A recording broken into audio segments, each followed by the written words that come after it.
everybody, and welcome back to 7 days of 17.1. We're actually on build 9 using Undead Legacy heads-up display. How are we all doing today? I just had the most hysterical morning with somebody on well, no, I can't even be asked to talk about it. Anyway, I've had a most intriguing morning, that's all I'll say. Let's get rid of that, and that. Not even worth the effort of discussing it. Let's go and throw that in there. What were we actually doing? I can't remember now. Looks like we were... Oh, it looks like we were just doing some sort of farming. Let's throw that. Oh no, we're out of room. I'll tell you what. Look, we don't need this.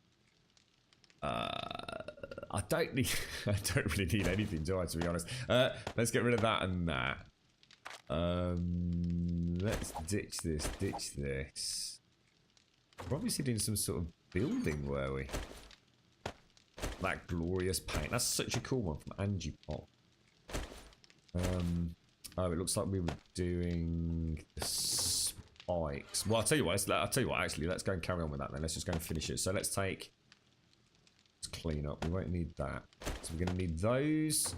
We're going to need, I guess, the shovel. Let's take the pickaxe just in case we need it. Is that the one with the mods on it?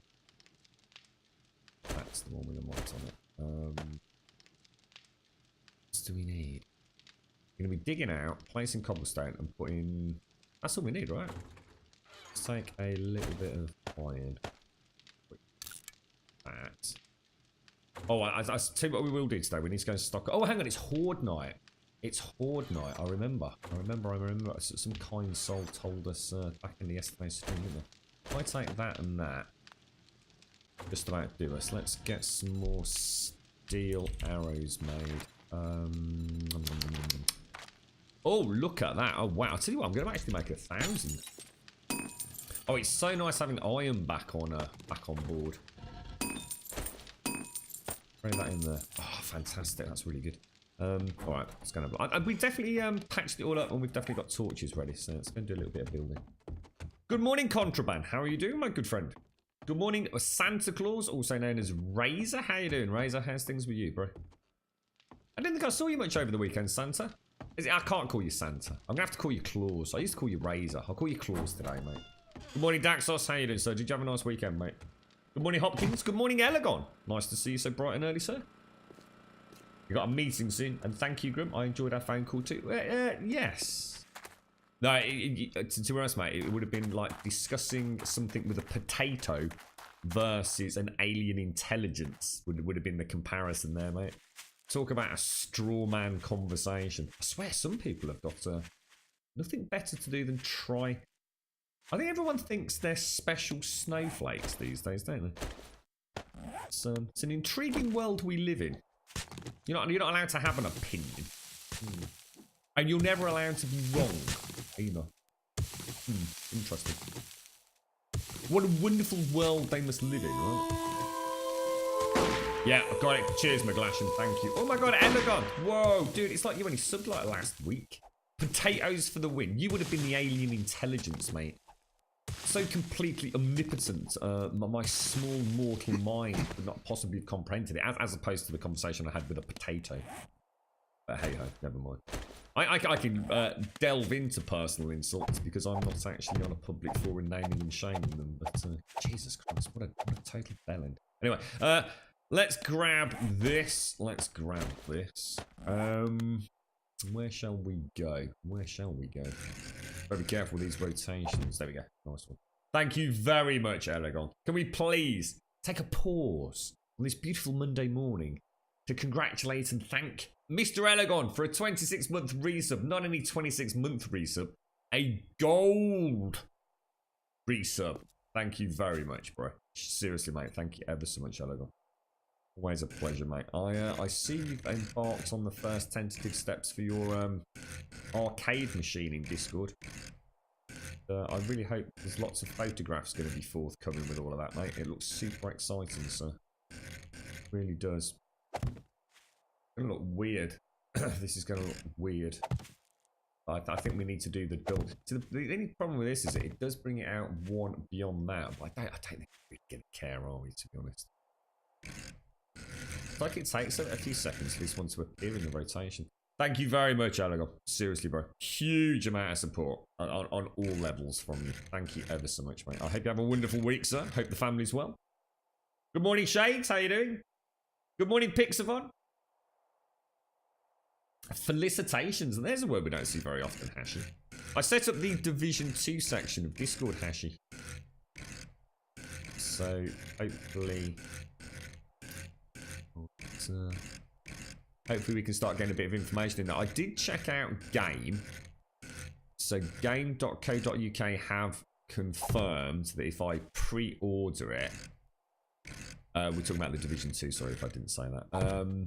So these rotations do like fruit and nine. I'll tell you what would actually be better. Why don't we just... Oh no, let's not. Yeah, if I pre-order the Division 2 from Game, I will get access to the weekend. The preview weekend. So I might do that, Fraggy, and then maybe we could all jump around a little bit together.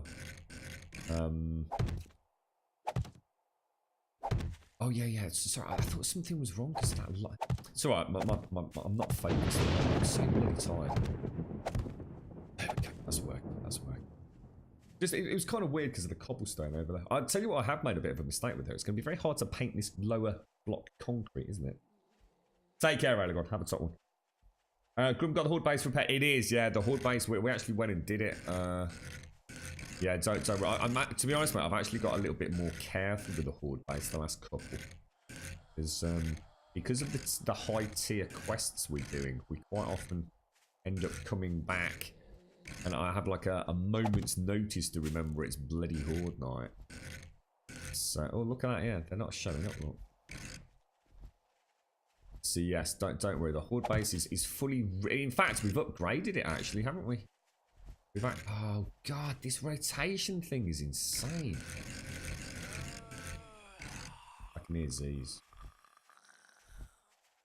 Oh, Wandering Horde. I'm almost tempted to go loud. I can't. Oh, come on. I'm trying to leave the shot too much, bro. Let's go no heads up display.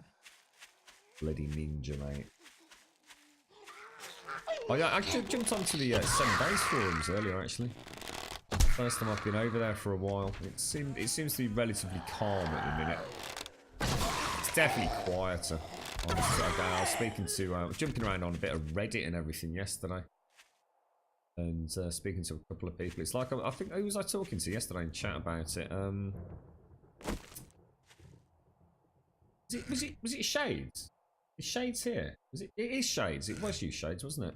Because I know, well actually no, I don't think you were here when we were talking about it, but you said that you were playing Minecraft, weren't you, Shades? You got quite into that. It wasn't because you didn't like Alpha 17, it's just for whatever reasons, you know, another game sort of tickled your fancy. And I'm starting to notice it a lot in the little groups that I discuss this game with. It's I think the older player base that I've sort of, you know, all the people that I've kind of gotten to know through 7 Days, through various forums, it's definitely a dwindled interest since Alpha 17. I think Alpha 17 came, everyone, yeah, you know, and of course that happens, you know, it's a new alpha. Oh wow, check that out. But yes, I've lost my knife, there it is. It's almost like the old crew players are just, I don't know, it's not that they don't like the game, but they've just, I suppose it's just because of time. We were talking about it yesterday, weren't we? You know, a game isn't going to keep you interested forever. And you know, Alpha 17, as much as it is a completely new game in so many different ways, it's still 7 Days. I can get people drifting a little bit. And I think each time, you know, the big mod packs come out, maybe people will, you know, come back in. You know, we know Ravenhurst, Undead Legacy. God damn, that is so annoying. Why does it not show up? Look, it's like you have to. It's like you have to be like a certain distance from it, isn't it? It seems to be almost a distance related. Look at that, where it show up. That's really weird, isn't it? I can't see the silhouette. What's that? What's that all about? It's like it takes ages. In fact, it fades in, doesn't it? I wonder why that is. Do you know that's... I don't think I can actually... I can still place. That's really weird. Wow, that's crazy, mate. Seems to be white, not green there. Whoa, dudes, what's happening? Isn't that really weird? Wow. Is that a bug or is that working as intended? Oh well, let's not worry about it. As long as I can bloody place them, we don't need to worry about it too much, do we? There's a lesson learned. Should start doing that next time. Do that second way. You're off to the dentist today, are you? Well, I hope it all goes well, mate. I hope there's no major work or anything got to be done. No pain, most importantly, Shades. They've announced the closed beta. I don't know what they're calling it. Is it called a closed beta because you have to be a pre-order? Yeah, it's the 7th through to the 11th, I think. Yo, hang on. Uncle Hash has already said it. Yeah, 7th of February through to the 11th of February, Pixelmon. What, are you picking it up, Pixelmon? Good morning, McGlashan. How you doing? Good morning, Senpai. Your net's a bit poop, is it? 360 and 4. Oh, between the 360. It doesn't work, Eldar. For some reason, I can't get it to work with the spikes. That's why, mate. We tried it yesterday. The whole spike thing seems to be really erratic, dude. It's like I said there, so sometimes it's got the green block, sometimes it's got the white block, sometimes it's sometimes when I copy rotation, it doesn't actually copy the rotation. They seem a bit finicky. It might just be my game, dude. Who knows? It's not a problem. Not gonna massively change anything. You're excited for a game called Anthem Stealth? Oh, jeez, dude. We've been talking about that all weekend, bro. You should have come and joined us, mate. Yeah, I streamed it. Well, let's put it so I was going to say I streamed it for 3 hours on Friday and then 9 hours on Saturday. On Friday, I streamed it in the sense of, hang on, we've got ages yet. I streamed it on Friday evening for 3.5 hours, but we didn't actually get in. So basically, we just messed around for 3.5 hours on Friday, mate. Oh, green is the LC. I thought it might be something like that, actually, McGlashan. Yeah, nice one, dude. Thank you for that. I did wonder if it was something. I was thinking it was something to do with chunks or something. Got you, mate. Thanks for that, McGlashan. I wonder if that's affecting my rotations, though. Do you think that might have anything to do with it, or?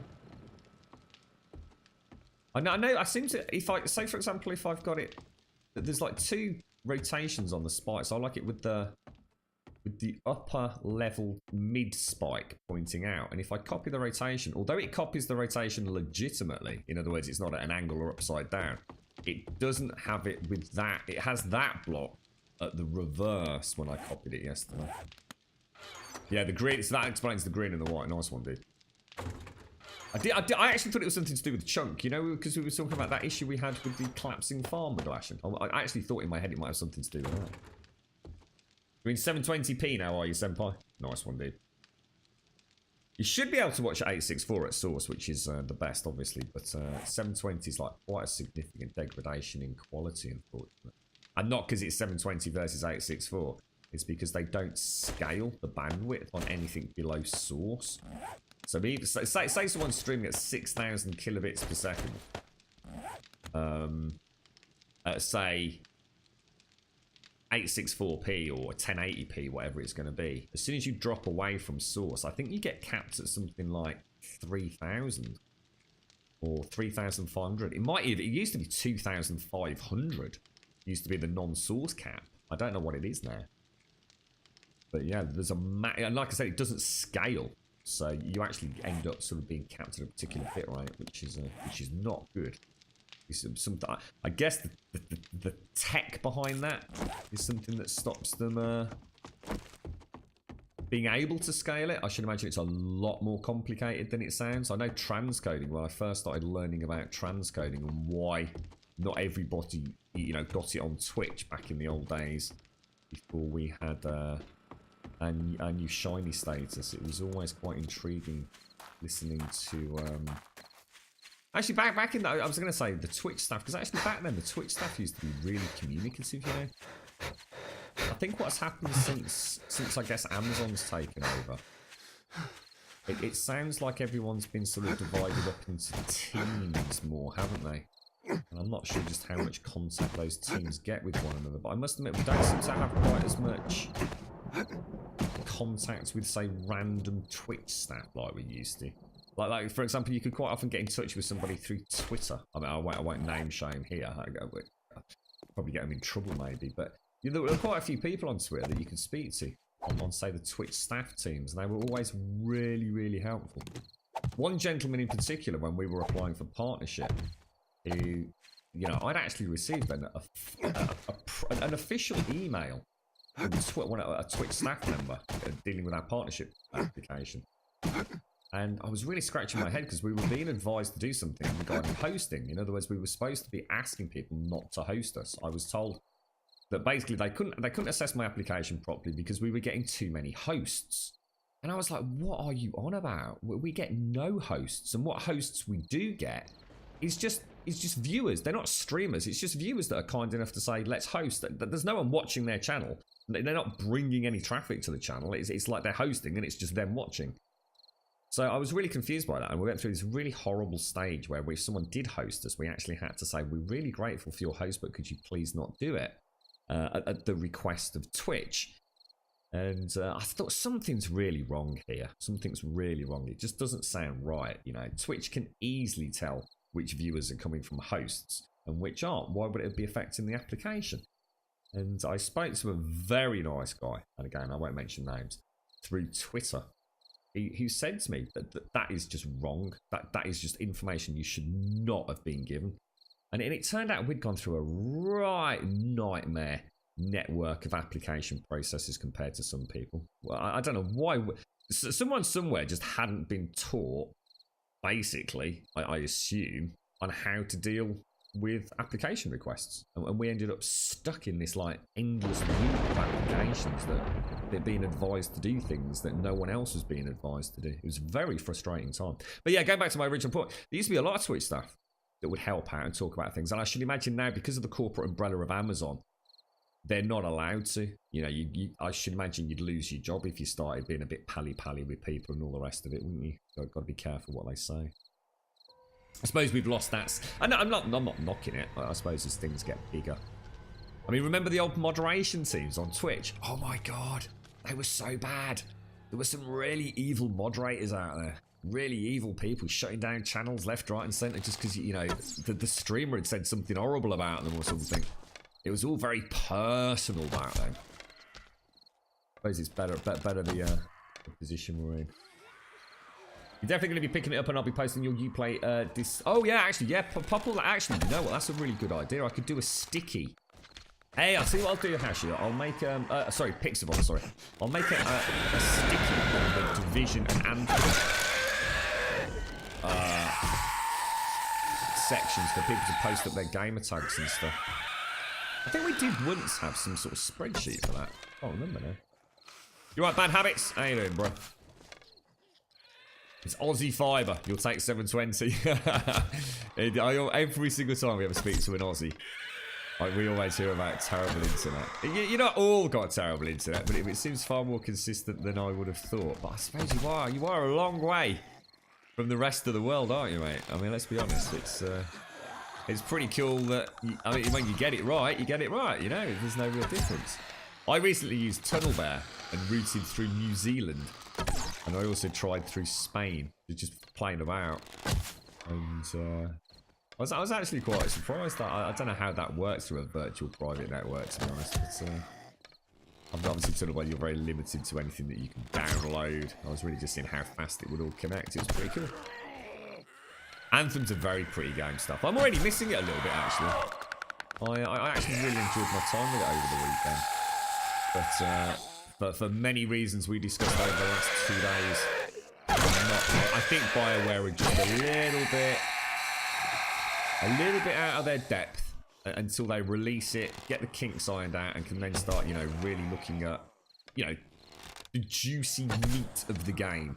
Right now, they've got to get over these technical issues and hurdles, which is, you know, it's a whole new style of game to them, isn't it? In terms of, you know, scaling it up for the number of people playing it, the network issues. But they've got a long way to go. And I think once all that's done and the game's playing well, they can then start looking forward to really fleshing out the game and the loot, the encounters, the world. And I think over time I think we'll see the game really grow, and that's what I'm most excited for. Sorry, what's that sound called? Is the anything worth upgrading to steel clad? I don't think so, dude. I spoke to Pixie yesterday. She asked about whether or not we were going to upgrade to steel. To be honest, I've always considered steel a last resort. I've never built anything with steel. I think we once did the mosh pit just because I accidentally started upgrading because I got some steel and we carried on. It was like, yeah, whatever.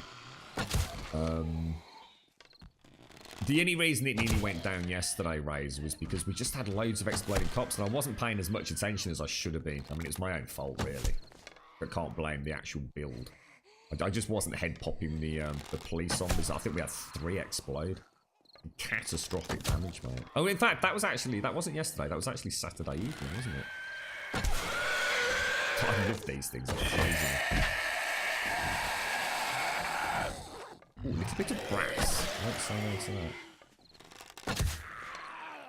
So later this week we'll start. What we're going to do today is we're going to sort of stockpile a load of ammo, try and get some questing done if we can. But really, I want to get a load of ammunition built, ready for start playing about with some forward builds perhaps.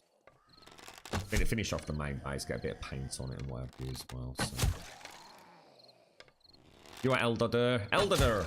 I see that people using the compound bow instead of the crossbow. I think so, yeah. I mean, to be honest, mate, the only reason I'm using this is because I've never had a chance to use the compound bow before. Mainly because it was broken in previous iterations of the game. So in Alpha 16, there was a drift between the primary reticule and the aim down sight reticule. So I'm using it purely because I like the compound bow. The repeating crossbow I used to use in Ravenhurst was my go-to, of course, because obviously repeating crossbow, but I can't answer why other people don't use it. Mine's purely, like I said, I just like this. The one thing I don't like about the crossbow is it takes up too much screen real estate on the bottom part of my screen. Whereas the compound bow is much more of a, I suppose, a vertical slice out of my field of view. So I can still see zombies and, you know, crawlers and things down below is another reason I like it. But the crossbow might be amazing, mate. I never used it. In fact, I've never even made one in Alpha 17.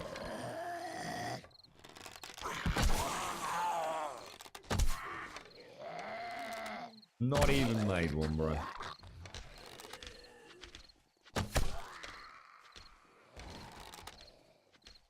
So about 1 to 3 meg is it? So what's your maximum download speed then, Senpai? I mean, what is your internet connection, down and up?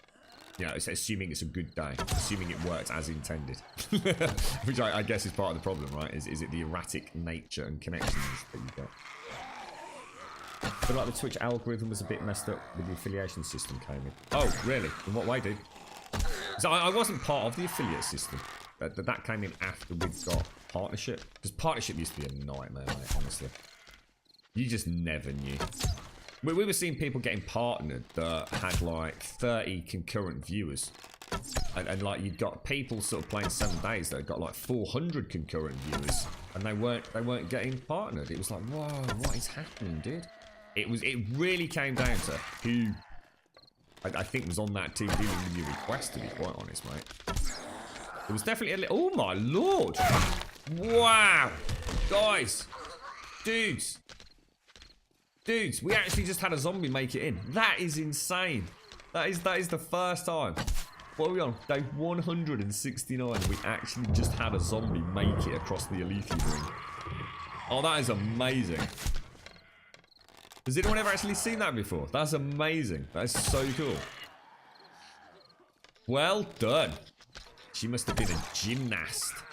Or maybe she belonged in the circus. Maybe she was a high flyer trapeze artist or something, or a tightrope walker.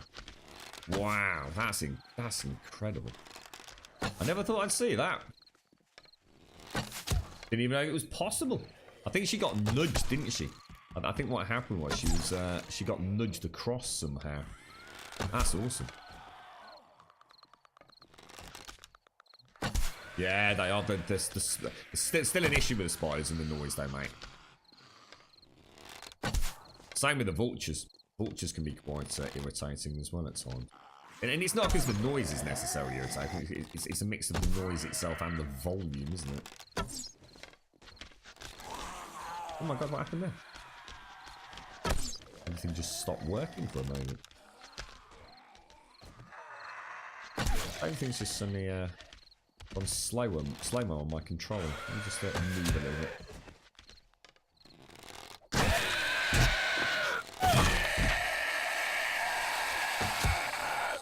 Not actually killing that many here. I'm to focus for a second. So I'll have to catch chat when I'm focusing on these nobbers. These cheeky little rascals.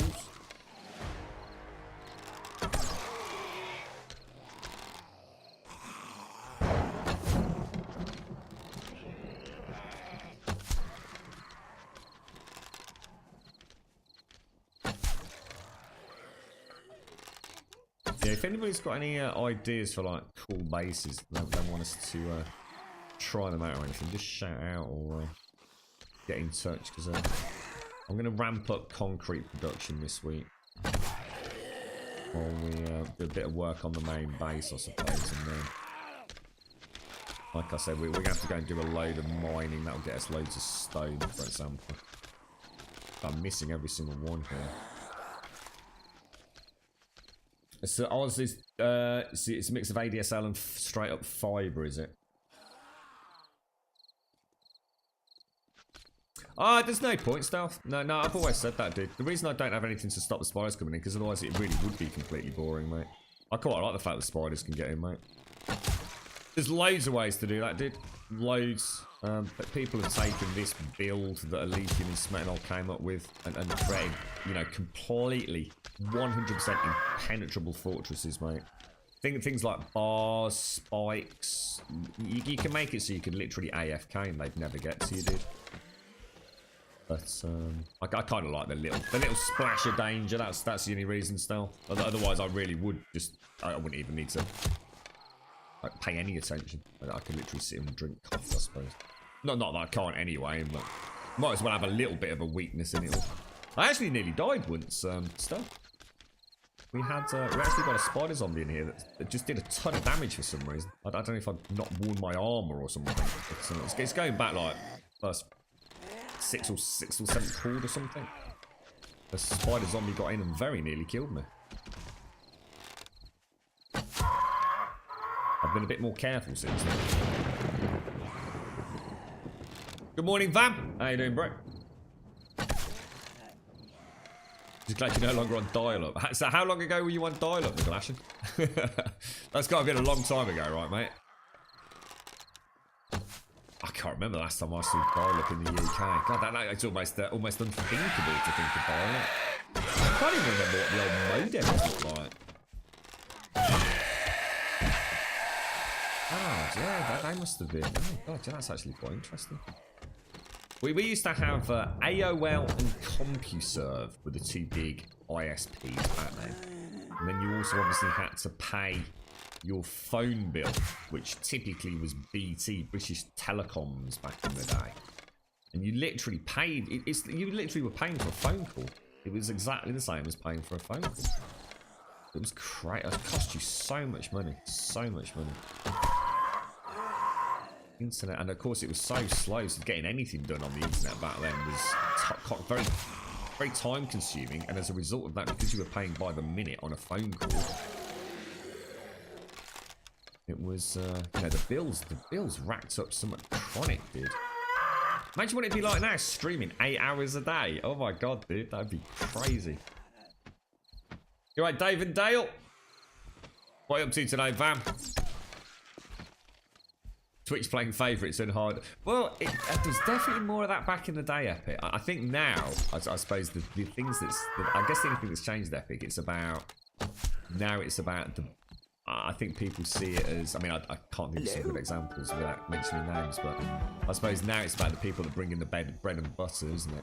How much money do you think they make? I was reading an article about this, and it was, I don't know, it's about 6 months ago, so all the information on that would have been out of date, and there was some interesting discussions there about how this service, the sheer bandwidth that goes through what is now Amazon servers through Twitch.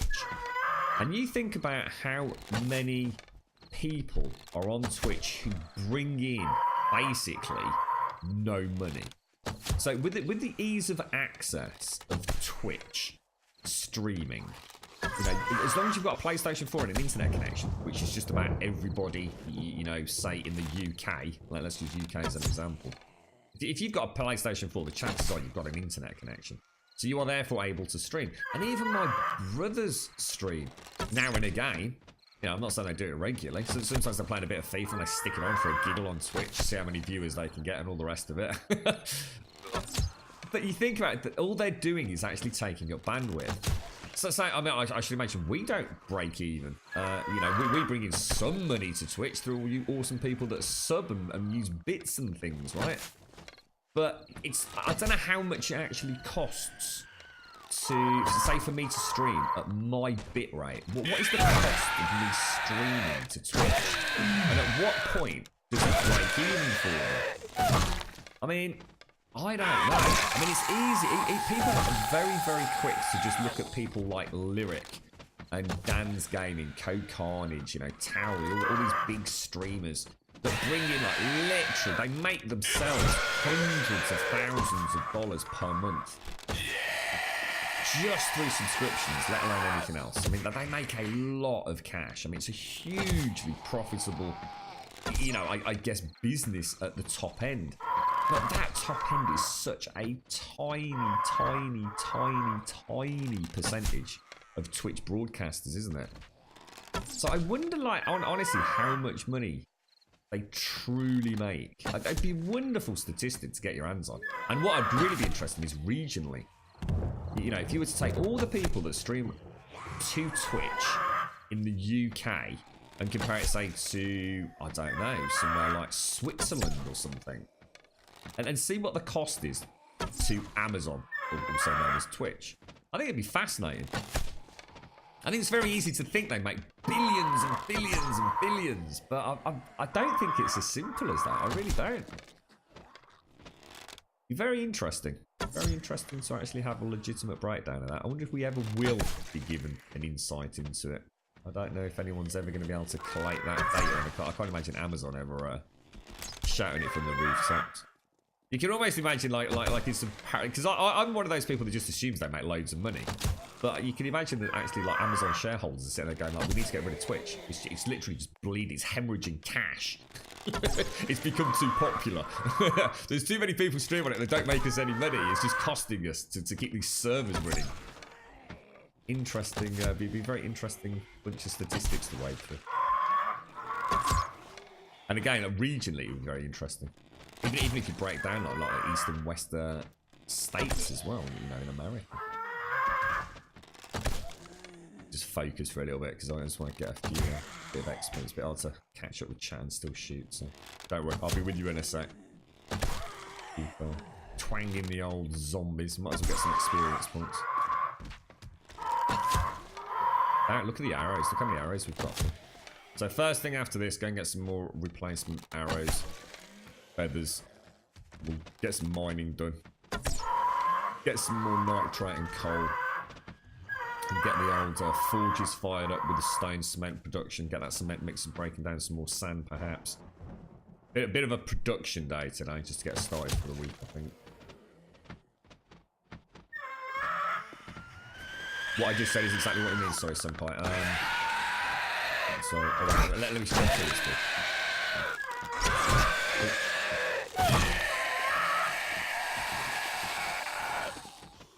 I feel like the standards of what counts towards partnership just what. Yeah, no, I think you're right, Senpai.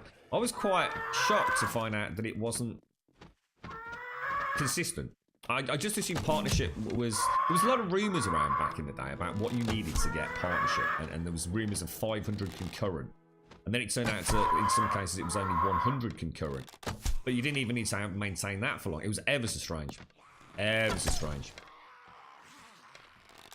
But yeah, I think now it almost works. Can't you? Aren't you sort of guaranteed partnership and affiliate status if you reach certain I guess, if you tick off certain, almost like Steam badges.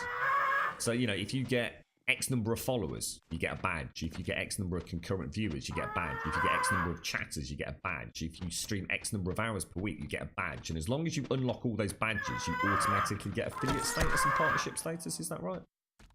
I don't know if it's quite as simple as that, but I think that's how it was sort of explained at one point. It might not be guaranteed, but I think it's a little bit more transparent maybe than it used to be. Who are we getting these for the feathers? Oh, really? Got one of those disappointing shots in Skyrim when you take. I think they've all flown off now, haven't they? Right, okay. Let me catch up. Dial-up was like 10 years ago. Oh, so it's a long time ago then. It's not like you've only just got rid of dial-up, no. You're right, Kildin. How you doing, mate? Did a bit of lurking while you worked, are you, Dave? Good morning, Chucky. The kids are at school. Whoopee, time to sit back with a nice cuppa and watch our delightful Grubby Bear.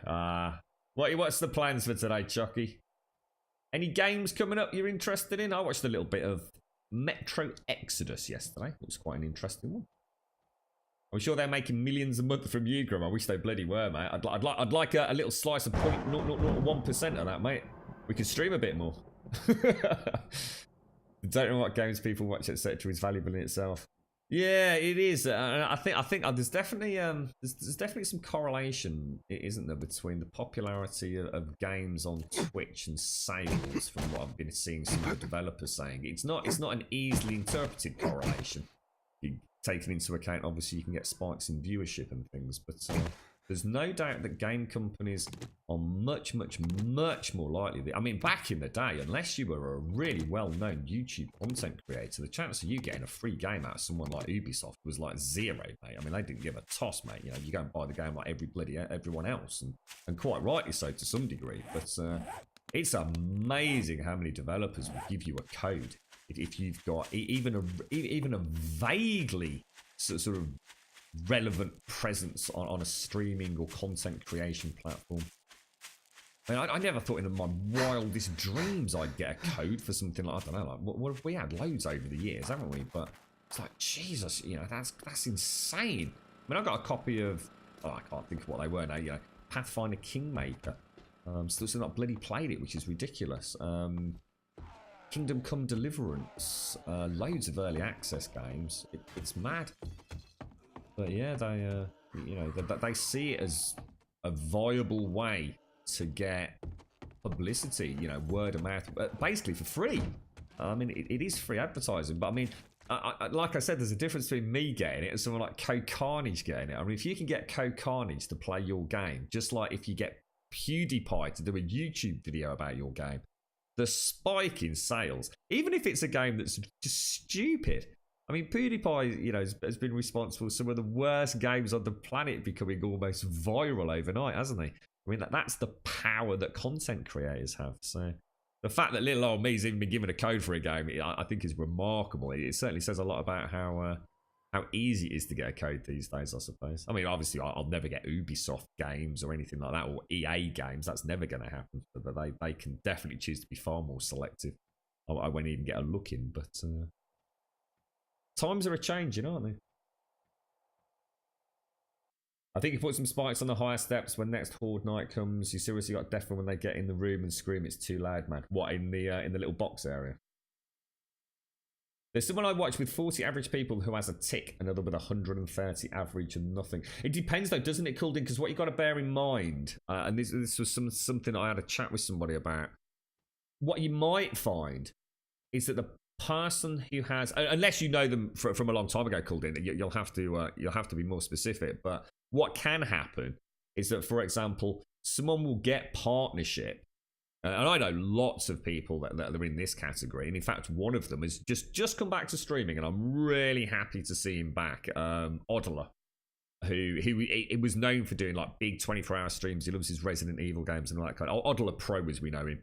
And obviously, he was really big on Twitch back in the day before it became super popular. No, I'm not talking like lyric levels of popular, but he was one of those small channels that a lot of people liked to go and watch. He was a really nice guy.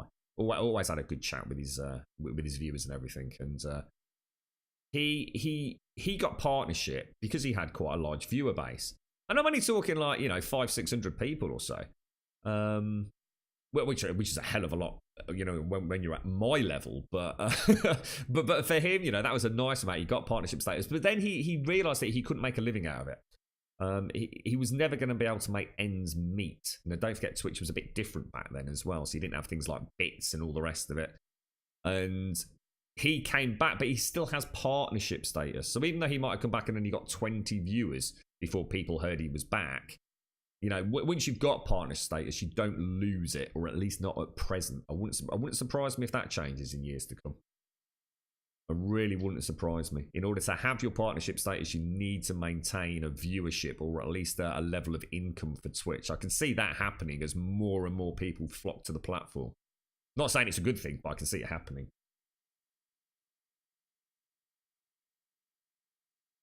Yeah, that's what I thought, Senpai. Yeah. So you started on the quests yesterday. Oh my god, they're fun. So do more of them today. Quests. You're going to quest until Division 2 releases. Will you be playing Division 2 as well, Chucky?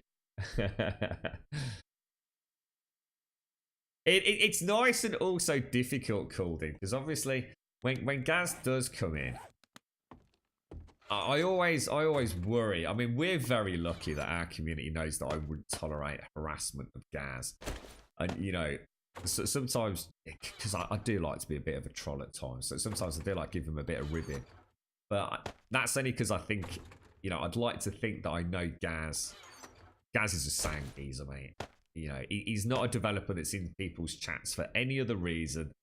But he's just there to listen to the nonsense that we talk. You know, backseat game developers, also known as streamers.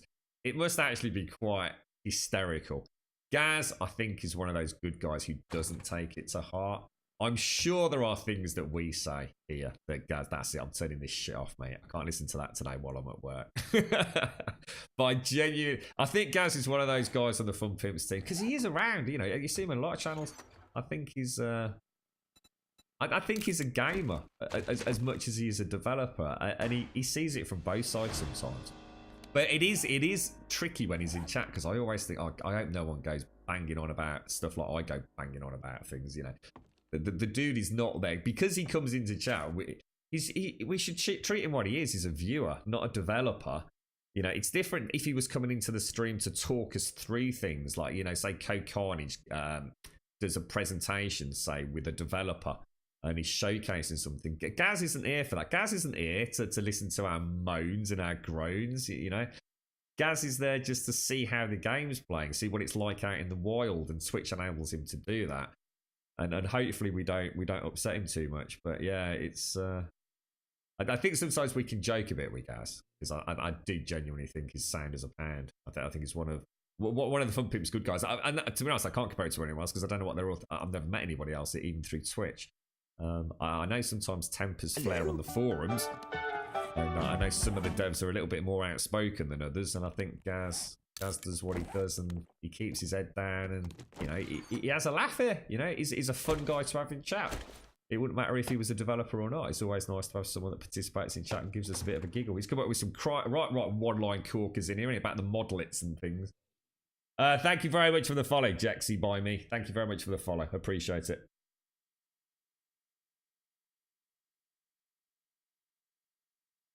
I don't know about that, Senpai. Not sure. Never had anyone else complain about it, mate. You got headphones in, or? The problem is, Senpai, I can't turn that down without turning the rest of the game sound down, you see. She's still on a nade ban. She's had rubber nades since the first Call of Duty. How you doing, Yeti? How's things, bro? Good morning, Crisis. Morning, Podger. How you doing, Simpson? How's things, mate? Yeah, got it, Razor. Thank you for that. Yeah, repaired the bike. Right, let's take stock of ammunition then. So what have we got? We've got quite a lot of gunpowder, so that's good. Brass isn't looking too terrible. Let's start smelting this down. We might have to make a switch to I can't do POIs without these. So I'll tell you what, let me turn that on for a little bit. Let's get the rest of the iron smelted down. Chuck that in there. Chuck that in there. Let's throw these back. Alright, so We can make a load more iron. We can get some more of the spikes down, can't we? Let's just see what we've got. There's the 1,000 of those. Oh, there's so many things that we need to get up and running. It's going to be a busy day, isn't it? So I'm going to make 400 of those, which is another 100 spikes. Now I think, yeah, we've got some more spikes in there. So let me pop those in here. Along with that. Right, now we need to get some concrete. Now what is it? It's cement, sand and stone, is it? So if we take all the stone, it's a 2-to-1 on stone, isn't it? Let's just take a big batch of this. Let's go and see how much concrete we can make. It's kind of interesting actually. I was reading a post because, like I said, I went onto the forums for the first time in ages yesterday. Oh, hang on, let me just find this one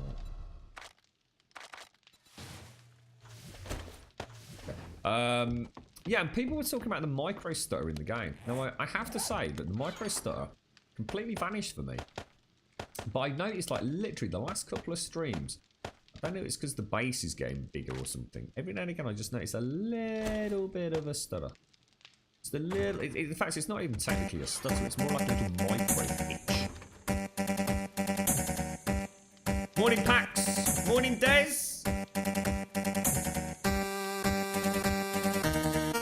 There is no SFX in the game, Senpai. It's just on or off, mate. There is no volume control to different elements.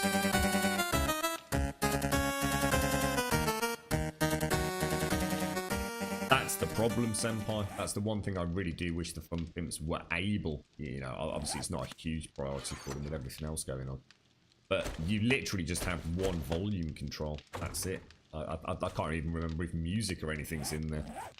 So it's a case of them having to scale their sound. So I can't, for example, individually turn down gunfire or special effects or thunderstorms or the crackle or firing of a campfire or a forge.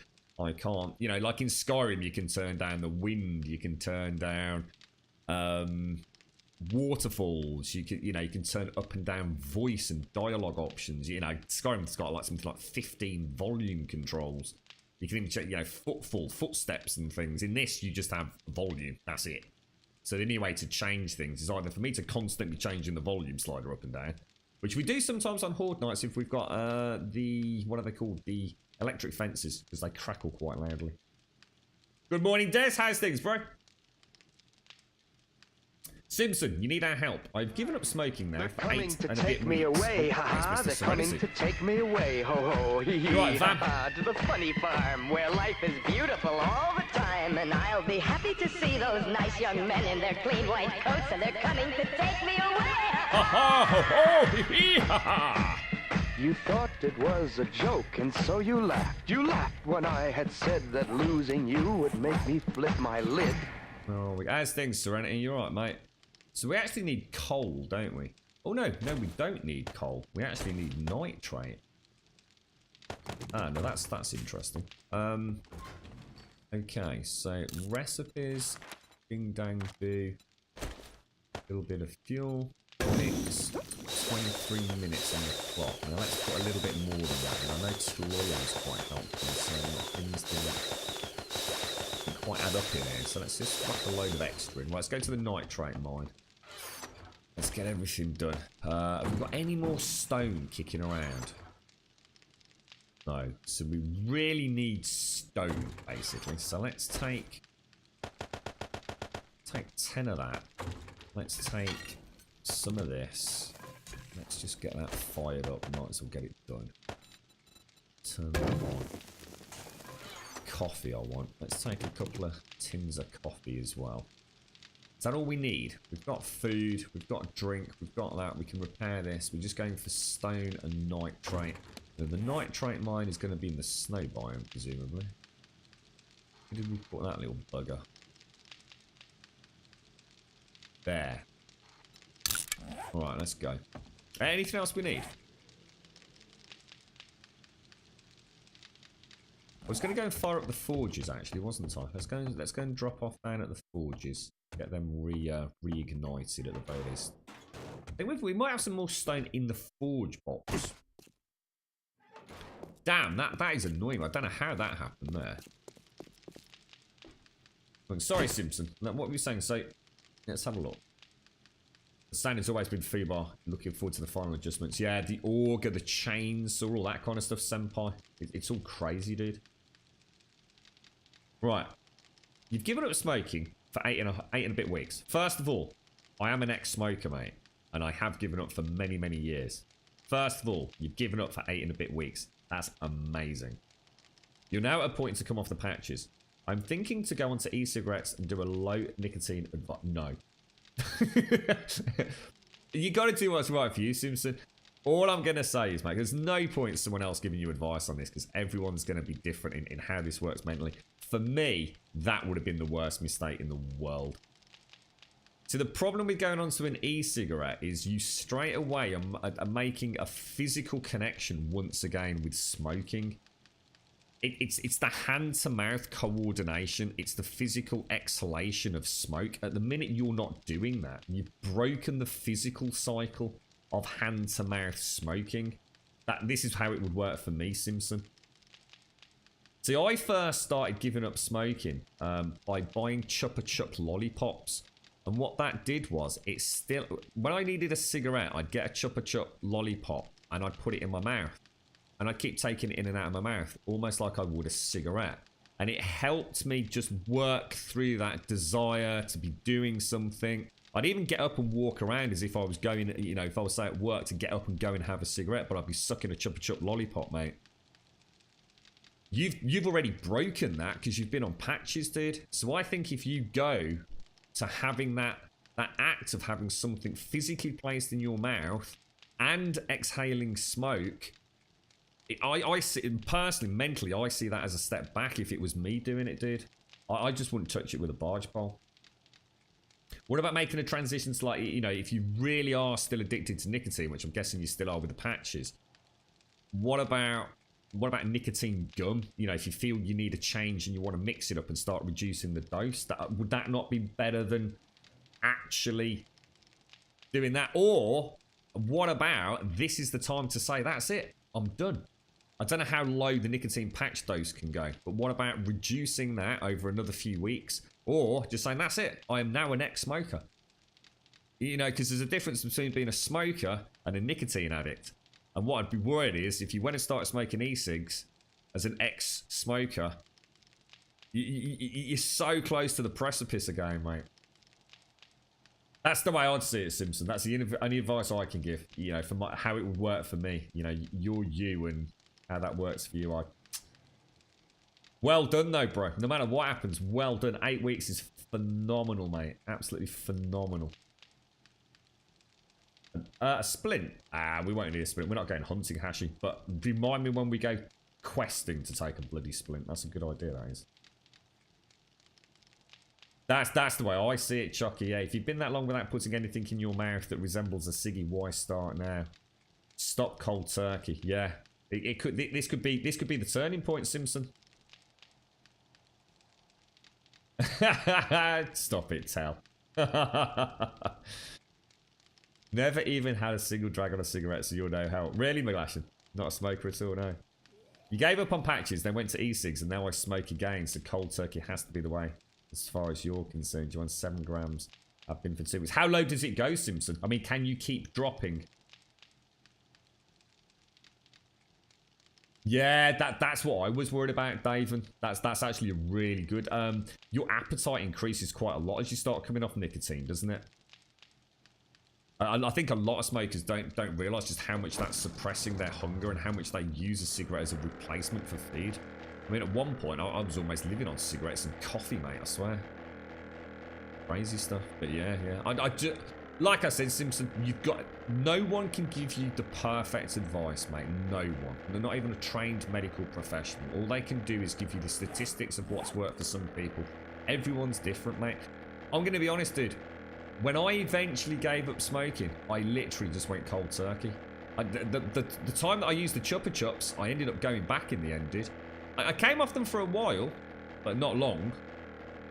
I did try patches, I did try gum once or twice. To me, that was just, I was still addicted to the nicotine, so I just didn't see the point for me. But, you know, statistically, they're supposed to be proven to be very beneficial. But then again, I'm sure anything can be proven to be statistically beneficial if there's money involved, right? I just literally, you know what I did, mate? I went completely cold turkey and I started eating something called smints. They're these really, really tiny and very, very strong flavoured mints in these wonderful little blue dispensers. And I found that they're really overpowered by brushing my teeth early in the morning and popping these smints. I probably eat about 30 smints a day, but they're tiny, tiny little things, about 5 mil. So sort of triangular things. And I just found by constantly having that lovely, minty, fresh breath that it made me not want to have a cigarette anyway. And that's how I gave up. The Chupa Chups, it worked, you know. I did mix in a few Chupa Chups, to be honest, on that time that I did give up. I did buy a big box of the very small Chupa Chups. Not the normal size ones. There are probably about 50 Chupa Chups in it, like one of those proper dispensers that you get actually in a shop. And I have to say that did help when the craving really hit, and oh my god, did it really hit at times. That's when I used the Chupa Chupa, and it was that kind of hand to mouth thing that just helped me get through that half an hour where my brain was just in agony basically. Good luck though, mate. Whatever you do, whatever you decide, bloody good luck, mate. No matter what happens, even if it goes tits up, mate, keep chipping away on it, and I'm sure it won't. Even if I always say to smokers that are giving up, even if you cheat, even if you have that day, don't dwell on it. Don't dwell on the fact you broke the code, you broke it. Don't worry about it. Keep at it. Don't see it as a failure, because as soon as you start talking about having failed, oh, I've had a cigarette, that's it. Whoa, might as well have it. That straight away, oh, might as well have another one. No, don't, just forget it. Forget it ever happened. As far as you're concerned, you're an ex-smoker. You're a non-smoker. Keep positive with it, no matter how bad things get, dude. Come and talk about it. We'll give you a pep talk. It's a nightmare, dude, as well. Never, ever, ever let yourself feel bad about it. Giving up smoking was one of the hardest freaking things I've ever done in my life, mate. I went bloody batshit crazy, mate. I really did. Absolute terrible problems giving up smoking, but it was so worth it, man. That looks like coal to me. So I don't think that is the nitrate mine. Every day, every hour you go without one. Pat yourself on the back, dude. How you doing, Valiant? How's things, mate? Flat out refused to even have a spin in the wacky tobacco. Oh, right, so you've not had anything then, mate, no? So what's that? Speaking as a 40-year smoker was giving up for a few months, so don't give up. Yeah, don't give up giving up. Yeah, and don't give up getting healthy, yeah. So you use the vape at the moment, but if you go through this route, you have to look at the ingredients of the vape juice very carefully and only go for the strength that suits you and you alone. I had to experiment and I found the strength, yeah. I tried cold turkey, put the Incredible Hulk to shame. It's scary, isn't it? It is really scary when you look back and think about what you got up to. Don't overeat smints. No, they are a laxative, aren't they? Smints have got whatever that laxative thing is in there. I went through a pack a day, a pack to 2 packs a day. I never finished the second pack, but I did get through a lot of them. They're very nice. They're actually very, very nice. I still buy them from time to time just because I find them a very, very, very refreshing mint, to be honest.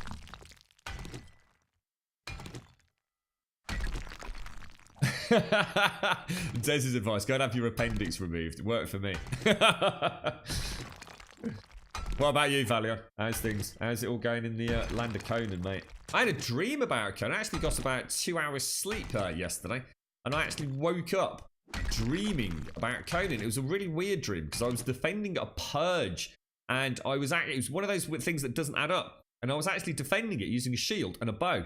And I still, you know, when I woke up, I was thinking, how could I use a bow and arrow and have a shield in my hand? That's really weird. One of the last things I watched on Twitch yesterday before I managed to sort of clamber in was a Conan stream. So it must have stuck with me through my little, very quick and very brief REM dream sequence, I guess. It was ever so strange, though. I was kicking ass, though, Valiant. I was kicking ass, dude. How you doing, Hungry Chippo? Yeah, to be honest, Tel, I don't need the airdrops, mate. The airdrops now, 9 times out of 10, it's food. I just don't need tinned products anymore.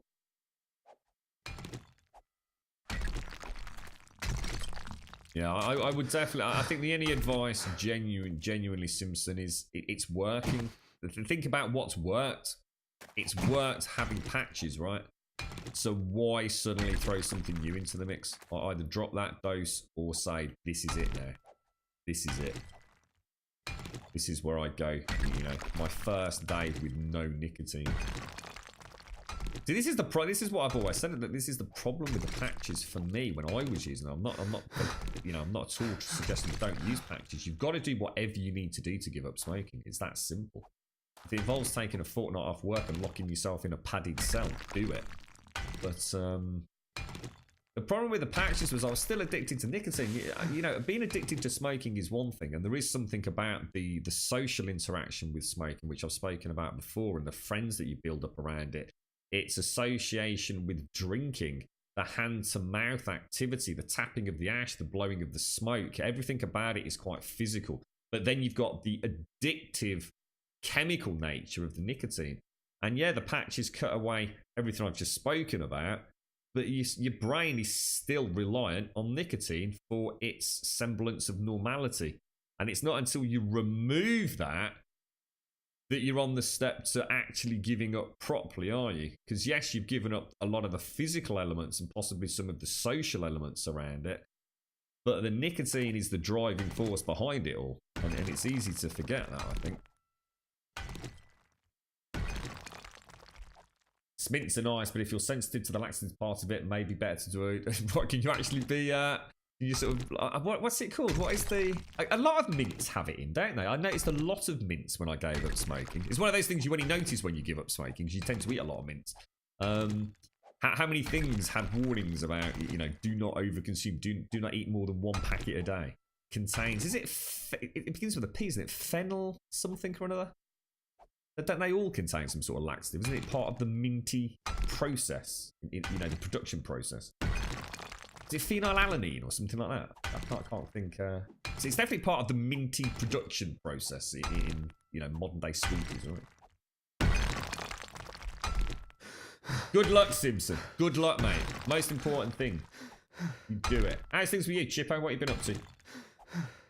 Clans been a bit busy lately. There's been a big influx of new players, and it's really thrown the server into chaos. A lot of the older clans are being forced to push north towards the volcano or east into the jungle because the new players don't respect the old treaties or alliances and have been running around like madmen. And since the big clans don't want to put up with level 15 people using trebs to break through walls, trebuchets I guess that is, most of the real big ones are pushing to the volcano, which is pissing. And I think that's where your chat ended there, I'm afraid, mate. You might have had too many characters there. Well, it sounds good fun, dude.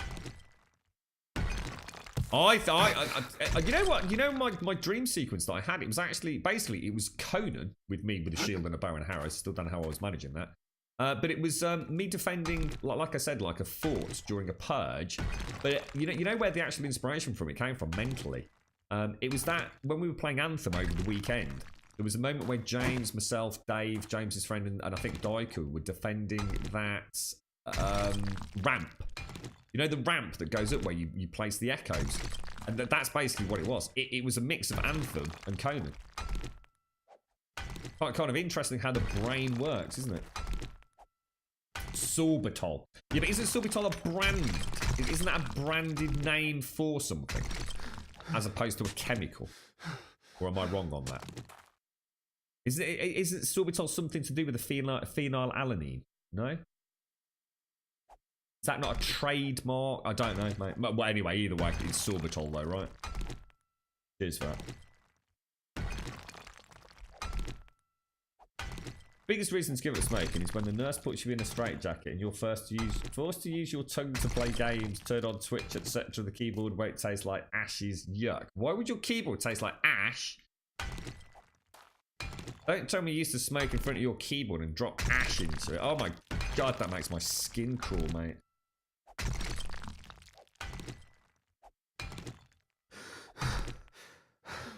I think that all sounds like quite good fun, actually. To be honest, Alien, I think that all sounds like the server's actually got some interesting, I suppose, challenges for the power hierarchy. Really, I think that's actually really cool. Yeah, yeah. So I mean, you're right about Sorbitol. As soon as you said that, I wondered if that was like maybe the brand or something. But anyway, yeah. Still Smoke Razor. Oh, dude. There's nothing worse. I'm luckily I'm one of those ex-smokers who doesn't preach to smokers, and the reason for that is I'm gonna be. I mean, this is Simpson. If you're still there, close your ears, mate. I still smoking. I didn't give up smoking for any reason other than I was training very hard at the time, and I'd reached the point where it was like, look, you ain't gonna get any better at what you're doing. Oh, Jesus! Unless you give up smoking. You know, your blood O2 levels when you're a smoker are significantly lower. And, you know, I had to put an end to that. No matter what I did, I wasn't going to get any bigger, faster, or stronger. But I missed smoking. I was never one of these smokers that, oh, I'm so glad I gave up. Oh, it was terrible. Oh, I didn't even enjoy most of it. No, I was not one of them, mate. And that's why it was so hard for me to give up. I didn't really have any desire to give up. I loved everything about smoking. I loved the packets. I loved the act of opening a fresh packet. I loved the smell of an open packet of cigarettes, let alone smoking. I loved the lighters. I had a lovely arrange of Zippo lighters and plastic lighters, butane gas lighters, all that kind of stuff. Everything about smoking I adored. I met people through it. My social circles involved smoking. You know, I met people through smoking. Smoking was like a dream come true for me. I loved everything about it. It was so hard to give it up. I was giving up a way of life. And I know that sounds a bit heavy, but it was. It was a way of life for me. And in fact, the only way I gave up smoking, to be honest, it's not, you know, talking about smints and all the rest of it. I had to give up alcohol. I could not have a pint of lager, having not had a drink for 3 days. As soon as I had a pint of lager, that was it. Oh, go on. Bum us a cigarette, mate. I was back on it for the evening, you know. It was very, very difficult. Because I didn't want to give up. It's that simple. I didn't want to. I didn't have to. Well, I suppose you could say you do have to, because I suppose when you're a young man, you're not thinking about the consequences of the damage it's causing you, but yeah, it's very difficult. You alright, Heather? How you doing, Owen? How's things? How's life treating you? So glad you never started smoking. House smells, the people smell, the breath smells, and it saves a lot. Money-wise, it's insane. Back when I was smoking, I suppose it was still expensive, but now in the UK, it is crazy, mate. I don't know how some of my friends even can afford to smoke. It's bonkers, mate. I see people going into some of the stores near the city centre. If I'm going through there, especially if it's back end of the week. Was it early week? Actually, it's been a while since I've been in. I think it might be early week, actually. Who hand over, like, over £100. Over £100. They buy all their cigarettes for the week, and they literally hand over like 100, 120 quid for their cigarettes for a week. How the hell can you afford that, mate? 100 quid, 100, 120 pounds on cigarettes on a Monday morning. What the fuck? Madness, mate. Absolutely madness. Right, we're doing okay, but we seem to be... I have to start digging out some more of the gravel in a minute.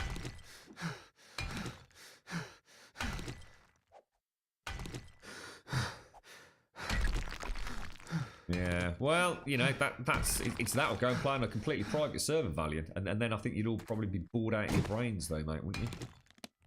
I've not heard the end game of Conan is any different to any other end game in those sorts. You know, they're not exactly super exciting, are they? It's not like there's infinite raids to keep doing or anything, like in an MMO. So, I mean, what would you be doing if you didn't have the wonderful dilemma of invading tribes on the server? So, see, to me, that actually sounds like quite a lot of fun. Keep me interested, I suppose. What's that in? I mean, over in the UK, we're talking over 10 quid for a packet of cigarettes in some cases, mate. £10 for a packet of cigarettes. That's madness, mate. You actually worked in a construction yard and was around it 24/7, and then you're picking up the bad habit. You're not the cigarettes, but picked up vaping so much better. I'm bad with cigars. I can't say no to them. I must admit, I was saying only yesterday or Saturday, I think, we were talking about drinking. And for me, I do love a glass of scotch with a cigar. I've got some very nice very nice cigars that I brought over from Lanzarote last time I was there. So I don't think I've actually had a cigar for about 2 years, but I do love a really big. I'm not talking about a Hamlet. I'm talking about, you know, one of these little cheap things. I'm talking about a big proper cigar.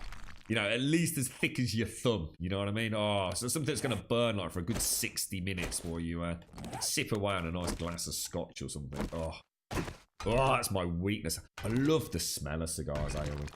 It's the smell. It's just gorgeous, mate. It's a really, you know, a nice. I mean, I don't know what a cheap cigar smells like. I've not smelled one for a long time, but yeah, a real. It's such a lovely, thick kind of a smoke, isn't it?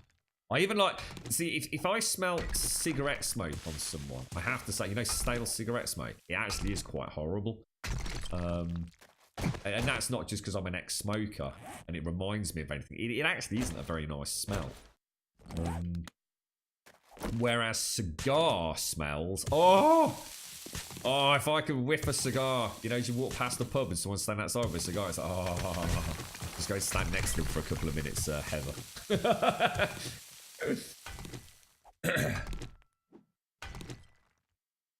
Your mother was so happy when you got into 40k and saw how much everything was.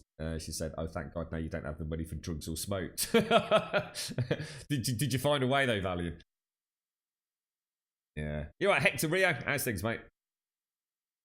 Your father-in-law has a friend in Mexico he met in the military and sends him really nice cigars. I couldn't tell you what they are, but they are delicious. Oh, wow. I bet they're the sort of thing that you can't actually buy. They're like proper hand-rolled things, you know. A special blend of tobaccos and stuff, Heather. Oh, wow, mate. Oh, you're making me jealous. Where do you live? I need to come and pay you a visit. Oh, yeah. There's nothing better. There's something about whiskey and cigars. It's just perfect. It's the coming together of two mighty, delicious, flavoursome things that perfectly complement each other. I just love it. Absolutely love it. But I don't drink, you see. I don't drink anymore, so I've just not had the inclination to have a cigar. But I have to say, right now, Heather, I can nip out into the back garden. Nip down Rachel's, get myself a nice mug. Rachel wouldn't sell anything nice, I don't think. It'd only sell the normal stuff. But yeah, nip down Rachel's, get myself a nice bottle of whiskey. That's it. End of stream, Heather. Cheers. Nice to know you all. Hope you all have a fantastic Monday. I'm off to go and get wrecked.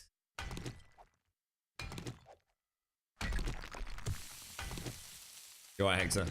What's that about, mate? Sorry, what was true? Sorry, dude.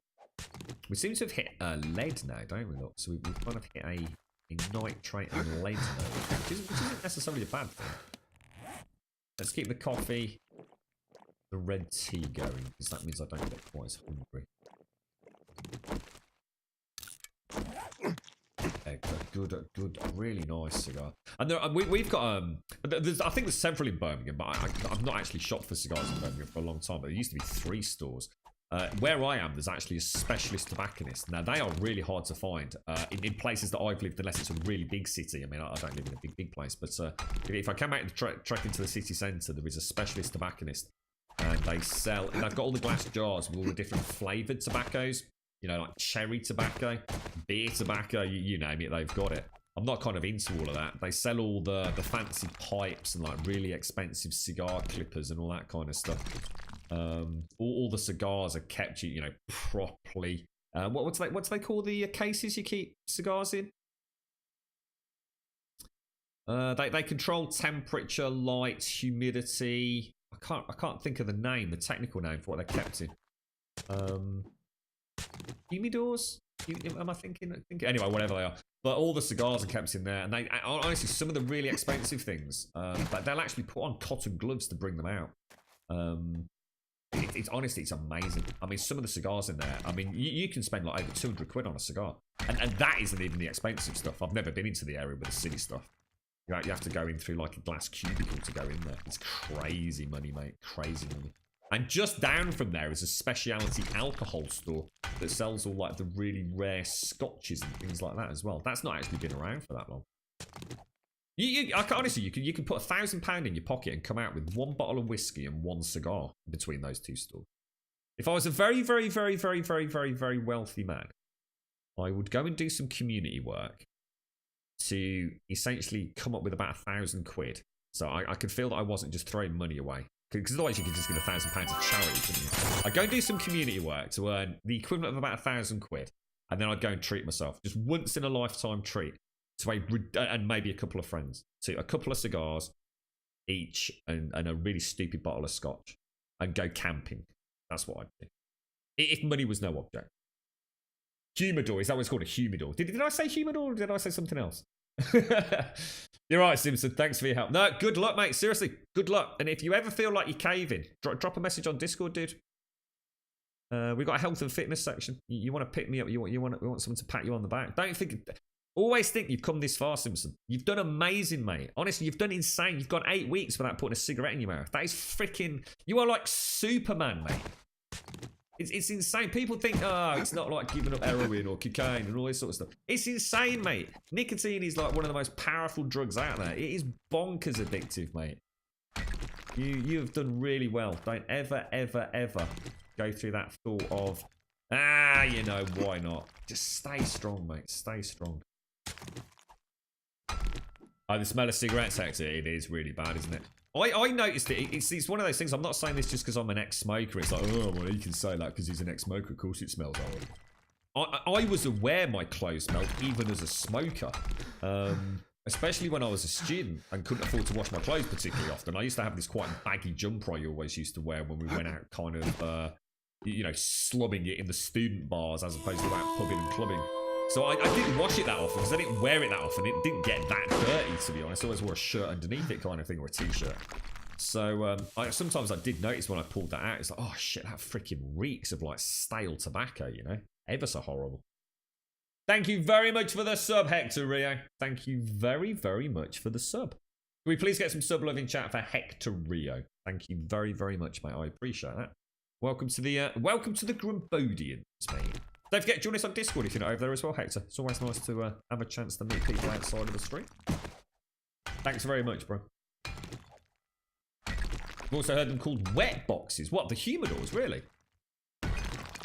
I have to say, again, you know, so sometimes you think about what would you do if you were a multi-millionaire and all the rest of it. I must admit, I would love to have like one of those old school library studies.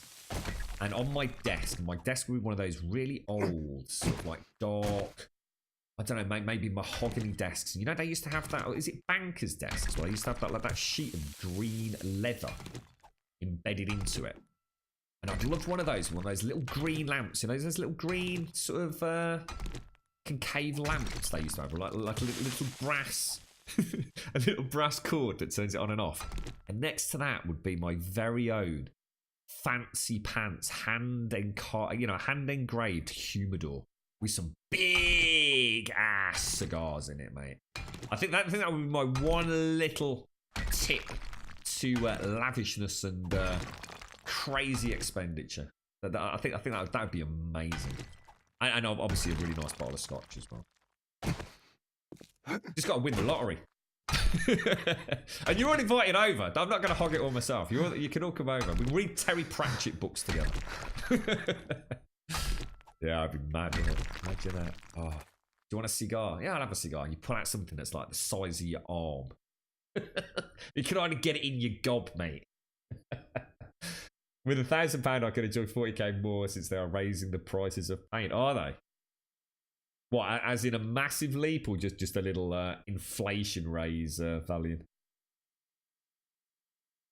Thank you very much, Hector Rio. Thank you very much for the sub, mate. I appreciate that. Top bananas, you man. Yeah, that'd be a dream come true, wouldn't it?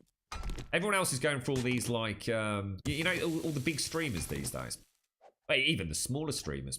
They've all got these Philips Hue lights. Everything's like all pink and blue and green. You know, all these kind of like subtle ambient lighting behind them. Mine wouldn't be like. Mine would be like a James Bond villain lair, I'll tell you, mate. All dark wood, leather, green leather. Really old school, mate. Like something out of bleeding Harry Potter. I'd do it with style. I wouldn't conform to the norm. Yeah. Yeah, that's it. That's the one, Mark. Yeah. But not China. Tibetan monks, mate. I'd make a pilgrimage. You can come with me. All expenses paid. That's the sort of like pilgrimage into Tibet and find some amazing artisan up there who's going to engrave this humidor for me. It'd be amazing. But it'd just engrave penises all over it. I'm not sure we'd find a Tibetan monk that would be willing to engrave huge penises all over this giant chest. Reminiscent of the luggage from the Terry Pratchett books. You can tell I've not put a lot of thought into this, can you? That'd be mad. Oh. God damn it. Games Workshop does it every 5 years or so to get ahead of inflation. Oh, really? So it's a Games Workshop hike. Can't you just buy... I used to buy paints outside of Games Workshop. I'm trying to remember. There was a store in Birmingham. An artist's store. Amazing shot. I didn't know any of the stuff they used to sell. Like really fancy pants. I'm not an artist in that sense, so I don't really know. Paper and charcoal and pencils all I've ever done. But they used to sell all sorts of paints in there.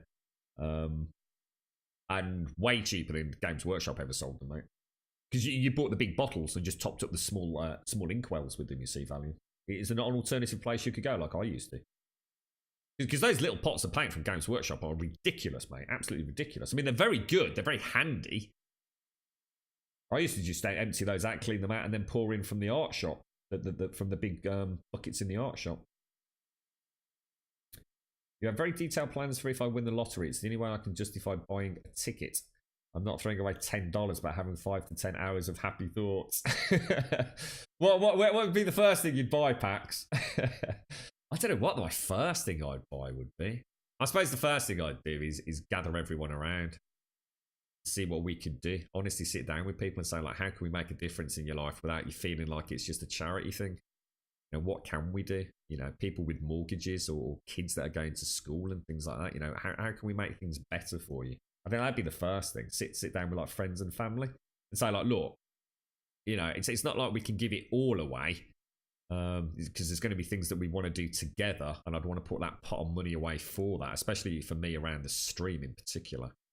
But you know, you wouldn't just want to go up to like your brother and say, here's 100 grand, mate. I'd rather sit down with them and say, like, what can we honestly do? You know, name anything. If you just want 100 grand, just have 100 grand. But is there something more fun we can do so we can spend more time together? You know, I don't know. I suppose that's where I'd start. Other people getting involved, I think. But I think a bottle of scotch and a cigar would be the very first thing. Oh, and a plane ticket out of the UK. In fact, I'd get the plane. I'd be straight down the nearest airport, down Gatwick or something. I'd be picking up a bottle of duty-free scotch and some duty-free cigars, and I'd be heading somewhere. First plane to get me out of the UK, mate. That'd be it. I'd try and remember to bring the girlfriend. In fact, I don't even know if I'd do that. I think I'd give her a surprise. I'd give her a ring later on tonight. And so she'd say, how come you're not here? Where are you? I'd say, I'm in fucking, I don't know, Egypt or somewhere. the ticket's on the kitchen table. Join me tomorrow. That'd be mad, wouldn't it? You used to do security for Goldman Sachs, and we were always told to check if this one humidor was locked, just in case it was open because of the value. Really? Wow. Wonder how much they were actually worth, Serenity. You got any idea? Did they ever tell me? You know, what would it actually have cost to buy one? Ah, nice one. Thanks, Heather. Yeah, I look forward to that, mate. Yeah, nice one. Breaking news. 2 knobs hiking into Mount, looking for a humidor frozen to death on the slopes of Mount Everest while on the trail of a mystical wood carving monk. Perfect, mate. Perfect. It'd be a way to go, though, wouldn't it, Des? What a way to go. What was he up to? What was he thinking in those last few moments before he finally succumbed to the cold? You're right, Evil. Good morning, mate. How you doing, fella? Did you enjoy Anthem, Evil? It looks like he's lurking, so I won't expect an answer just yet. You change out the humidor for a mini fridge full of snuff. What snuff? I don't even know what snuff is. That's that stuff they used to like put in little tin cases, right? But back in the old days, I'm thinking of like the era when Sherlock Holmes was being written, right? Old Arthur Conan Doyle, and they used to like pick a little bit out between finger and thumb and like snuffing up. I mean, I always thought, is it like the old equivalent of cocaine or something? I don't know what snuff is, dude. I've got no idea. First thing, go on holiday for a week. Yeah, I think most of us probably wouldn't we? I'd just make a list of Grumbodians to come and visit, but somehow try and stream daily. I think that'd be awesome. Get you all a bit, take you all out for a pint, a meal, see what we can do to make your life a bit easier. Help family, buy a self-sustainable house, buy a PC, you can stop gaming on a laptop, fill a closet with Jaffa cakes. See, this is what I like to hear, Tell. Specifics. If you're in the lotto, I would travel around as a backpacker, and if I found a partner, I would know it's not because of my money. Oh, right. Oh, so you don't. Oh, I see what you're saying, Milash. You keep it quiet then. You wouldn't make it obvious that you were a millionaire, right? You took in an exotic dancer crisis. Maybe 2, says David. Snuff. Well, snuff movies. Yeah, I mean, snuff movies. I don't think snuff movies are necessarily porn, though, are they? Snuff movies are, I think the definition of a snuff movie, and unless someone can tell me different, is where it's actually, it's the filming of someone actually being killed on camera, isn't it? I don't think it necessarily has to be erotic by nature, but obviously I'm sure some people do get turned on by it, and I suppose there would be an erotic element to it as well, maybe with strangulation or something like that, I suppose, I don't know, but I don't think it has to be pornographic. Oh, well, to be honest, Serenity, I mean, even just having a daily check on something like that tells you that they're taking it pretty seriously. Like checking the old back, you know, the vault doors are closed, isn't it? Right, I'm going to get a coffee in a sec, guys. I'm gisping. Isn't snuff tobacco that I was going to say, I mean, it's obviously not cocaine, or at least I don't think it's bloody cocaine. I mean, yeah, I mean, my guess would be, it would be some sort of... Isn't it white, though? I mean, how would they make tobacco? I always thought it looked like they were picking up bits of talc, but I suppose my only contact with snuff, in that sense, is through Hollywood. So maybe they made it white so you could bloody see it. Maybe it was actually brown. I mean, I don't know. I've got no idea what it is. Oh, snuff is moist powder tobacco you put under your lip. So what's that? Oh, hang on then. So that's not what I'm talking about then. So I must be talking about something completely different. Quite often, the only reason I said Sherlock Holmes is I seem to remember watching a film. I don't know which one it was, which was a Sherlock Holmes film. And Watson quite often would pull out this little tin out of his sort of lapel area and sort of open it up, and he'd dip his fingers in and he'd sort of have a sniff up each nostril. He'd actually reach into the tin, take like what looked like a little bit of powder out, it's just a little bit, and then kind of up each nostril, and then sort of flick his fingers and pop it away. I'm sure it was a Sherlock Holmes film.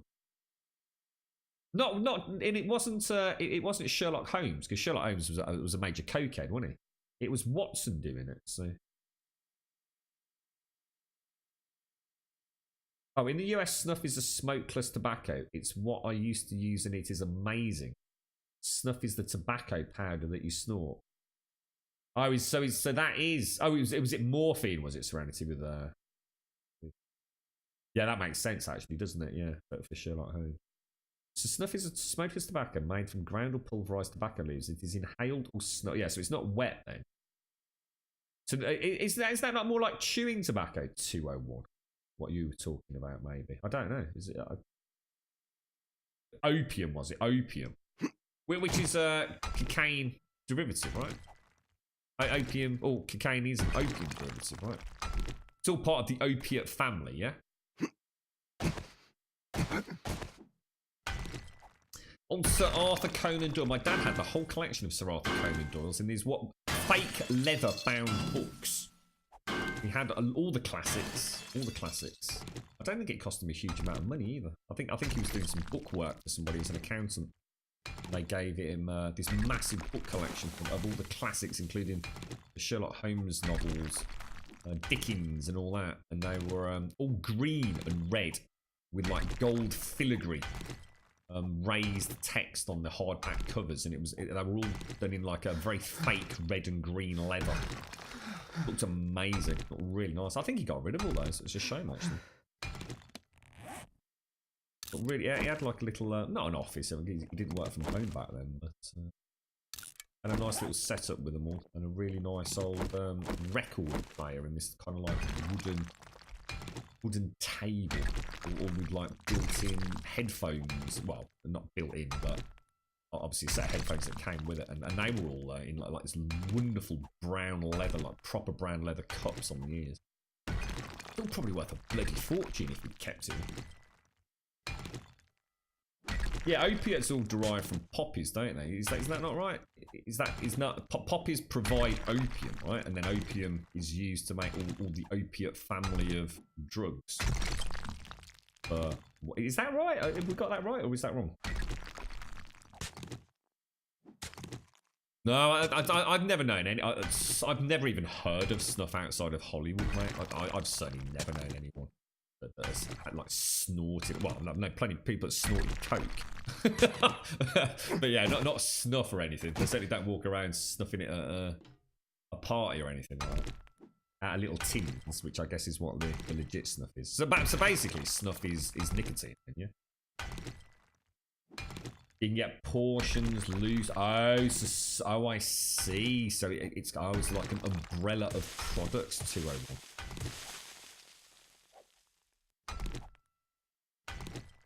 Oh, snus. Oh, snus is a brand of snuff, is it? It came from cocoa leaves. No. You're kidding me. We need some help in chat here. I'm getting confused. Where the hell's the cocaine come from?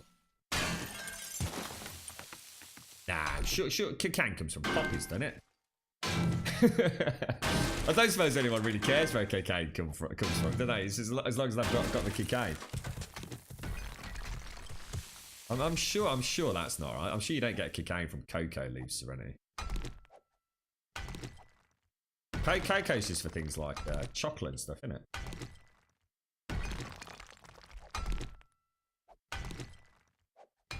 Or is that an alternate? Cocaine actually comes from the cocoa plant. You're kidding me? I didn't know that. So what the hell comes? What comes from poppies? I honestly didn't know this. Cocaine is not from coke. Oh, sorry, spelling. So cocaine is actually from the coca plant. Holy shit, I didn't know. So hang on. So what comes from poppies then?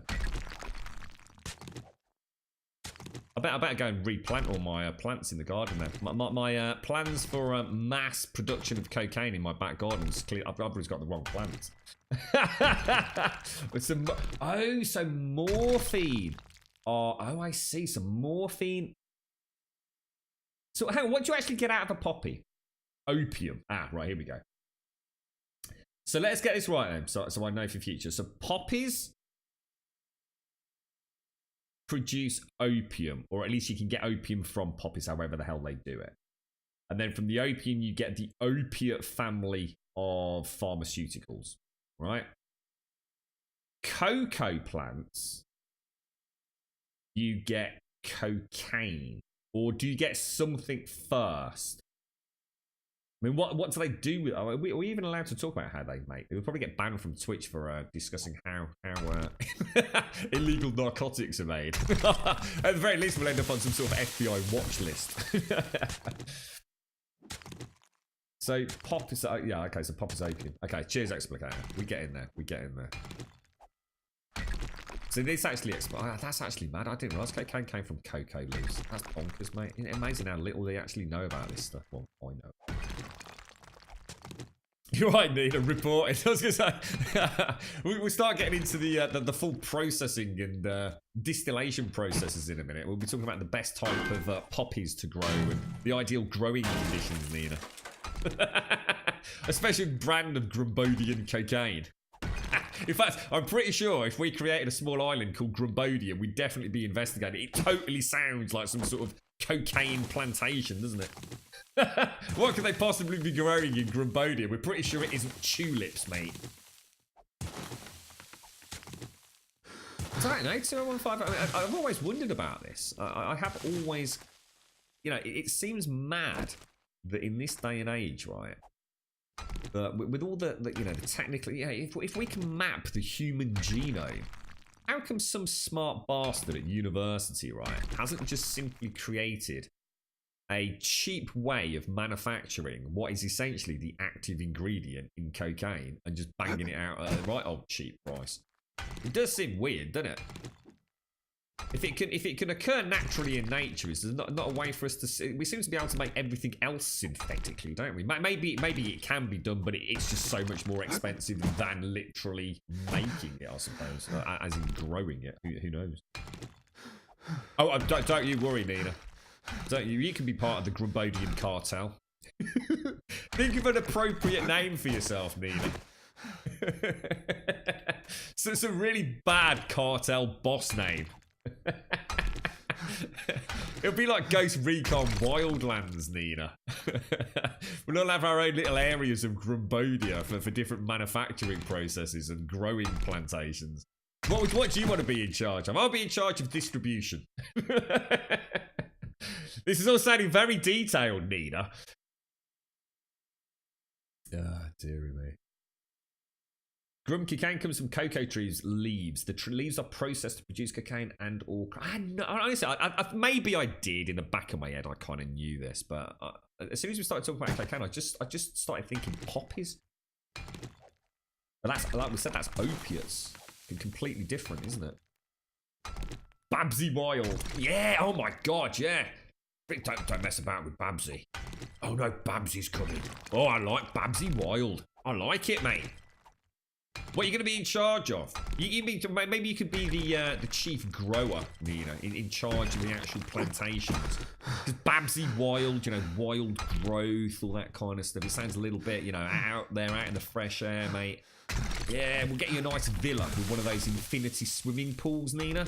And you can just, you know, armed guards everywhere. A bit of a, you know, one of those big windows out to the infinity pool with your streaming station, all that kind of jazz, mate. Yeah, but oh, gotta be careful, these sweet lands. Babsy Wild's doing a tour of the plantation. Everything better be in order, boys. Alright, so you can actually be... Alright, you better take distribution then, Nina. I'll work on the plantations. I don't mind working on them. I like a bit of fresh air, Nina. Heroin. So heroin. So, okay. God, I'm starting to get confused again, actually. I'm actually starting to get a little bit confused with it. What a crazy world, mate. What a crazy world.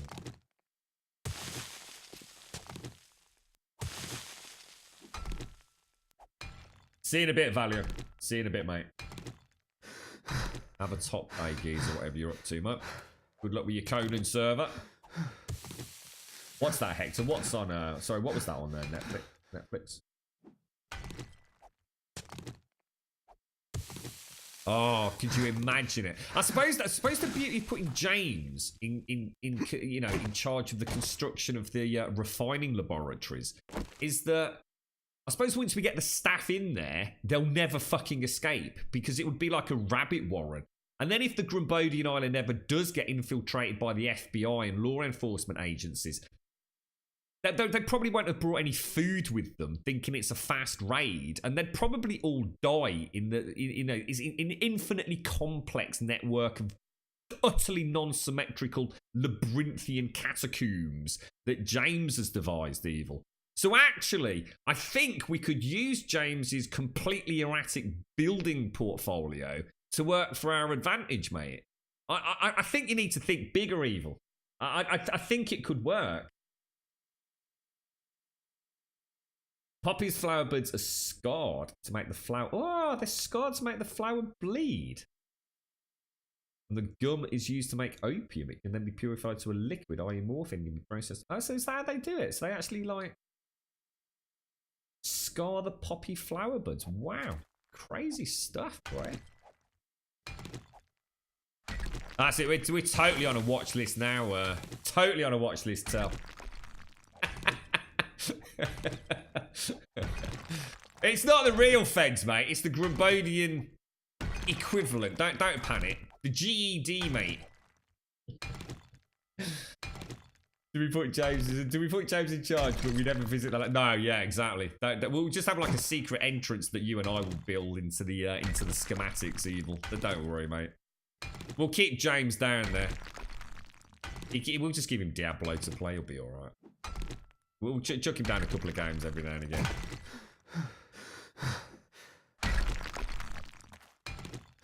Someone was telling me actually last time we spoke about sort of drugs. Let's make the transition into something slightly more legal. Apparently, the what was it? The isn't England like one of the biggest exporters of cannabis in the world? I can't remember where, because obviously there's a lot of places in the US that are legalizing cannabis growth, production, and all the rest of it. Right? It's becoming quite a booming market. Well, someone was saying that apparently growing conditions for cannabis in the UK are just like absolutely perfect. And apparently we export like literally like thousands of tons of it on a weekly basis.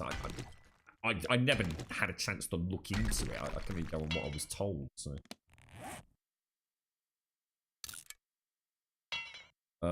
where's my? Oh, there it is. Oh, I always forget it goes back into the slot, doesn't it? British Columbia, not Britain. Everyone in this chat is now having their IP addresses traced, Tell. That's it. You're all on a bleeding watch list now. Blame Nina. Blame Babsy Wild. Everyone dob her in. We'll be alright. Nina will take one for the boys, won't you, Nina? If anyone's interrogated, just say Babsy Wild, alright? Just say Babsy Wild's the head of the cartel, alright? Don't worry, Nina. We'll get you out of the country. They'll never take you alive, Nina.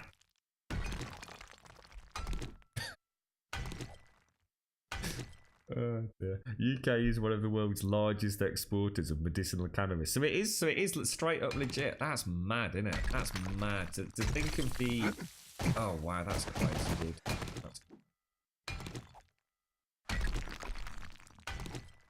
Medical grade. What's the difference between medical grade cannabis? I mean, does medical grade mean it's actually better, you know, for smoking? If you what's it called? Is it TCH or something? Is the active ingredient? Is it TCH? Something like that?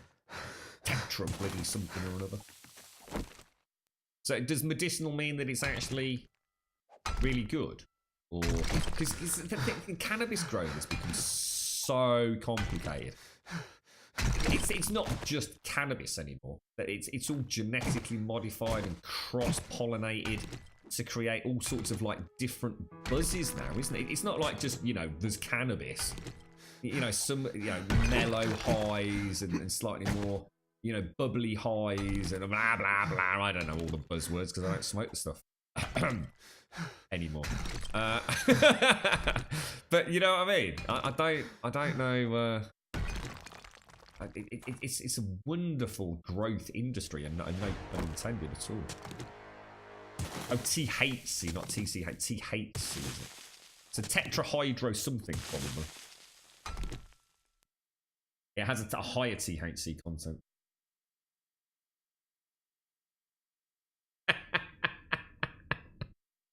Oh, Babsy Wild just flashed the old puppies. I like it, Nina. See? I knew we should put you in charge, mate. She's always got a plan. Always one step ahead. To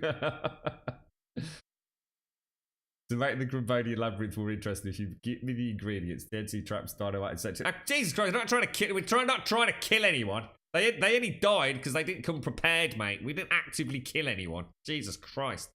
Steady on, mate. You will get us in trouble, like Tell said.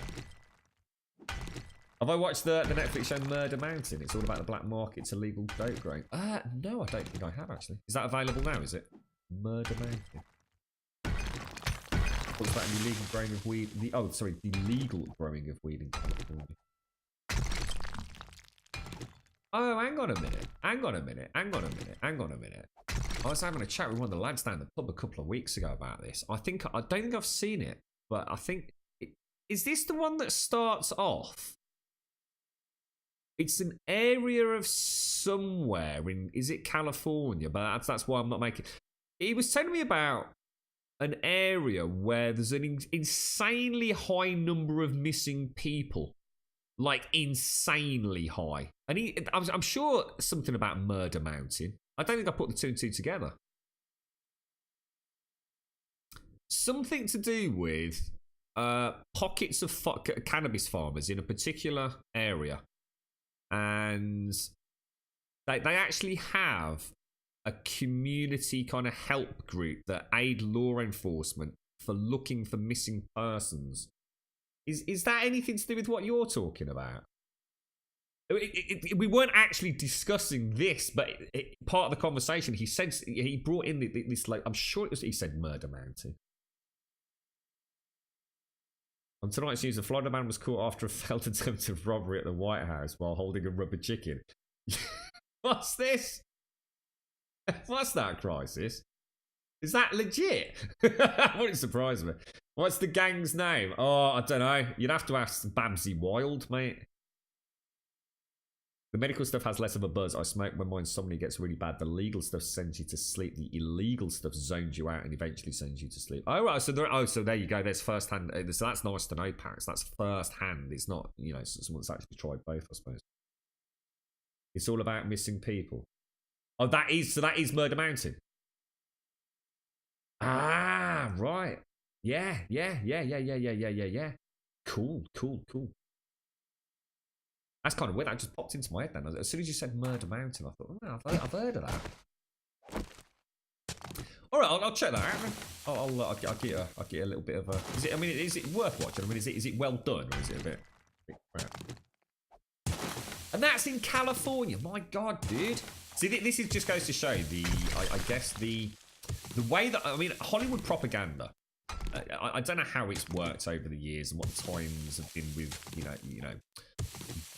presidential campaigns and how it works over there and all the rest of it. But when you think of California as someone from the UK, yeah, you think about drugs like you would in any large metropolitan sort of city or area and all the rest of it. But you actually think of it as being pretty well enforced, a pretty tight area, Yeah, there's a lot of illegal stuff going on, but where isn't there lots of illegal stuff going on?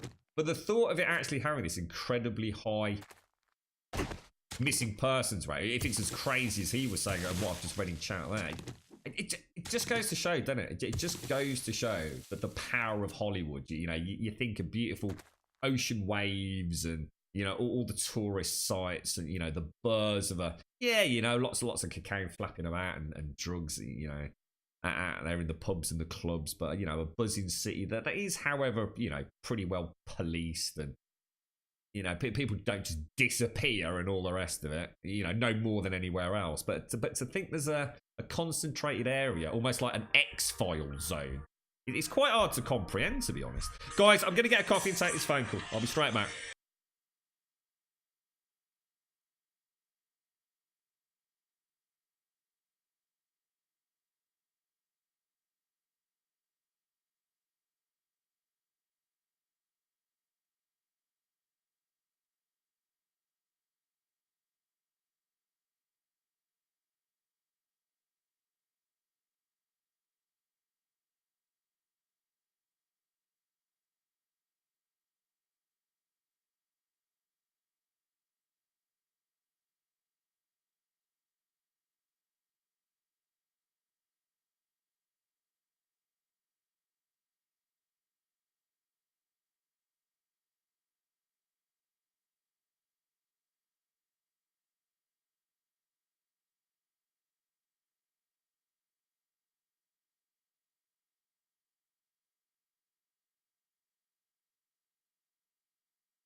Oh, check this out. So you know, I'm gonna call it now because I don't give a fuck. There's this dude right that was engaging me in YouTube. You just heard a ding dong. It came through here. Oh, what a fucking twat. There's this dude called Pest789. Oh, dude, you gotta check out the responses. I'm not gonna say anymore. What a total fucking twat. I knew he was one of those. I looked at his fucking YouTube channel as well. What a fucking bellend. I actually said at the start, I'm not going to stoop to personal insults, so I'm not actually going to mention his name or anything. Fuck you, pal. You're such a fucking cock. Talk about butthurt. He actually thought he knew about modding, and he was talking about modlets and stuff. Oh, what a giant cock fairy, mate. he's obviously so obsessed. Look, he's one of these crankpots. He's actually said on YouTube, "I shall not stoop to personal insults. Good day, sir." And then he just runs off to call me a potato, a bellend, and a snowflake on stream. Classic bully. Talk about a straw man hypothesis. He's got a right bit in his butt. He came because you know we were talking about clips and things yesterday, clips and magazines. And obviously, I don't know much about that kind of stuff, so I'm always at the mercy of people like telling me things. And obviously, we were talking to Annihilate yesterday, and he was trying to explain clips, and I was sort of like, "Oh shit, you know, no, that's not right, dude. That's not right, mate. This is the only thing about guns I kind of know about." And obviously, we had a chat, and you know, my previous understanding of it was completely wrong. So he actually came into our YouTube comment section. And he actually started writing off, "Shut up, fucking knobby, you don't know anything," and all this sort of stuff. And then he edited it all out so it sounded a little bit more polite. But then he got all upset about modlets. So he's one of these people that, you know, he has to have a bit of a bitch and a moan about things. Probably a bit of a lonely gentleman. And he started talking about modlets and why, yeah, you know, my understanding about modlets is that it just doesn't need to be called modlets. They're just unnecessary, basically. They really are completely unnecessary. And he actually started, he knows nothing about modding. He's one of these people that didn't want to enter into any sort of discussion about anything. He's just one of those. I've had loads of them recently. Like real special snowflakes that don't seem to have anything else to do but like rampage around YouTube comment sections. Basically being a bellend. I think they like the attention. So there you go. You've got some attention, mate. There you go. You gave me, honestly, a real laugh. A real fucking laugh earlier. I'm trying to see if I can find my own comments about it. I can't see it now. What an absolute testicle. Maybe he's not well. Maybe he's actually, you know, maybe he's not well. Maybe he's one of those people that's sort of lingers around YouTube. He's got nowhere else to go or something. Poor little bastard. Hysterical fucking YouTube channel, eh? Anyway. You're right, no, let's talk of the devil, mate. How you doing, bro? Yeah, thanks for that yesterday. We had a good chinwag about that, didn't we? Why has the dog broke to the rejector got a patch on his eye? That's because that's Toby, mate. Oh, let me bring you back. That is Toby. So when I describe the dogs to Deadeye, they're identical because they've got the same. Well, they're brothers, aren't they? They're basically the two dogs are brothers, legit brothers. I think they've got the same. I'm just trying to think if it's the same mum or the same dad. I think it's the same mum. I think. I have to ask the girlfriend. But for all intents and purposes, I mean, obviously, like any dogs, that they are different. But if you were to describe them, they're identical. The only difference is that Toby's got kind of like, it's not a patch. It's not like a patch like a dog would have. But he has got this kind of area over his eye that's a little bit darker. So then I actually put a patch, like actually put a legit patch on Toby, which I thought was brilliant, like proper brilliant, you know? It's like a really nice interpretation of it. Yeah, no, we were talking, there's just this fucking cockwomble on YouTube, mate. I actually thought we were going to have a nice conversation, but he's one of those people that is like a dog with a bone, dude. He's just, there's just no point in even discussing things. See, the sad thing is, we could have had quite a nice discussion. I actually have got a really good explanation why this whole modelling thing literally just doesn't make any sense, and I'd have been more than willing to, you know, agree to disagree, but to have had some discussion around it. But he started off with personal insults on the YouTube section, and I just said I'm just not going to talk about it. So I always talk about what's going on in my life, and this morning I came onto the stream and sort of said, you know, speaking to this fucking twat on yeah, but I wasn't gonna say his name or anything. But if he wants to be a prick like that, let him be a prick, you know. Water off a duck's back for me. I think sometimes, thanks for giving me something to talk about that's outside of the norm, to be honest, mate. It just goes to show there's always some fucking cockwomble out there that wants to be a bit of a prick about things. And you always know when they're not willing to listen because they start talking about being bullies. It's a classic example, isn't it, of someone not really having an argument about anything else. So it's just a straw man argument. You know, it's got nothing to do with bullying. You just simply can't enter into reasonable discussion with a fellow human being because you think you're right. I think I'm right. That's the whole point in discussion, isn't it? And sometimes you can't come to an agreement. But going around calling people that have been around in the modding community for fucking years and no modders who also agree with certain people's standpoint. You got this special snowflake out there on fucking YouTube. He thinks he's someone special that he actually resorts to personal insults and calling people bullies. What a sad fucking dick job that is, mate. So honestly, they're fucking nut jobs out there. Honestly, fucking nut jobs. Millions of fucking nutters. You gotta be so careful out there, honestly. Fucking crazy bastards. Some of the stuff I get through on Discord, honestly. I always said that when we eventually, obviously someday, probably have to retire to the Grumbodian Isle, won't we? I'm gonna do the most awesome stream. I'm cataloguing it all. Every single thing. The Discord messages, the Twitter messages, all those things that come through from people that are fucking crazy, dude. They're fucking crazy. And we're going to have the greatest stream in the history of Grumbodia going back over it all. I'm making like little annotations and little notes about it, because it's easy to forget why it was said. I've always mentioned a couple times, if we're not streaming 7 days, honestly, some of the freaking comments I get.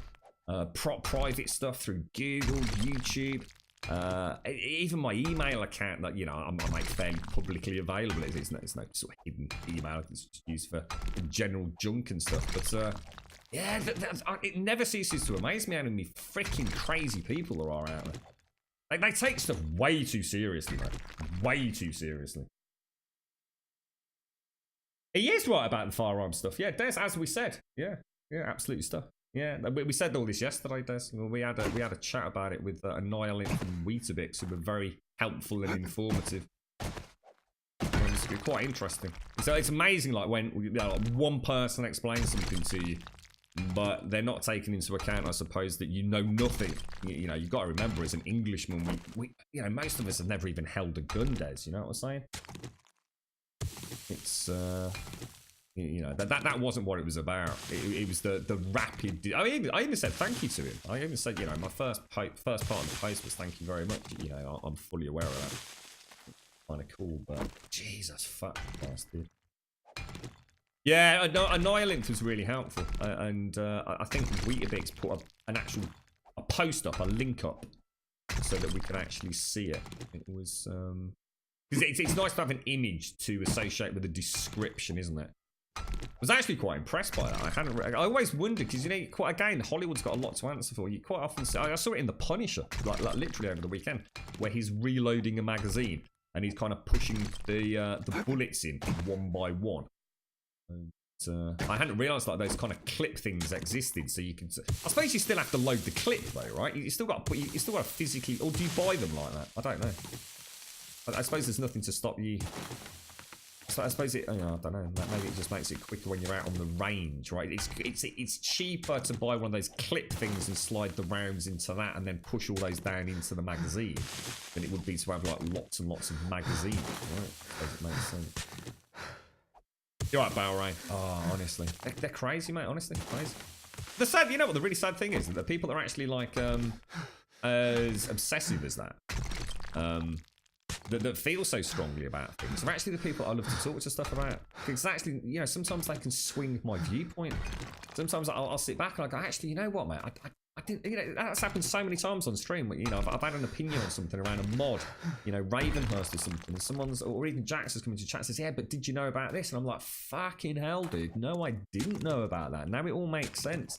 And I think those people that are willing to put time in and discuss things with people on the internet, knowing that, you know, quite often things can get, you know, misinterpreted. It's hard to get a point across in text, isn't it? It is difficult.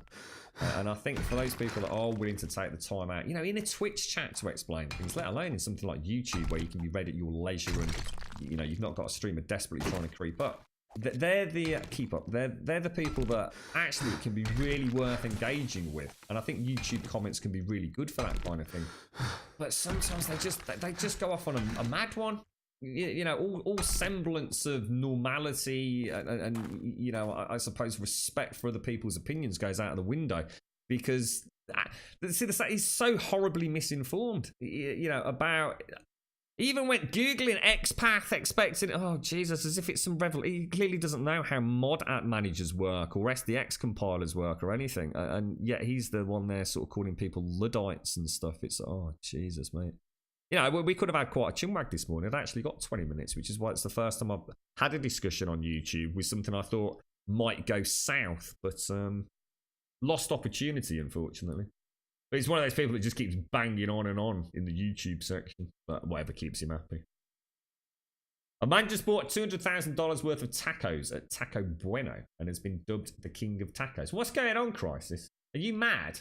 Have you taken a bang on the head, bro? Either I'm missing a huge part of chat today, Crisis, or you're confusing the hell out of me, bro. Yes, it is Balray. Yeah, you're right. The idea of them group is that magazines are expensive. Buy 20 clips for the price of a few magazines. Yeah, it makes sense, doesn't it? I can guess that, yeah. Yeah. See, unfortunately, what had happened was, and this is why I was misinformed and incorrect in my comments yesterday, was that last time we'd spoken about clips and magazines, the explanation that we'd had was because we were talking about a specific couple of guns. And I think we were using the M1 Garand, which, and as someone said yesterday, that style of clip is very unique, isn't it, from what I understand? Which was that kind of idea I had about them physically being connected almost. Whereas that image that I think Weetabix threw up yesterday was much easier to understand. You know, not all clips are the same, are they? And then that did actually make sense. I was quite chuffed with that.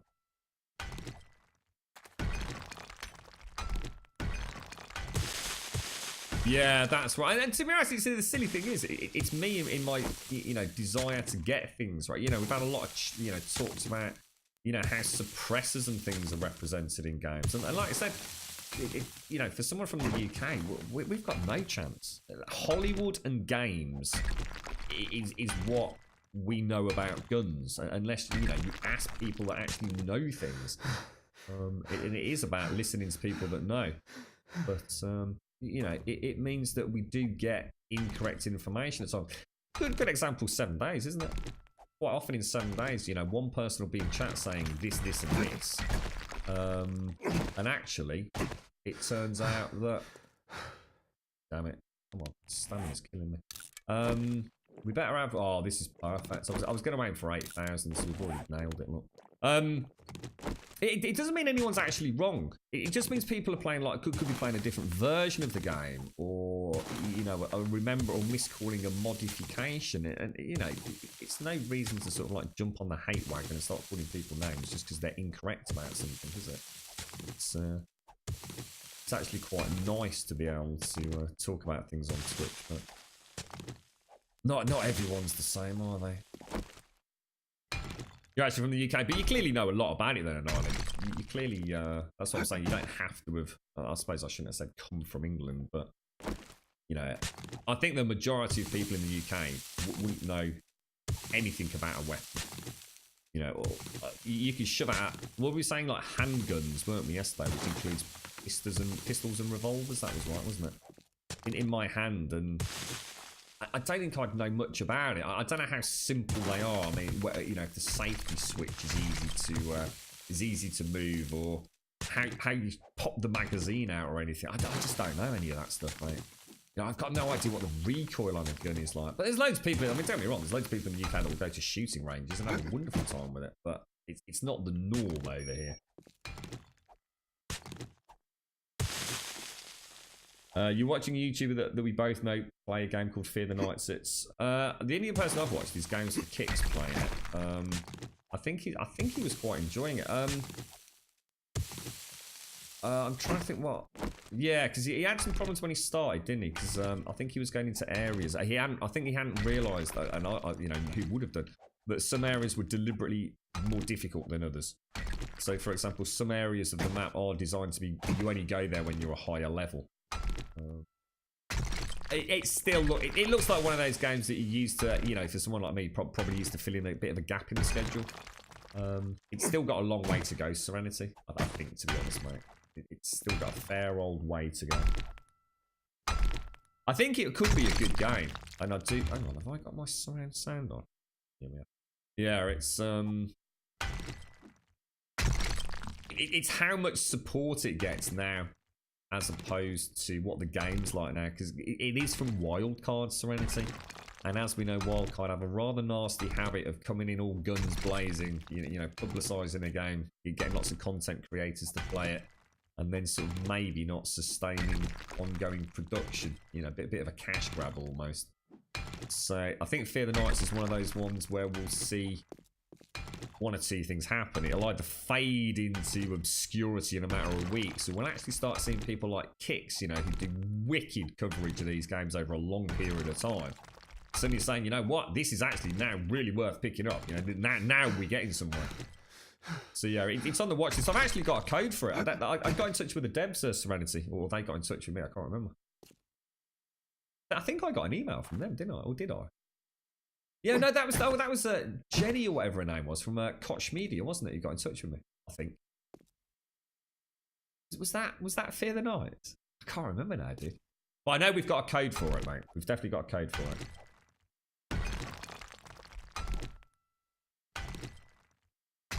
Oh, I don't mind I've got no issues with. I think it's a bit different to publicising other streamers. To be honest, mate, I don't really have a big problem with that, to be honest, mate. It's just, I suppose we all just try and conform to Twitch etiquette, don't we? I suppose it's all you can do on Twitch. There's those unwritten rules, aren't there? Yeah, I mean, you know, I support Kicks is basically the only YouTuber I watch, really. I mean, I watch a lot of others, but I only watch them because they happen to pop up at the top of the search. So, for example, if I pop in Anthem tonight and Rad Brad is at the top, or Tetra Ninja, that's who I'll go and watch. But if I actually am selectively looking for some good commentary on a game, especially if it's a survival game, or an opinion on a game specifically, rather than just, you know, some good quality footage that Rad Brad and Ninja might get ahead of everyone else, it's Games for Kicks, almost exclusively. He plays the same games I enjoy.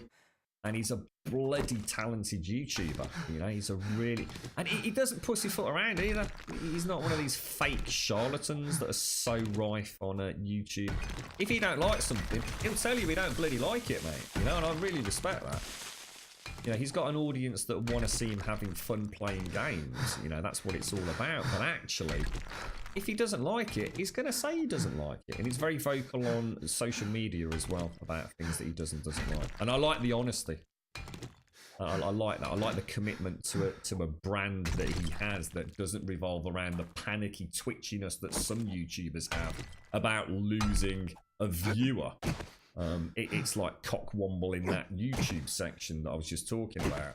I don't give a fuck. I'm not going to sit there and fucking say, I really appreciate your opinion there, mate. Yeah, it's really nice of you. Yeah, if I don't like it, I'm going to fucking say it like I would in real life, mate. I'm not here to pansy fuck around, pandering to little special snowflakes' needs and wants. That's not who I am, you know? What do I think about clickbait? What on what? Do you mean on things like YouTube, or...?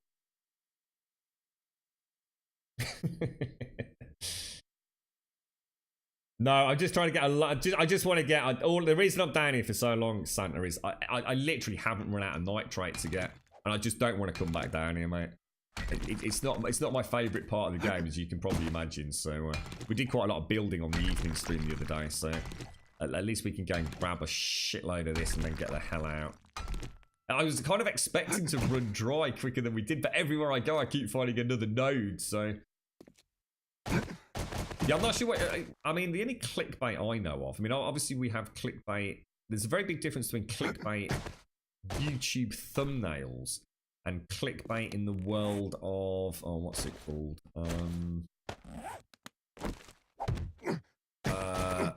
Gaming, for example, magazines or sensationalist journalism. There's a big difference between the two. In YouTube, I say use whatever you need to. If subconsciously someone is going to click on your video because you've got a pair of tits or a penis on it, I don't give a shit, mate. You know, at the end of the day, I'm not going to watch your content. I'm not going to carry on watching the video if the video's shit. That's fine. I've got no issues with that. You do whatever you got to do. It's a cutthroat business on YouTube, and I think all YouTubers have got to do whatever they've got to do, mate. But there's a difference between that and sensationalist stuff that we see, where people deliberately manipulate titles to be misleading. We saw a little bit of Cage848 was an interesting example. He didn't mean to do it at all, and Cage is another great guy on YouTube. I think in the lead up to Alpha 17, he posted a video that could, to some, have sounded like he'd got some early Alpha 17 footage. I can't remember the specifics, and his comment section were just absolutely hammered. Clickbait, why did you do this, blah, blah, blah. And he did put up a post saying, look, I'm really sorry that wasn't my intention. I didn't, that was not what I'd meant to do. I wasn't trying to fool you into anything. It's just what I put in as the title. And yeah, in hindsight, it maybe could have been better worded. There's a case of clickbait being honestly just oops-a-daisy. But we do see a lot of sensationalist journalism around games where it's putting almost words into people's mouths just to get a hit on a website. That can be a bit annoying. Where a comment is deliberately manipulated in order to get hits. Where am I for Nitro, McGlashan? We are currently... Well, the main mine... Do you want to know exactly, McGlashan? Or? The main mine is over here. 1152 north, 154 west is the entrance. And we've got loads tunneling north and then eventually east. But my current position is there, dude. 1214 north, 72 west. I don't know about pipe bombs, to be honest. I think I'm more likely to die from using pipe bombs. So you've actually got guns then in Ireland? Oh, wow, dude. So you actually have all your own... Oh, that's mad, dude. I didn't know that in Ireland. That's awesome. So we can definitely come to you as a UK resident to talk about things like local legislation and laws around guns then. That's actually a cool contact to have, mate. T-Max, thank you very much for the Prime sub. 6 months in the house. Can we please get some sub love in chat for T-Max? A 6-month resubber. Top banana, mate. Thank you very, very much, bro. Really do appreciate that, mate. Thank you kindly. Fantastic, dude. Absolutely fantastic. Yeah, did you want me to stay on this screen for a minute? Swig my coffee. I'll leave it up for a second. I'll just have a swig of my coffee, dude.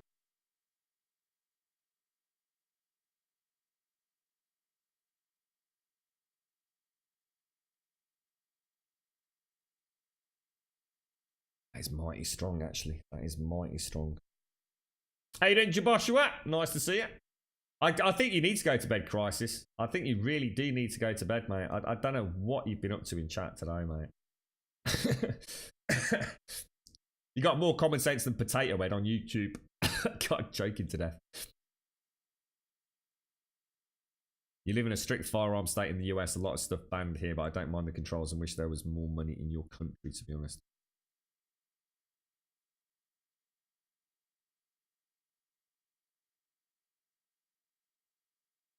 Did I see Pixie? Hello, Pixie. Did you just get here, Pixie? I didn't see you earlier, mate. How you doing? Oh, you were there. I'm just getting to you, aren't I? Just reading an island. I'm a little bit behind today, mate. You've actually got a couple of shotguns as well in Ireland. So did you have like one of these super duper gun cases, or is this all kind of kept? Is that all right there, McGlashan? Yeah. Have you as in, do you keep them at home in Ireland, or is this all stuff that you keep at a range in a secure place? Oh no, Pixie. Oh, is he all right, or where do we go? Let's get out of here. So you won't get a license unless you're a member of a gun club for a year, and most have a long waiting list. Even then, you're only allowed a shotgun that can hold more than 3 shells. The most common you. So how can you have all those other guns then? Is that stuff that you have at the range or at the gun club? Is it? I wonder what the security's like at a gun club. Holy shit! There's loads of them though. I remember we looked into this in Ireland. I was really surprised at how prolific and commonplace these gun clubs are. So someone actually started me off looking into it in and around Birmingham. There's bloody loads of the bloody things, dude. What were those spots on the map? These black things? I don't know, dude. That's actually a really good question. I actually have no idea, mate. They seem to be focused in this area, don't they? They're not anywhere else, look. But over here, there's millions of them, dude. I just kind of put it down to being a bit of a weird graphical glitch, but they are very focused in this one area, aren't they? They even go through the town. Should we have a look when we get up, see if we can pin it down? Who knows? Who knows, sir? Oh, careful. Go over to one. I was thinking it might be surface boulders, but I don't think it is.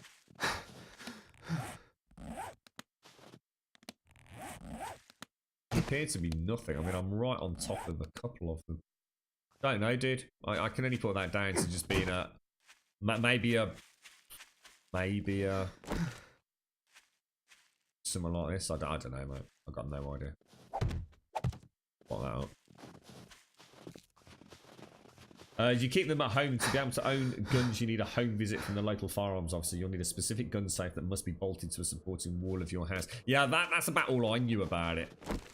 That they had to be stored in a, you know, I don't know whether it's like a British standards registered case or something. And it can't just be in a case that you can pick up and move. It all has to be actually embedded into the wall or some, you know, concreted or chained in or whatever, doesn't it? Yeah, cool. That's mad, dude. I don't think I know anyone in the UK that has that sort of range of guns in Ireland, to be honest. Your wife's uncle is a gamekeeper in Wales, and he's got several firearms, shotguns, and rifles. Yeah, which I guess makes sense, doesn't it? I mean, if you need it as an occupational thing. Go fox shooting. Does he get many foxes? Any idiot can buy a gun in the US, and most don't have proper storage for them. Makes us responsible owners look bad. Yeah, that's the issue. In fact, you know, going back to Pete, actually, it's a shame as well, because I did actually check out Pete's channel. He got some really interesting stuff where I think, I don't know whether it was him or some of his friends were firing like an M60. Fucking amazing. That was crazy looking at that. I owned by, I can't remember who the tank was owned by. I can't remember what it said in the comments section, but yeah, it's mad to see so many people together in the US, all with these amazing array of arms. It is like it's in the UK. That's mad. You know, if the UK was to get invaded, there ain't a lot we could do to stop anyone. In the US, everyone's got a gun, dude. You don't want to be fucking off people in America. You know, you land on the shores of America and start causing trouble, you're just going to get shot, mate. No, you know what I mean? They ain't putting up with anything.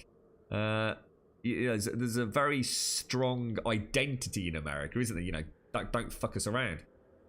And it's kind of really weird for someone from the UK to watch like a load of dudes and lasses in a field, and everyone's got like these crazy automatic weapons and shotguns and rifles. It's like, holy crap. It's like a personal army.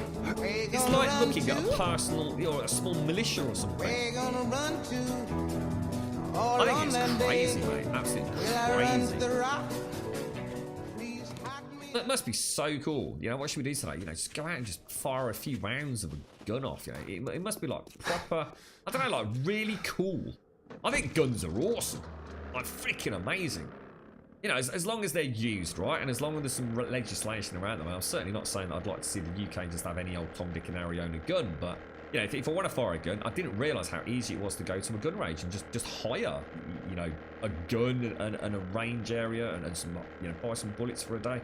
I think it's mad. I'd love to do it. Well, I will do it one day.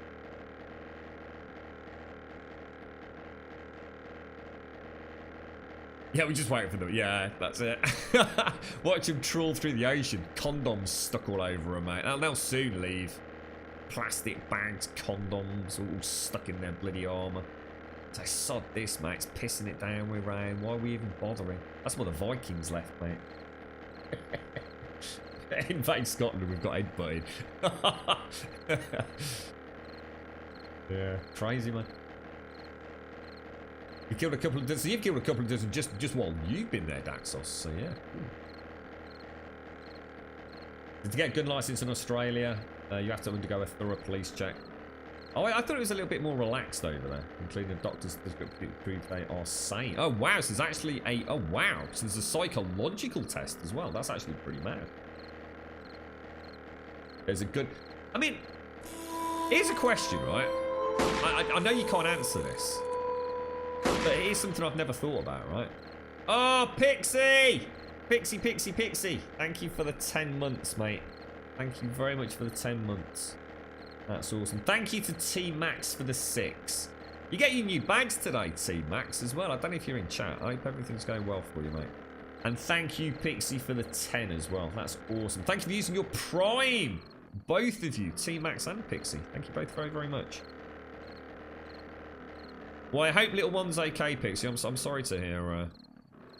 The problem with the sickness bugs, of course, is there's always that ever-present worry that everyone else is going to come down with it, isn't there? Never nice, unfortunately. There we go. Thank you very much, Pixie. Yeah, if you were to, I mean, I don't know what it's like from state to state. It's very, again, it's very easy as an outsider to think of all of America being very similar. But, you know, the difference between one state to another state in terms of local laws can be radically different, can't they? But as a generally sweeping question, do most adults, say over the age of, say, 21 in America, own a gun? Or is that a really, really varied answer depending on whereabouts in the states you live?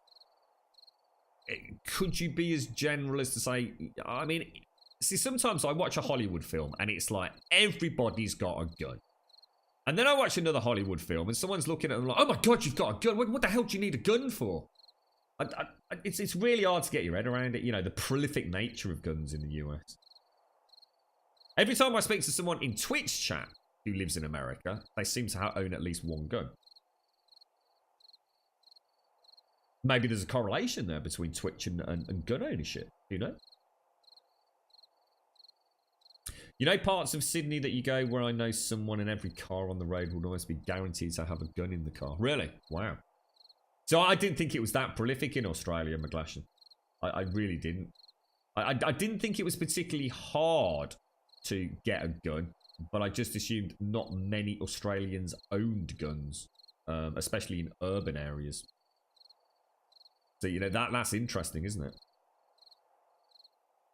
You reckon it's something they decided to ruffle him up during the night? He's now singing Baby Shark. What the hell, Baby Shark? I don't know that one. So state to state is radically different, and lol, no way. Oh, I see. Okay. So not even close. Not even close. So the majority of people in America don't own a gun.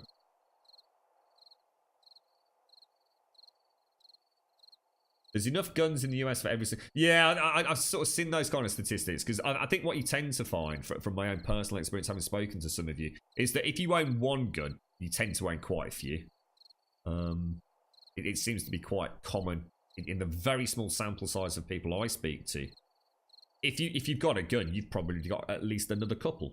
You might have a handgun, or a rifle, whatever they are. Again, I don't even know the names of all these types of things. So yeah, it doesn't surprise me that if you were to count up all the guns in America, you could easily distribute one to everybody. That actually doesn't surprise me.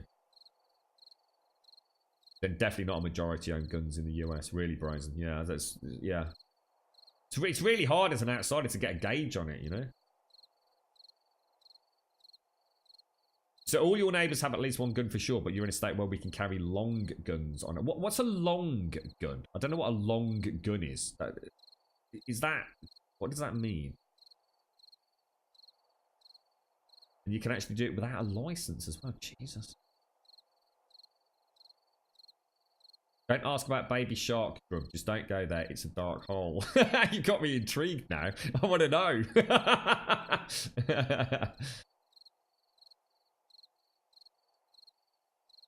The certain states have higher percentages. I personally own 4 and working on getting a 5th.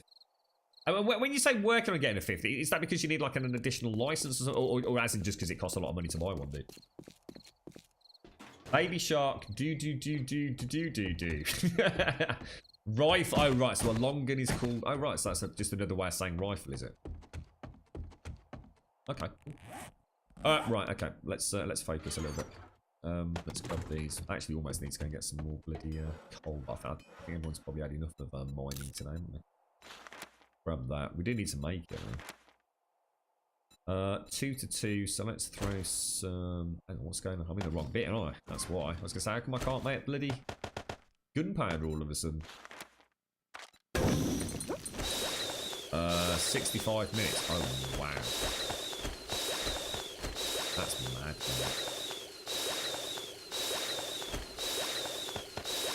There we go. Lovely jubbly. So let's take that and that. Oh, so it includes shotguns, rifles. So basically anything that isn't a handgun. Whoa, that's magic. So hang on. Let me just go back and make sure I read this right then. So you're in a state where you can carry long guns on our backs without a license, but you actually need a handgun. But you need a permit, so you can walk around with a rifle, but you can't walk around with a handgun. And is that because I'm going to assume, as a complete idiot on all of this, that that's because you can conceal a handgun, but it's a bit trickier to conceal a rifle. Is that what you mean? Grandpa Shark, do. Let's go hunt, do. Has anyone got a link? I need a link. I feel like I'm outside here, mate.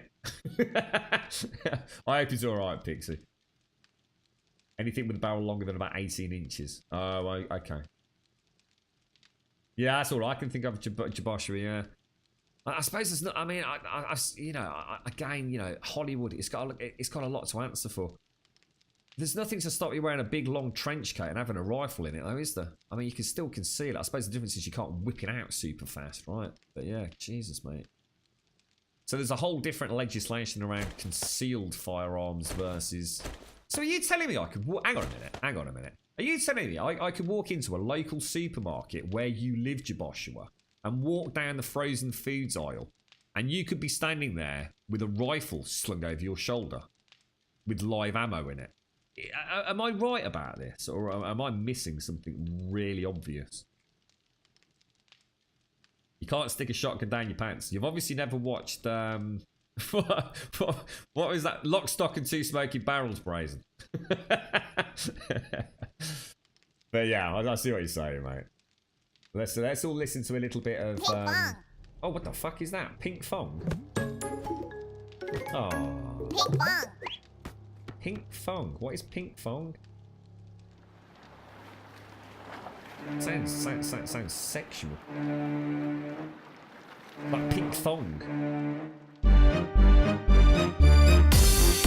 Oh my god, this is awesome.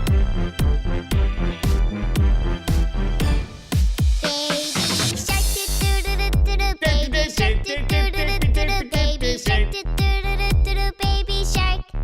Mommy shark, mommy shark, mommy shark, mommy shark. Daddy shark, daddy shark, daddy shark, daddy shark, Daddy Shark. Grandma shark, Grandma shark. Grandma shark, Grandma shark, That is amazing. That is amazing. That's the greatest thing we've ever done on this channel. That is totally awesome. That is amazing. Oh, God, that's the new outro music, the new intro music, the new sub music, you name it. We've got it all now, mate. That is brilliant. That's brought a smile to my face today. That is amazing. Is that in the charts? Can I buy it on iTunes? Oh my god. Thank you very much, Pixie. Thanks for making my day that little bit brighter, mate. What do you mean cancel your subs? You just want to sub even more now? If you could sub twice, you'd have done it while that was playing. Oh, it's beautiful.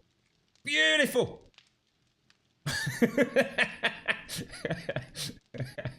I've actually started noticing on YouTube. Has anyone else got this? Have I got some hideous virus? I've started noticing that sometimes when I play a song on YouTube, sorry, no, not a song. When I play a video on YouTube, it doesn't let me back out of it. It kind of locks in. I can't interact with like the volume or anything. I've noticed it a little bit recently. Can we listen to it again? Just so I can check that? Or... No, Crumb! Do not press that button again! So what is that? I mean, more importantly, what is that? I mean, what's this Daddy Shark thing? What's it all about? What does it mean? Who is it? Is it part of like an actual cartoon program? Is it? I mean, we need to get more hip with the kids, man. It's all you old fogies in chat, you see. It's the average age of Grumbrodia is, well, if Razor's in chat, about 936, I think. But I'm only a young man, you see. I can be watching this stuff legitimately and get away with it. You know, you need to start diversifying the things you will watch a little bit. We can have that as the Grumbodian national anthem, actually. I kind of like the sound of that. It confused me because we already had that sort of stuff on the TV. I thought Fiddly had got the iPad. So what is it? I mean, all jokes aside, what actually is that? Is it actually a cartoon, is it? Or it looked a little bit like, what was that thing I used to love? Oh, I used to love it, mate. Done by Man of Action. And it had Sporticus. Oh, I used to love Sporticus, man. It was the best thing on TV. Lazy Town. Oh, Lazy Town was the best thing ever, mate. I loved Lazy Town. You've heard that song before. Before it became a thing, Millie used to watch it while she was just wee. I mean, is it just a YouTube thing, or?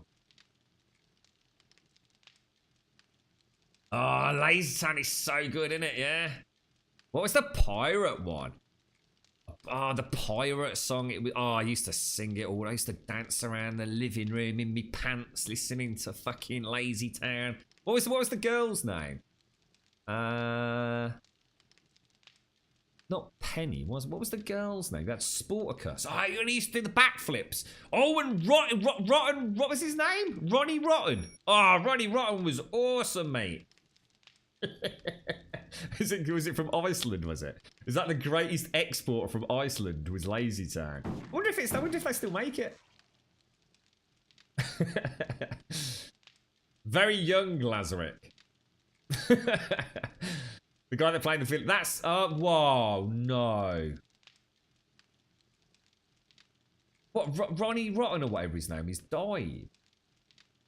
No way.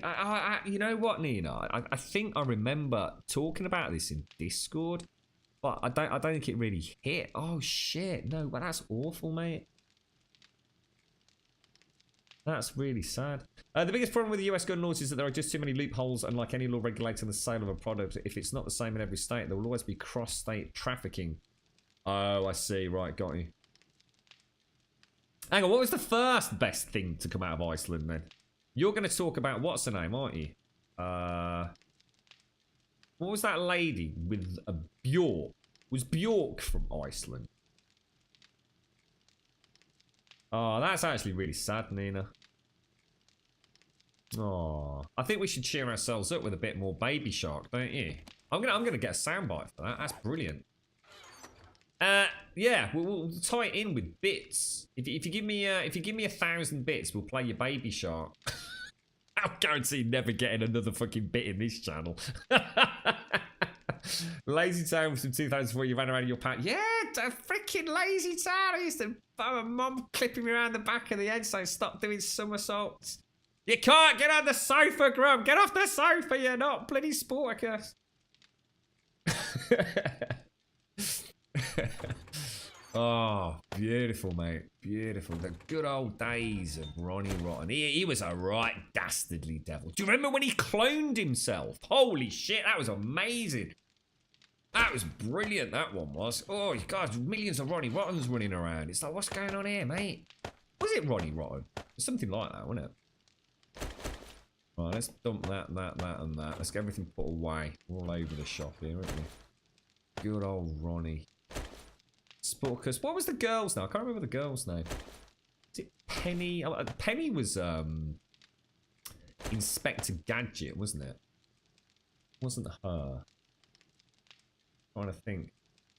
Bjork was as mad as a bag full of cats. She always. I don't know much about Bjork, but yeah, she was definitely not your average. She didn't conform to the norm, did she? Which let's be honest, is good. Something like the music industry. I like a little bit of cheeky Lady Gaga. I think she's a bit bonkers as well, but I kind of like that. I like it when they've got a bit of personality, to be honest. Didn't Lady Gaga used to be a songwriter? Wasn't she a very, very popular songwriter? She used to do like mega hits for people like Madonna. And she thought she tried to sort of tentatively test her toes in being a singer, but she was actually told that she was too ugly to ever make it in the music industry. I'm sure there was a tale like that. How fucking awful is that? And so fucking awesome that she showed them the massive two fingers. Fuck you. And made herself, you know, she's literally got a musical empire now, hasn't she? I'm sure there was something like that going around with Lady Gaga. Even if you don't like her music, you've got to admire that sort of like, fuck you, mate, attitude. Lady Gaga can write songs in 10 minutes. Yeah, but good songs, right? Stephanie, that was it. Stephanie and Sporticus. She had the pink hair, didn't she? I'm pretty sure I had a Stephanie wig at some point. You heard Lady Gaga was a stripper? I don't know. I've got no... I just know I really like Lady Gaga. One of the greatest things I've ever watched was Lady Gaga in American Horror Story. I won't say any more than that because I nearly dropped a spoiler then. Yeah, she was awesome in that. I've never seen her like acting or playing a role. She was just like perfect. I won't say any more than that. All right, okay. So, what are we gonna do? Let's go and do a little bit of cleaning up upstairs. Let's take that and let's take that. We're gonna go. So we're gonna need 2 more bulletproof glass, aren't we? So let's just pop that on there. Turn on. Well, hang on, we might have some glass plates, thinking about it. Oh, we have, yeah, let's take those as well. So we're going to go in through there, we're going to smash that out. Oh, we made a load of tallow, didn't we, yesterday? So we're going to need that. Are we making any more candles? No, we didn't. So let's make tallows, candles, 1, 2, 3, craft those up. I'll tell you what, let's make another 3. I think that's all we need. Bradley, who's Bradley Cooper? I'm sure I know. I just can't think of the face or who he actually is. Bradley Cooper. What, doesn't Lady Gaga have a willy? What the fuck? What the fuck, dude? Oh dear me. Oh Jesus, I've heard some stuff. You're right, Yola. You overslept, so arrived at the gym late. I could do with a little pump up. Oh, you want a bit more, what's it called? Lady Shark? No, what's it called? Daddy Shark? Mummy Shark? Lady Shark? I don't know. Sharks. You're right, Weird Hands. Oh, sorry, man. What did I miss, dude? Sorry, Weird Hands. Chat's going a bit crazy today. What's this mod for version 17.1? Oh, yeah, it doesn't exist, mate.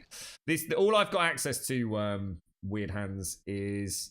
I keep thinking of Edward Scissorhands. 7 Days to Die Undead Legacy by Subquake. Undead Legacy is a big mod overhaul that will be with us, you know, in weeks, months to come. All I have access to is this heads-up display. This beautiful, beautiful heads-up display. I haven't got access to the actual mod itself. And it's just because Subquake was kind enough to let us showcase it, really, mate. So, watch this space. You know, it'll be out. You'll be able to play it. You won't be able to play just with a heads-up display. You know, the heads-up display is part of the mod Weird Hands. So you'll get a chance to play the full thing, you know, in weeks to come, mate.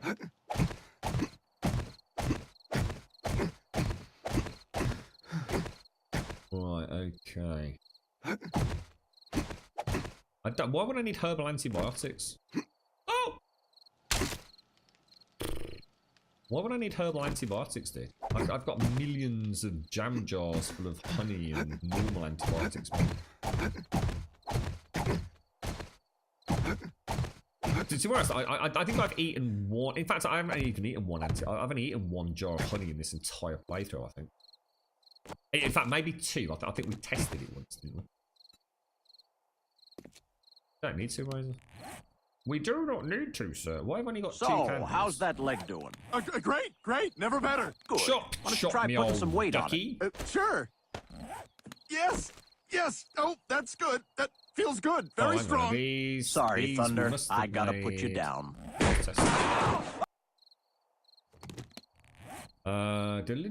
Recipes, normal. Please. I think we needed 8. I think I'm just going to be a couple short. Oh no. Balls! Balls and balls. Oh, come on. One short. You're having a laugh, mate. Oh, I am. I'm literally one candle short. I'm going to have to go and get it, otherwise my OCD nature will... I'll tell you what we'll do while we're here. Let's smash this up.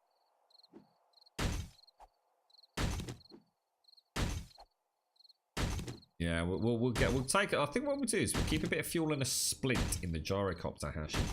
That sounds like a good idea.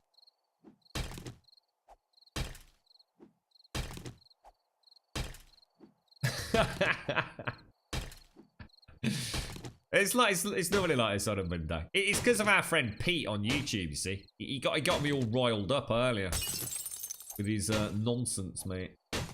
This is what happens. You know, the early morning vibe carries into the stream, you see. It's a shame we can't paint some sort of pentagon or pentagram, I think it's called, isn't it, on the floor down here. We can have a Daphne summoning circle. Not a bad idea, that, Epic. Do I really need that many? What, candles? No, but the Shang Shuang Thwang Wang balance would all be out of sync if I don't put another one down, Pixie. Can you not feel it? Can you not feel the schwang of the wang? The dangle of the angle, mate. It's not right like this. Or the angle of the dangle, I think it's called. You know what I mean? Can you not feel it? Is it not making your scalp itch just a little bit? Because it's not symmetrical. It's what we call a James trap, you see? James would be naturally sort of brought towards this because it's non-symmetrical. And, you know, he would make a little hobbit hovel here. He'd live here quietly with his flip-flops and small pipe, smoking bat poop. Because, yes, he would be, you know, because of the Feng Shuang Wang.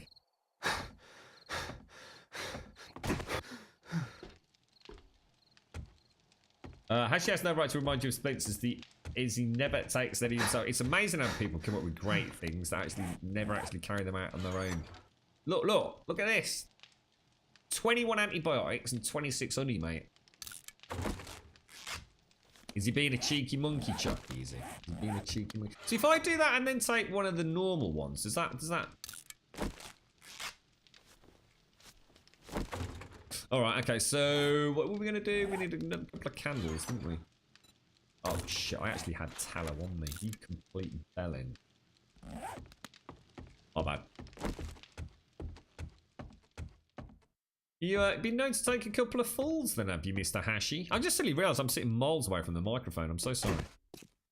Because I was looking at YouTube comments.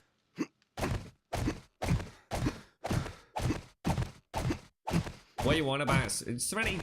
Don't try and be one of those people. We know it's favourited and currently being downloaded onto your phone. You don't need to rebel against things that you love just because it's not cool with the kids, mate. Go with the flow, dude. Be yourself. If you like Daddy Shark, do. You like Daddy Shark, do, mate. You don't worry about it, bro. No one's gonna think any more or less of you, bro. It's all right, mate. Don't deny yourself the things you enjoy in life just because other people don't understand you, Serenity. You be your own person, mate. If you want to listen to do on repeat all day, you bloody well do it, mate. You come enjoy me. I plan on putting it on throughout all of tomorrow's stream in the background. It's about time we have some backing music on this stream, to be honest. So I've done all of that. We can pop in these down here. And we'll pop that in. It's not actually right, is it? We've done this right. We just need to paint the top block, don't we? Pop that in there. Pop that in there. Whoa! Mr. Mojo! Party pants. Party pants. Yeah, we know, Des. We know. We know how it works. You'll be out tonight buying yourself an even bigger set of speakers, getting all the surround sound set up, ready for our intro music. Even Serenity needs to chill out, mate. You need to just stop worrying about other people so much and just enjoy what you've got in life. There you go. Look at that. Lovely jubbly. Lovely bloody jubbly. Lovely bloody jubbly. Hello? You were impressed with that, weren't you? I actually felt like I knew what I was doing then. Right, so that's finally the base up top done. Anyone think of anything we can paint? I actually quite like the concrete look. Quite like the plain grey look to those, to be honest. How's things then, Mojo? How you doing, bro? You hate that song? Seriously? There's too much denial, Serenity. If he just says, oh, yeah, that's just stupid, that is, mate. Everyone would have believed you. You've gone too far down the denial road now. We got a new song for you, Mojo. The Daddy Do song. Or Baby Shark song, apparently it's called. How you doing, Mojo? All good? I don't mind you to boff something more, Grum. Oh, dear. Right, okay. So what can we do with this sack of ball bags? I'm not liking this, guys. I'm just not liking it. It's too angular. It's too simplistic. What can we do with these? What do you think? I mean,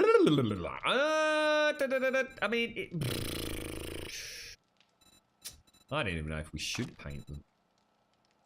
I don't even know if I can be asked to paint them. It is actually a better statement. You listened to it last week. How come everybody else knew about this and not me? Why have I been kept out of the loop of the Baby Shark song? I don't understand why you got. You know, you're supposed to be like my eyes and ears out there on the interwebs, all the cool things, so I can stay young and hip and with it. Why is it only today that I'm finding out about Baby Shark? What? You were just trying to keep it to yourselves. I think that's very, very unfair. You know. I don't like it when you know, make little niche, cliche, clicky groups in Grumbodia and don't include me in it. I bet there's been Daddy Shark and Baby Shark parties all week long, haven't there? You've all been sitting there dressed up with your shark hats and your bloody floatable dinghy wings and all the rest of it, dancing naked. Here's me, sitting in the bloody dark all alone. I hope you're all proud of yourselves. Not very happy at all about this. I don't know how you can have kept such a wonderful piece of iconic music away from me. Just selfish. That's what it is. You're just bloody selfish, mate. All of you. Heartbreaking. But now I know about it. Oh, we are going to have some fun with that. Oh, we're going to have some fun with that. Right, let's pop these back in here. Gun back down there. Right, should we go and do a POI? It's Mr. Elegon, he's back. He's back from the dead with a shaved head.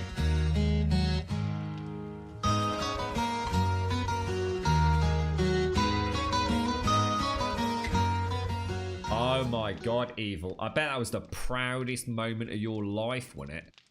Are you kidding me? You've actually danced with Emily to the Baby Shark song. I am fucking legit totally jelly, mate. I want your autograph.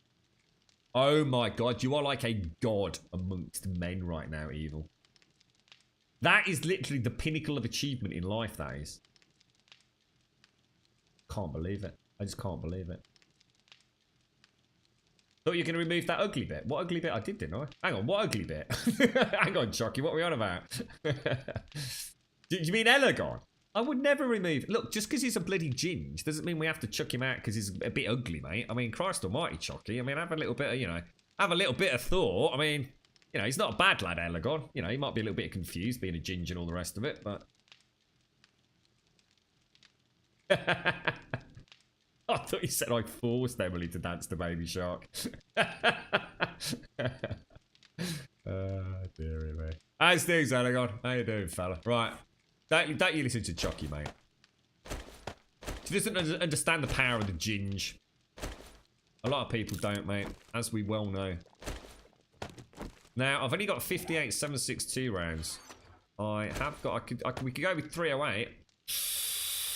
Ooh, we're getting low though. Then let's smelt these down while we wait. Chuck that in there.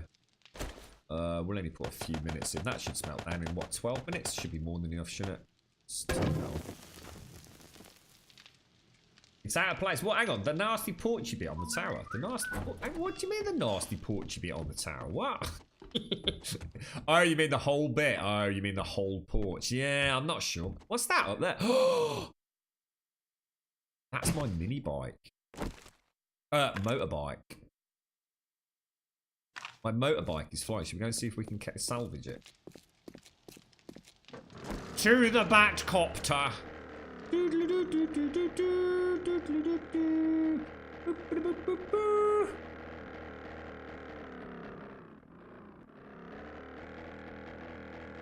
That is mad. Look.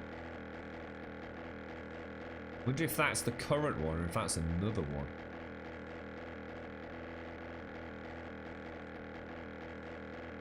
What is it? Is it a bike? It is, it's a bike. Holy shit balls. That could be a problem. Ah, damn it, dude. So have I actually got one down there, or is that...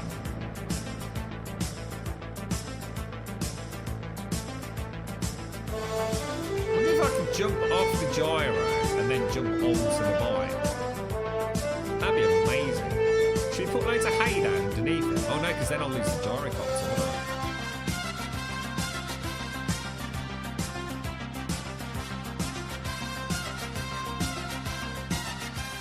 God damn it, game. Unbelievable, mate. Unfucking believable. I can't see my bike on the floor, so I'm pretty sure that is actually my current motorbike, if I'm not horribly mistaken.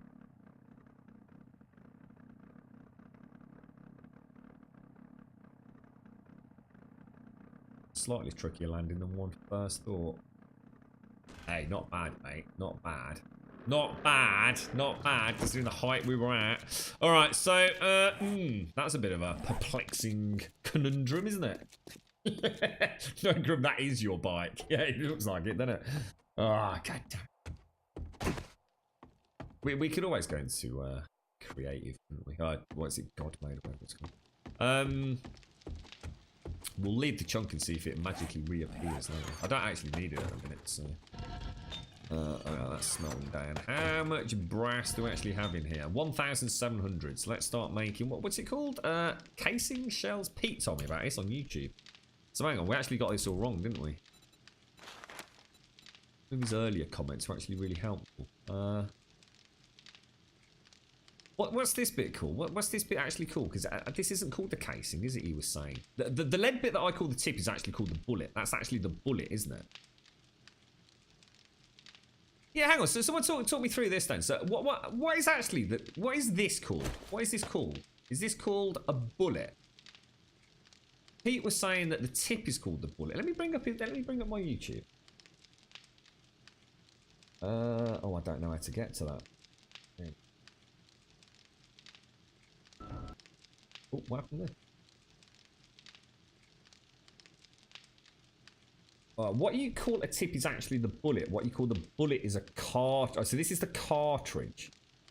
So what do you call it? What do you call the cartridge and the bullet together then? So the cartridge consists of a primer, the case, and the propellant. So the primer is that little bit at the end, isn't it? The case is the bit we're looking at. Oh, so actually no. So it isn't. It's only a cartridge once the propellant's put into it. Is that right?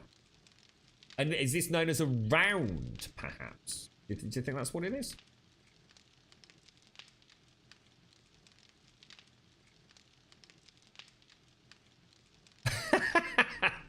Serenity, I've just seen your comment.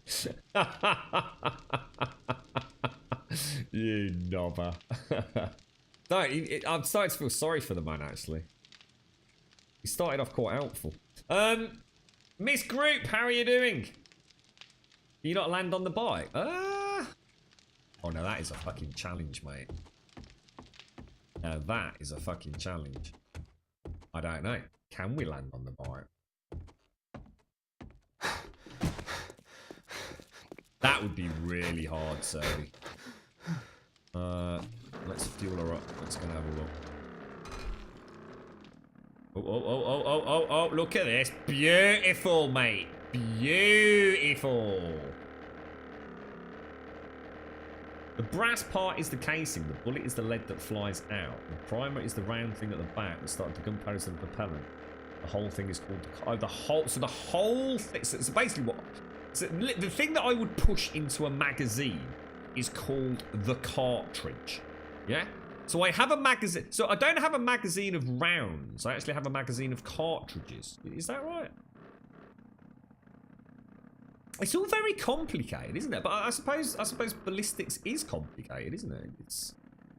I was watching that crazy elderly American soldier dude doing some stuff yesterday as a result of all of this. He was He was teaching me the wonderful things about artillery. I think it was called artillery. Field artillery. And the different types. You've got... Oh, God, I can't remember the three different sorts. You've got howitzers. Mortars. One of them basically fires in a straight line. One of them fires in a big loop. Like an arc. And the mortar is the one that kind of flies... Oh! Oh, shit. Like a really steep angle, isn't it? I can't remember what the other. I think the howitzer's the one that goes in like a big arc. The mortar is the steep angled one, and then there's another one, which is the one that goes in a straight line. That is the Batmobile, mate. I can't actually find it. Where's it gone? Is it above me or below me? Shit, where the hell am I? Above her? Where's he gone? Bloody gone, mate. It's on the floor. We knocked it to the floor. Holy shit, balls. It is. It's back on the ground. Look. Check it out. Pro flying skills, Sadie. Pro flying skills. You see it down there, look. Look, right underneath me now. Oh, yes, sir. Oh, yes. Oh, yes. Look at this. Precision control, mate. Precision control. What about that, Pixie? What do you think about that flying then, mate, eh? Grumbodian Air Force. I don't know what to do with this, Choppy, to be honest. Beautiful, wasn't it? Look at that. Grumbodian search and rescue, mate. Chip-and-Dale! We're rescue rangers! Chip-and-Dale! I used to love that as well. Grum and Mojo, the rescue rangers. What do you think, Mojo? Oh, sir. Right, let's go and murder some zombies. So, do we need to take anything else? Let's grab some... Oh, paracetamol. We've got 10 of that. We've got 10. Oh, let's take old hashy. We'll call them hashy sticks. Hash sticks from now on. 250. That's not a huge amount, is it? 75 of those. How are we doing for shotgun shells? Let's take a couple of extras. Alright, let's go. You're impressed with that, weren't you? Skills. Good call that, Sadie. Really good call, mate. Why use wooden frames when you've got a gyrocopter, Johnny Cash? Hey, hey, hey, hey, hey, hey, hey, hey, hey, hey, hey, hey, hey. Right, trader. Do we actually need to hand anything into the trade? I don't think we do we? We ain't got time for that old noob nerd polling, sir. We are those wonderful men in their flying machines, mate. How you doing, Johnny? How's things, bro? You alright, mate? How's things, Ravanius? How you doing, mate? So what are you going to be playing, Ravanius? You're going to be Division 2, not Anthem, right? Or did you get a chance to play Anthem, Ravanius? Nice to see you, dude. How's things? So cartridge or round is pretty accurate. Usually a round is used for many cartridges. So maybe if I started thinking of a cartridge as being the singular and rounds as the plural, I wouldn't be a million miles out if I try and get that in my head then, Brazen.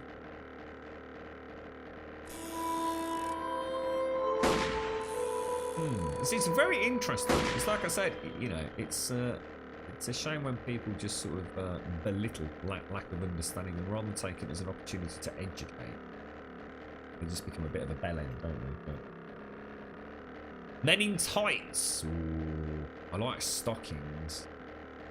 Just say rounds, Grum. Yeah, I must admit, I do magazines and rounds. I do tend to say.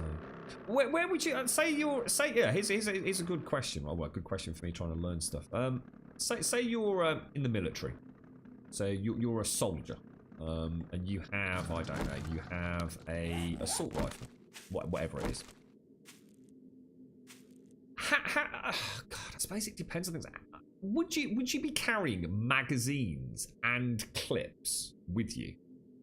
Let's say I am going in a armored vehicle to go and take back a building over there in hostile territory, and reconnaissance has told us that there are some infidels in that building. Is that, can I say infidels? Or is that bad? So some nasty people in there. So the bad guys, all right, are in there, yeah. And me and the lads, we're gonna go and take them back. Would I have magazines in that scenario only, or would you also carry clips? I mean, I don't know how much gear a soldier would carry, but I'm guessing shitloads. Siftify, thank you very much for the 19 months, dude. Can we please get some sub love in chat for Siftify for an amazing 19 months of support? Thank you very, very much indeed, mate. That is phenomenal, sir. Thank you very, very much indeed. Top banana geezer, I hope all is well with you, sir.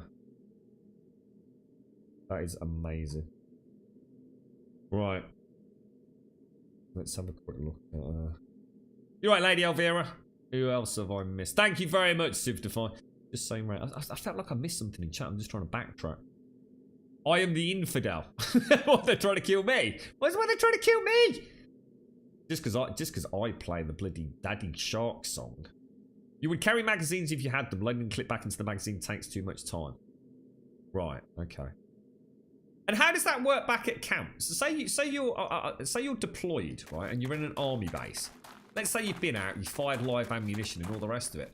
Do you just like go to, what do they call it?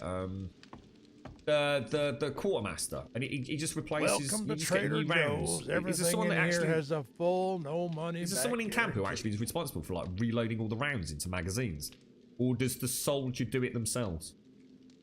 Do they go to the quartermaster and get clips, and they just pop the clips into the magazine, or is that not how it works in a live deployment situation? God, I'd love to see a life in the day of a freaking soldier documentary, like a proper one. Not all fucking made out to be all badass, but actually the dreary drudginess of it, you know, because it's not all fucking gung-ho action. Let's be honest, most soldiers probably fucking don't exactly want to get shot in the face anyway, do they? You actually load all your own. So you get given boxes of rounds, and then you'd sit down of an evening and you'd sort all your gear out. Okay, all right, cool. That's mad, crazy stuff, man. Can I see around? Do you have any jobs? Fetch 1.4.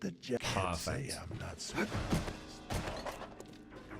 Bloody perfect. I don't know what it is, but we're only going to do fetch quests from now on.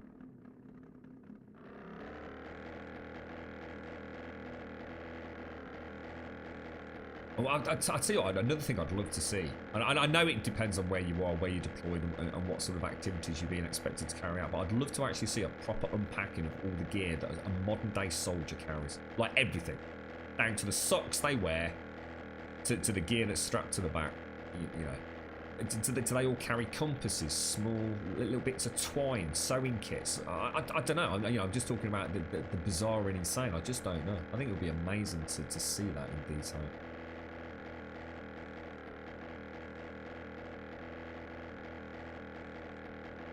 Watch a film called Jarhead. Now, that is a film that I've heard of, and I know nothing about it, so I'm going to assume I've never seen it.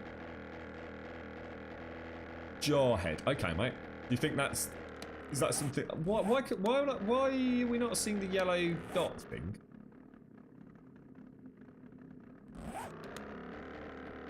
Can't see it. It's just not showing up on the map. I'm burning fuel. Oh, we're gonna have to land some bloody refuel anyway at this point. Oh, you don't use a speed loader. Which people in your chat keep referring to as a clip? Most shooters call these clips speed loaders. Oh my god! So it actually is a lot more complicated. It's one of those things where the terminology gets so loosely, I guess, interchangeable that it's actually, for someone like myself who's got no experience, it's actually really hard to get your head around it, Des. Yeah, you shouldn't say true shooters, but avid, crazy, everyday gun people, right? Yeah. It wasn't uncommon for you to actually have 6 magazines in your vest. And what sort of gun would you carry, Naha? And as a question to you, how many rounds in a magazine? Right. What am I doing? What am I doing here? Map. Where is the mission? Anyone bloody see it? I'll tell you what, let's just go to quests. Quests. Don't want to know which one's active. Tier 5 quest. Show on the map. Is it here? I thought these were supposed to show as yellow. What the hell? I swear they've always been yellow in the past. So I had an M4 with 30 round magazines. Oh, I didn't refuel. I haven't got any fuel. Oh, it's all going Pete Baba Lama Ding Dong, mate. Let's craft one of those. And let's refuel that. And let's get the hell out of there. So 30 rounds. And how fast could you get through those 30 rounds in an M4? I think one of the things I'm starting to realise, because I started watching a little bit of this yesterday. How insane games portray the reloading system. It's one of the things that I really miss about playing Arma. I kind of wish I'd carried on playing Arma. I managed to find a really good and really cool group of people to play it with. They were very understanding of my lack of experience in those kind of combat situations. You know, it's not a run and gun game, obviously. But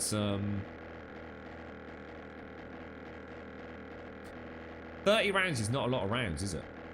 It's I think in games you have these huge magazine sizes, you know, hundreds of rounds before you have to stop and reload, and you reload in a split second. And I kind of miss those games where it really. You remember I said yesterday I'd forgotten what it was like to play a game where when you reload, it's the same as taking out the magazine with all the remaining rounds in there and putting a new magazine in there. Yeah, you're not sitting there and actually putting rounds into the magazine. You know, you should be losing rounds, or at least losing rounds that you've got quick access to. You know, maybe that magazine goes into your bandolier and then you put it back out and it's still only got the 6 in it that you originally had. I kind of like that complexity and detail to a game. I think the last one that I got really into, which is like really Arma-like because it was console.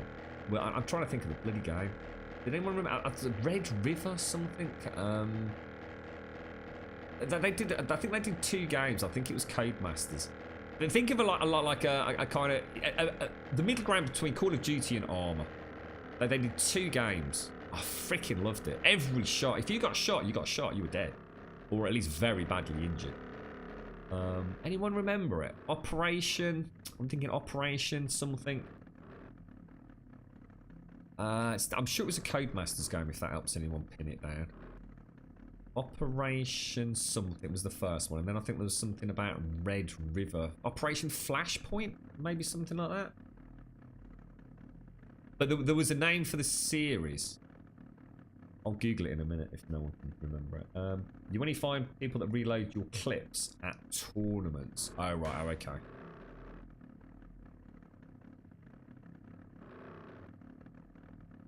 Beautiful. Look at that. Perfect. So are we going back into this? Isn't the? Oh, so this is the Shotgun Messiah. That's good, actually. Operation Flashpoint. Is that actually the name of the actual? Yeah, that's the one. Operation Flashpoint. There were two, weren't there? I really enjoyed those. A lot of my friends were playing like Call of Duty style games, and I said, like, "What about this one? You know, come and play it." And honestly, they hated it. They didn't last like more than a few hours on it. And I thought, but this is so much more fun. You know, this really is about, you know, laying down a little bit of suppressing fire and actually watching the AI to reacting with it. It even had a pretty cool story. I really, really, really enjoyed it. Like, really enjoyed it compared to the other run and gun shooter. You're a badass superhuman, you know, reloading in 30 seconds, super healing all the time. And I just, unfortunately, I just didn't have anyone at the time that would kind of... Let's go and pop this in here. That was willing to take that slower pace of game. And I think one of my biggest regrets around staying in the shooter world of gaming, because I've always been a big RPG fan, was that I never stuck around with Armour for any length of time. That was a bloody... Well, it still is, I guess, a really good game. It even had all the aquatic stuff as well, didn't it? Do you remember that? All the scuba gear. God, it was mad. This is going to be a nightmare. How old approximately is Operation Flashpoint? Really old, dude. Really. I picked up my first copy at like a second-hand car boot sale style thing. And when I say second-hand, the box was just battered, mate. Absolutely battered. I actually ended up, because I liked it so much, I actually bought a clean copy from Game in the end, because I don't want to have a skanky copy on my... I honestly think I paid 20p for it. I'm sure it was 20p, mate. I'm sure I had it for the Xbox 360. But I loved it so much that I picked up like a legit copy. Probably cost me about 3 or 4 quid. But there were definitely 2 of them. Wasn't there Operation Flashpoint Red River? I bet they're still in... Well, they are. They're still in my catalogue, my library. But I bet that's all been put in storage. So, have I ever played Tarkov? I haven't, Brazen, but I've come very close to thinking about buying it on a few occasions. Reloading is fast if you practice it, and you practice it, but you don't reload a magazine after. That's what I was saying, BDM. That's what I kind of liked about those more realistic shooters. You know, in this game, I shoot, and if there's no one around, I click reload. You know what I mean? It's so built into gamers these days. You know, if you've got a magazine of 45 rounds like I have here, and here's a question for you: why don't they make magazines bigger? Why is there a reason why you only have a 30-round magazine as standard in a deployed soldier with an M4? Why don't they make it double? What's the reason? Is there not a way to... I mean, I understand you can't have something infinitely long. You know, you end up with a magazine that's like 3.5 foot long. Is there not a way for them to design it so that they're just a little bit wider? Or is it because I don't know what a bullet's like, a bullet actually is really fucking heavy, and like 30 bullets actually weighs like 1 kilo or something, which can, you know, affect the weight and balance of a weapon? Is that what it is, or... Did you like Operation Flashpoint? It's a shame we didn't know each other back then, Ravanius, because I'd have played that all day, every day, mate. I loved... In fact, if anyone knows something that is Armour Light on like the consoles, please let me know, because I'd love to play something like that. 2001 and 2002. Was that when it first came out? Holy shit. Which would make sense with the Xbox 360 kind of era, wouldn't it? The Teletubbies. There are 3. Cold War Crisis, Dragon... No way, I didn't know about Cold War Crisis. Operation Flashpoint Dragon Rising was the first one that I played, and then I played the second one, Red River. I knew nothing about Cold War.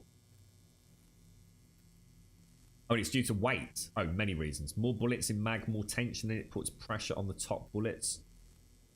Weight, bulk, width becomes an issue if you are running and gunning. Okay. Okay. All right. Yeah. Yeah. That makes sense. I just wondered if there was something like really stupid that you know I didn't know.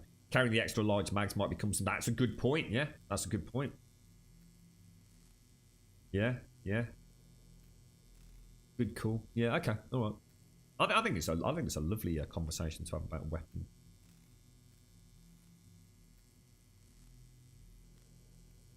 Right, okay.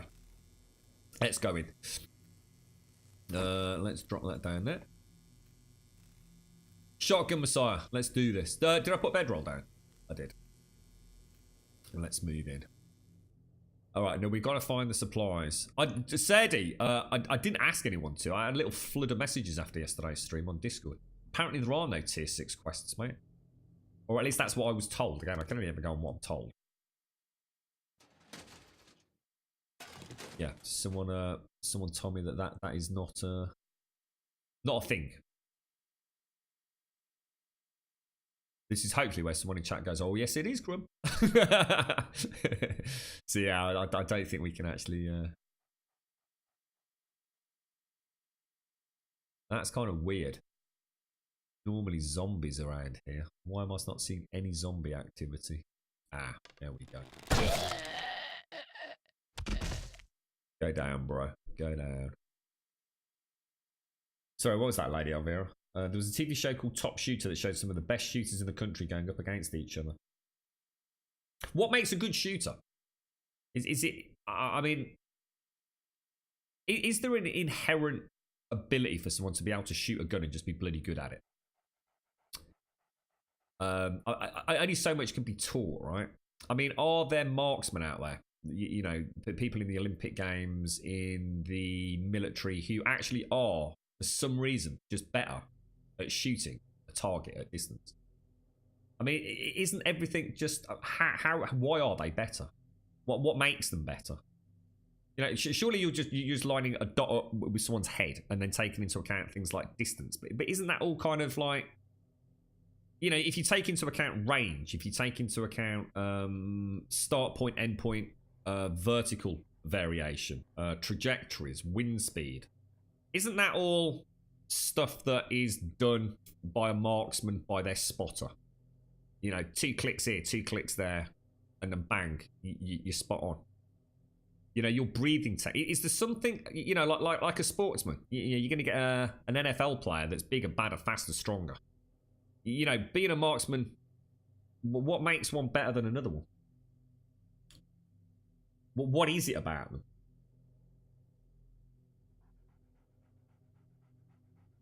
Springs don't wear out from being compressed. They get worn out by compressing and releasing repeatedly, like loading and unloading. So you're going to have to replace the spring in your magazines over time then, yeah? The skill, like all others, there is a natural talent, but also practice and experience. I just wondered if there was something that naturally might make you a better marksman than someone else. If there was like a physical trait, perhaps. I mean, obviously, bloody good eyesight's going to help and things like that, isn't there? But I don't know. It's intriguing, isn't it? Crazy stuff. It must take a certain kind of person, right? Lining up a scope. I mean, I used to talk about this, about shooting an animal, didn't I? If I was to go hunting legitimately, actually go with somebody, but I almost certainly guarantee it would be someone from America to take and go and show me the ropes. And that one time that I get a deer, for example, lined up in those sites, and you know, we're going to kill it legitimately and you know, use it as food. We're not killing it just because Grum wants to go and kill something. But at some point, right? And this fascinates me, the psychology behind it. It don't matter how much training you go through. It doesn't matter, you know, how advanced military training gets. And, you know, they talk about breaking your spirit and building it back up and making you like a machine and all the rest of it. I know nothing about all that. At some point, you go from shooting targets, dummies, mannequins, quite lifelike body parts, you know, exploding on a mannequin at some sort of like, you know, real life combat simulator. Out in a real environment. So actually one day you're sitting there like this with an enemy combatant sitting there drinking his pot noodle and you're going to put a fucking bullet in the back of the head. That's got to be a defining moment in anyone's fucking life, hasn't it? You know, all the training in all the experience, all everything. In that moment, everything comes together, doesn't it? That fascinates me. That fucking fascinates me, and it scares me, but it also intrigues me. There's a difference between that and like being in a firefight, which I should imagine is nowhere near like Hollywood portrays it, and it's fucking chaos, but it's organised chaos. And they're shooting at you, and you're shooting at them, and it's fucking, you know, that be killed or fucking kill mentality. There are people out there, though, for the very first time, they're going to be sitting there with that shot. And that's got to be something else, isn't it?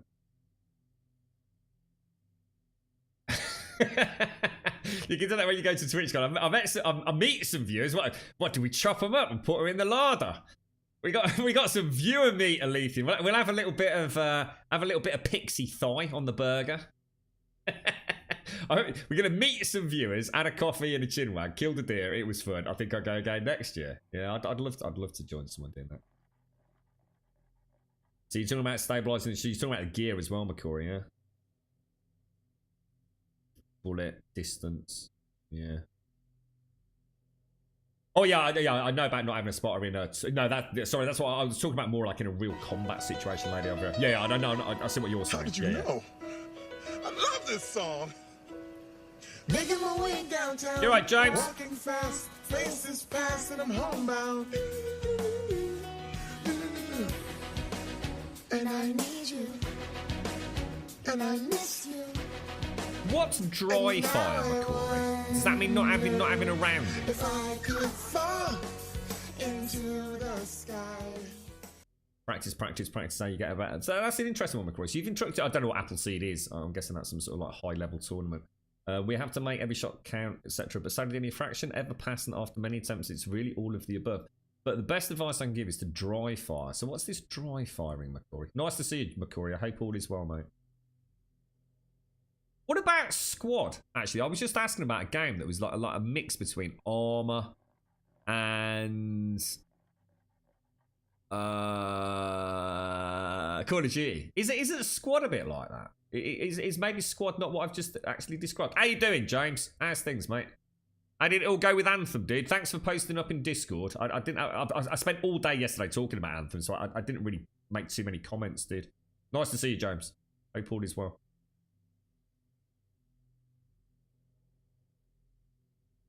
I'd take you to the range gun. We could shoot all kinds of crime. I'd love to have a day out at a range, mate. I know it'd be really expensive, but it's not cheap, is it? It's not a cheap hobby. But I also should imagine it's a hell of a lot of fun. Dry fire is by far the best practice, and I've trained more than 3 dozen people using this method. So that's really just getting you used to that click. That's it. You just literally launch the height of velocity projectile out of that weapon for all intents and purposes, but not this time. Get ready for it.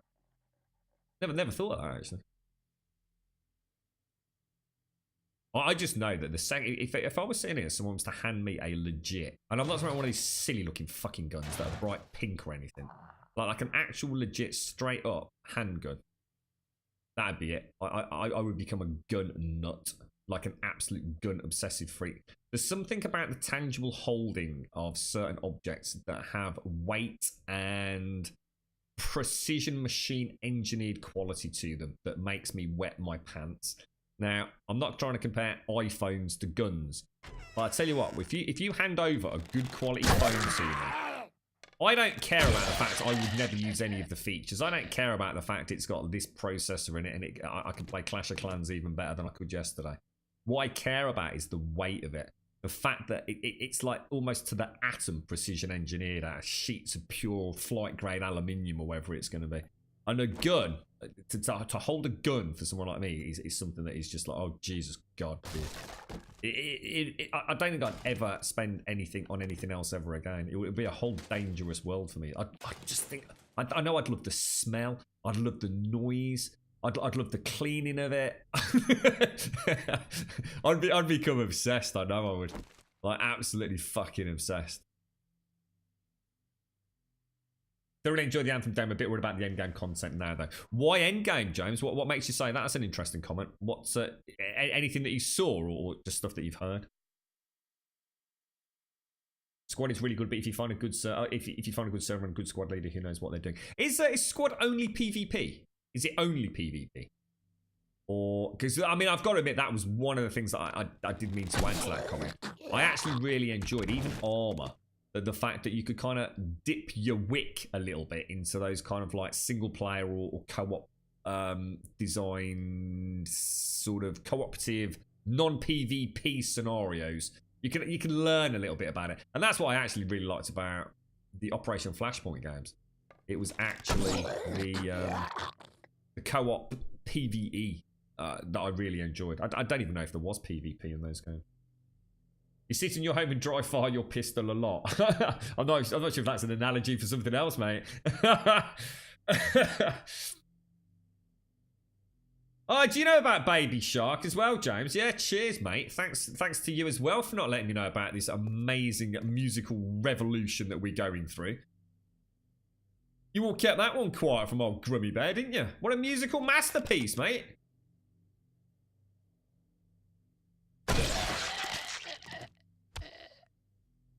I'm determined not to start this one off like I started yesterday with 3,000 zombies coming at me. So if you're wondering why I'm going so slow, it's because we fired 250 rounds in the first 2 minutes of a POI yesterday, which I wasn't particularly happy about. So the stronghold. So this is the fight with... here's a good question for you then, James, if you've got 30 seconds to answer the question. Was the... Let me phrase it in two. I'm sitting miles away from the microphone. Why am I sitting all the way over here? Pete! You got bloody things to answer for, mate. The Spuda Testicle boss. Was that an endgame raid boss? Or was that just a taste of things that can happen? Thank you very much for the sub, by the way, Simplify. Thank you very much for the 19 months, dude. Amazing support. The scar. I always hear good things about the scar, and I don't know what the scar actually is and what makes it the scar. But I must admit, quite often I see the scar, and you get like scar H models and scar L models in games, and everyone always seems to talk about the scar, almost as if it's used as a litmus guide to other weapons. You know, when they're comparing them in games. Yeah, the scar is one of the ones I actually do hear about, I suppose. Oh, sugar. That went rather well. In fact, what we could do, we're a bit sneaky pants.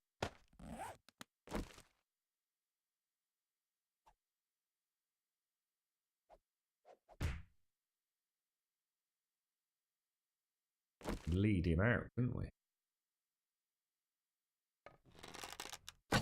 Oh shit!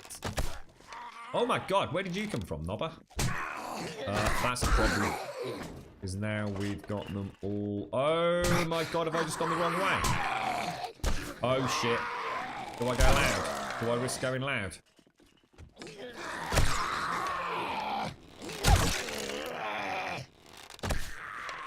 Oh, he's not dead. Oh no, that's not good. I need you to be dead, bro. I'm getting backed into a corner here.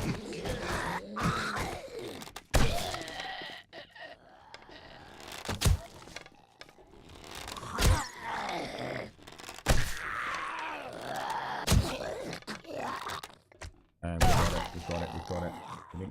We didn't go loud. Oh, dude, that is how things get out of hand very, very quickly. I got a bit cocky as soon as I missed that that shot on the arrow. What have I gone into? God, did I miss all of those dudes? Have I just come through there? Holy wow, dude, I must be bloody blind at the minute. Pixie said don't go, said he went loud. Said you'd be dead. This is it, Pixie. You and I, we know the score, mate. We know the score. I'll be Daddy Shark, and you can be Mommy Shark, mate. Said he can be little Knobber Shark. Do do do do do do do do do do do do do do. It'll be beautiful, mate.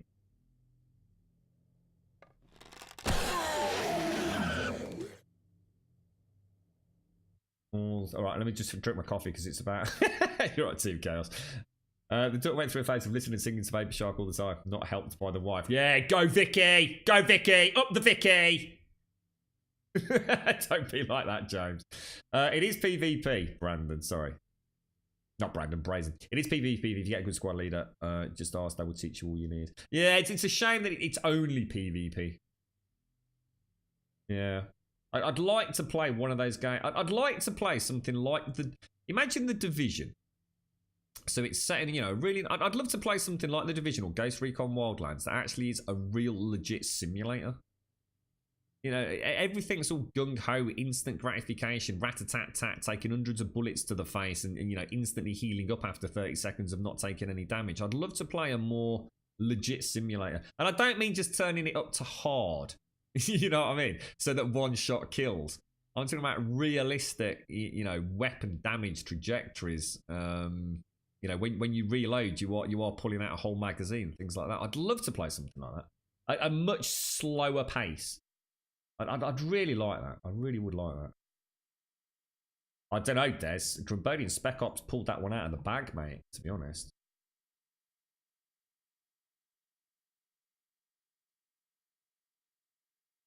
I didn't drink my bloody coffee.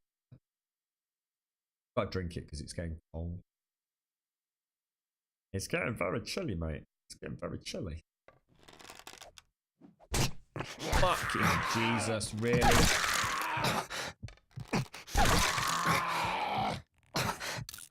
He's not bloody dead yet, mate.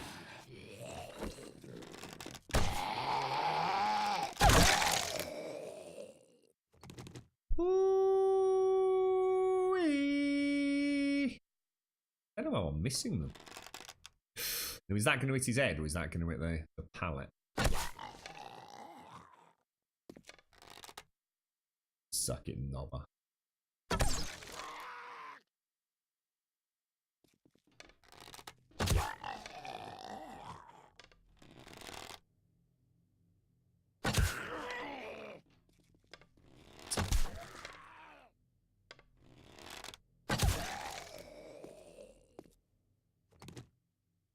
There's some Grumbodian Spec Ops for you, mate. Have a glug. Yeah, I think that would be. I think that would make for a really good game. I guess the problem is, it's like anything you say about gaming, isn't it? I like the sound of it, but I bet there's no other players on the planet that would possibly be able to maintain the production costs of such a game. Because gaming's changed, hasn't it? Gaming is much more about that rat-a-tat-tat, high octane action these days. We just don't. Simulators are becoming very common in other arenas of gaming. So things like racing simulators are becoming ever more accurate in terms of the representations of true physics in racing. You know, we have tracks that are literally millimeter perfect, like laser tracked tracks in computer games. You know, we've got setups worth thousands of pounds to try and attempt to simulate things like force feedback on wheels and, you know, all the wonderful clutch and accelerated brake pedal sets that we can get. But combat games almost seem to be going ever more into the realms of just fanciful high fantasy. It's almost like the games like Armour, Squad, maybe to some degree. I don't know a huge amount about Squad, but they seem to be the last of their kind, really, don't they? Which is a shame, really. There is a new Stalker game coming, Brazen. It's coming in 2021. They announced it last year, mate. They announced it like 3 years before it's due to be released. It's currently in development. A brand new Stalker with some of the original Stalker devs on the team, apparently.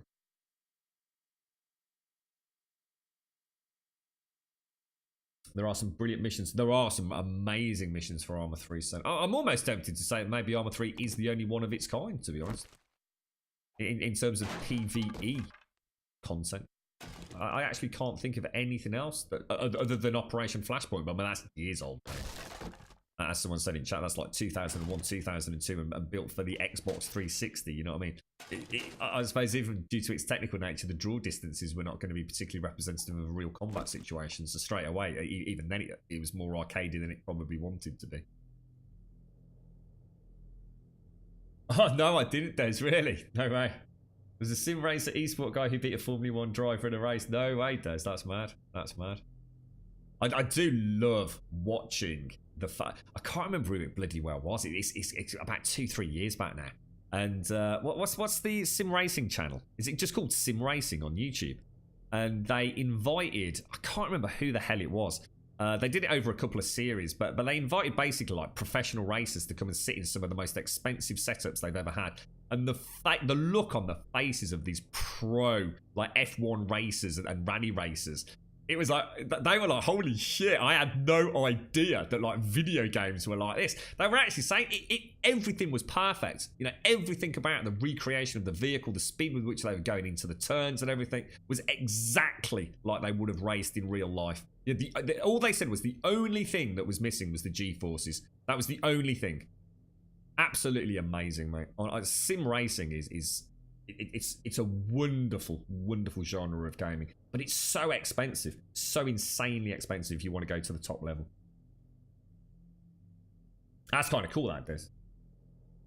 Most people want that fast, high-action gameplay, but we at Squad still try to keep it very tactical. And yeah, it's the teamwork, isn't it?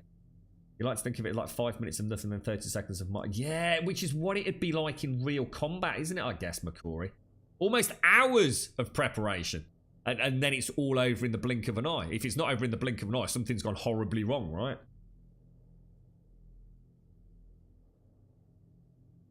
No, not that I know of, Brazen. Unless you... No, there's no footage. No, they announced it last year. Around E3 or something, didn't they? Or maybe earlier than that. I've only played... The only one I've played was called... Which one did we play? Which Stalker game did we recently play?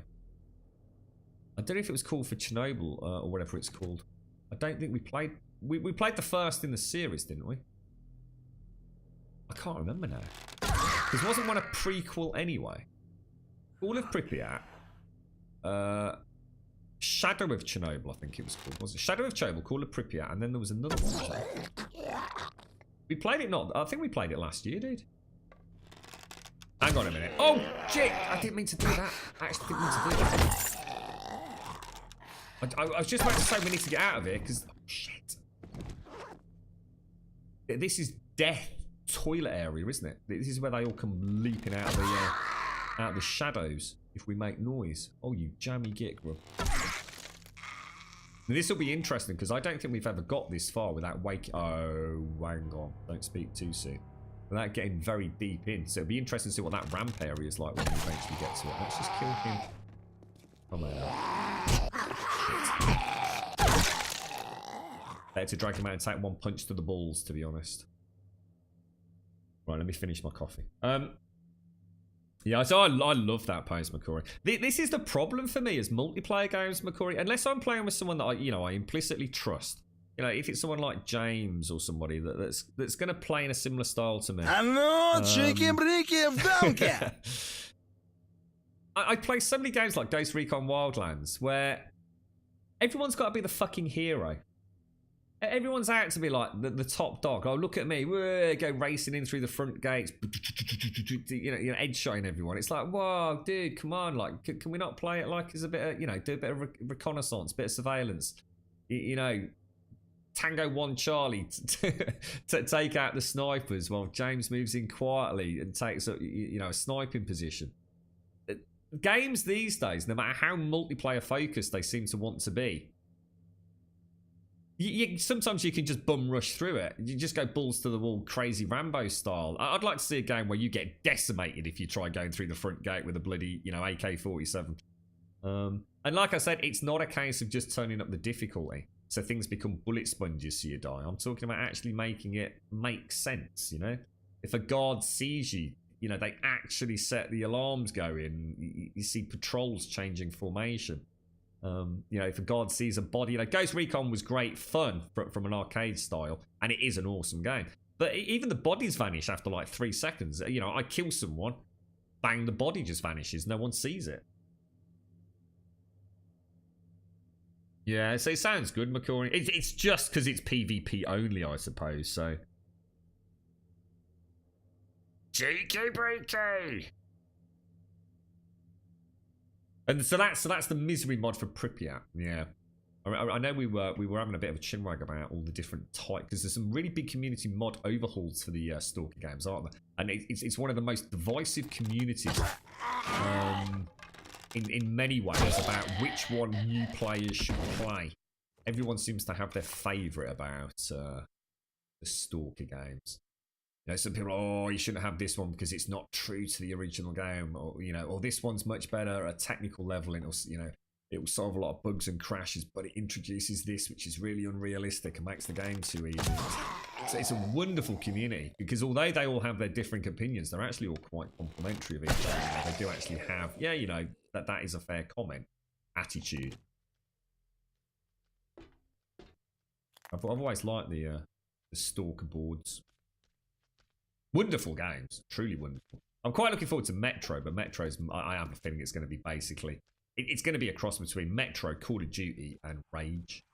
I don't think it's quite, that looks amazing. I don't think it's the Metro oh, look at the eyes, man. The eyes, not the eyes. Oh, what the hell? You're not dead. Oh, shitballs.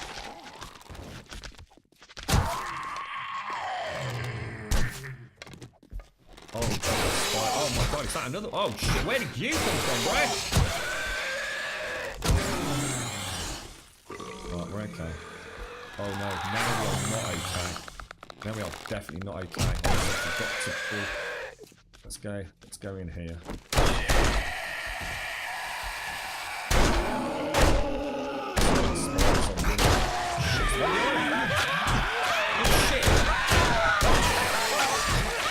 I'm in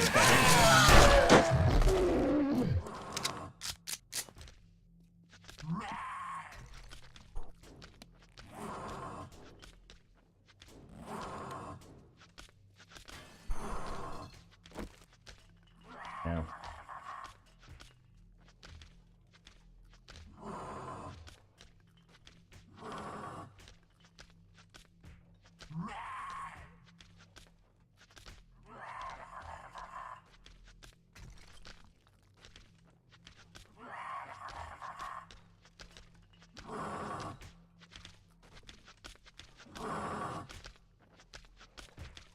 Top or something. Sounds like they're right on top of me, doesn't it? It's really weird, guys.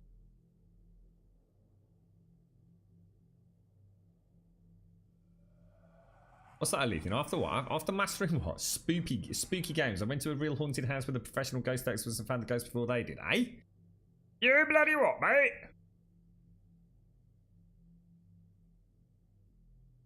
Spooky ghosts. He believes in ghosts.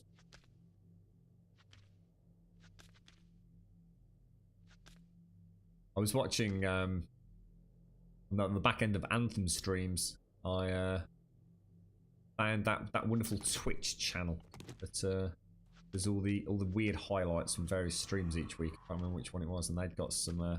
Remember that stream that the guy did where he got up. He was basically there's a ghost while he was streaming. Yeah, whatever. And he got up and he went to the door on the left, and he came back to his seat, and the light suddenly flicked back on, and then the door on the right hand side kind of drifted open. Oh god, people would do anything these days, won't they? Anything for a bit of fame, mate. Anything to put yourself in the spotlight for 5 minutes.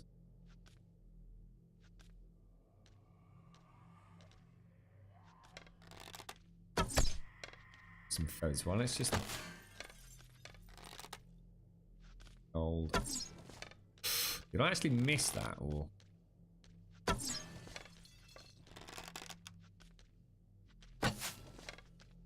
That's kind of weird. I'm expecting some of those to open. I'm actually quite surprised by that. I kind of did miss the joke. I'm sorry, Lethan. I'm concentrating, mate. I'm so sorry, bro. I kind of assumed I'd missed something, bro. I do apologise. God damn it, Grub. Get with the cool kids, mate. There it is. I'm looking for something. I can't see a damn thing.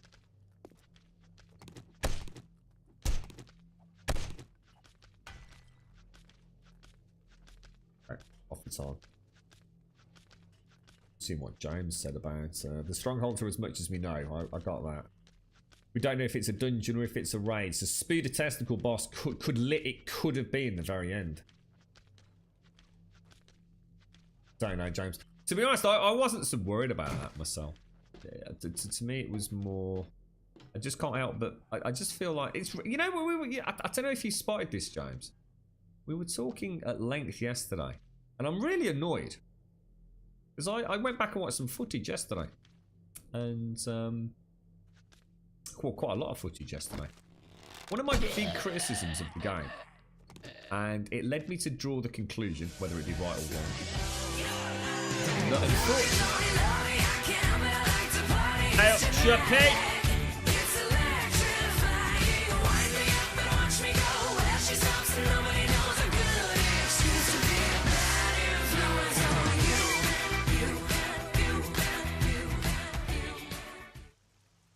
How's things, Juppy? How are you today, mate?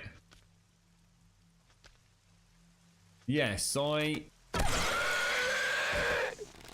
was very distressed that in a modern day cooperative game, James, that I had no way, for example, when you were playing as the Colossus, of knowing what your personal situation was. Look, there's definitely a zombie in there, but they haven't opened when I hit them, which is like really weird.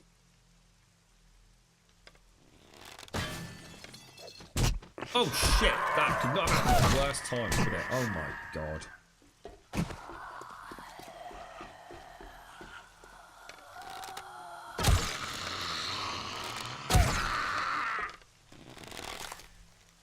God damn it, dude. Because I couldn't see, say, your health and your, you know, in the division I can see your health, I can see your shields and everything in the top left-hand corner or bottom right-hand corner or wherever it's going to be. And I didn't understand why that wasn't in a game that is so heavily focused on co-op. And we had some theories in chat about why that might be, but it makes no sense to me. At the very least, we should have the option to toggle it on and off. When I went back and watched some of the earlier footage that came out from that press release stream that they did, they had exactly what I said. And that was an older build. The one we played over the weekend was a 6-week-old build of Anthem. The one that was supposedly a 3-month-old build had, top left-hand corner, the rest of the team. Shields and health bars up there. So at some point, they've decided to remove it. And I just can't get my head around it. I'm really confused by it all. It's the little things like that. And basically what I was saying, James, was the thing that I was worried about in terms of drawing a conclusion. That everything about that is destiny. Everything about the game oozes of weird decisions that Destiny took. And I can't help but feel that somewhere along the way, BioWare have wanted to make one game, and someone says, well, they don't do it like that in Destiny, so we're not going to do it in our game. It's almost like BioWare don't have full creative control over some of the decisions that are being made. Because it just makes no sense. Why would I not have that information? Or at least have the option to have that information? Unless I'm trying to create a Destiny clone. Weird. How's things then, Juppy? How are you today, mate? I hope shoots a little bit. Where is he? Come here, you knob. It's really hard to see through there, isn't it? What a freaking shot, mate. What a bloody shot, sir.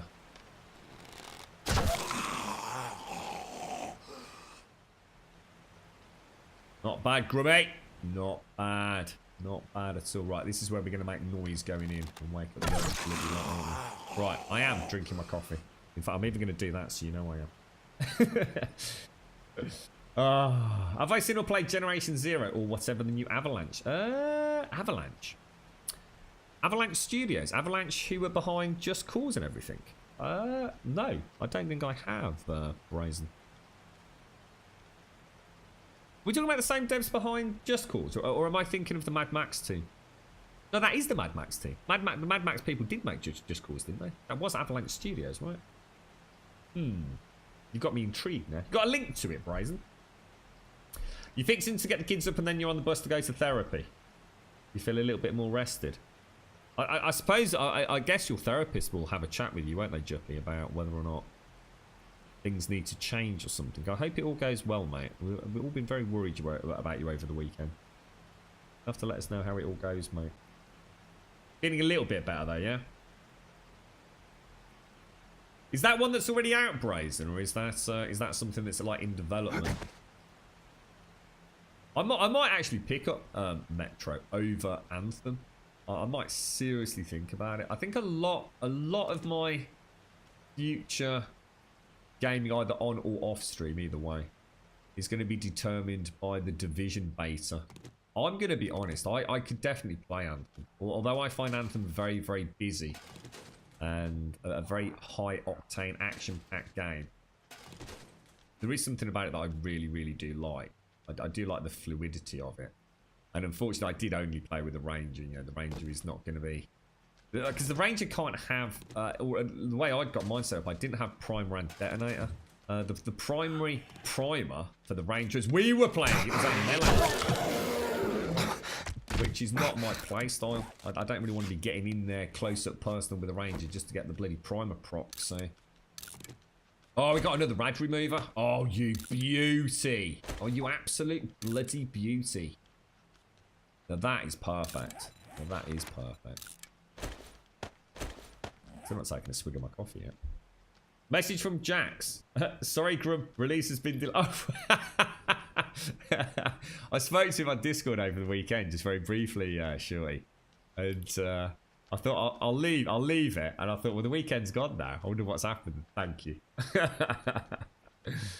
Oh, thank you, Shorty. Thank you very much, mate. All I can say is, one, thank you for letting me know.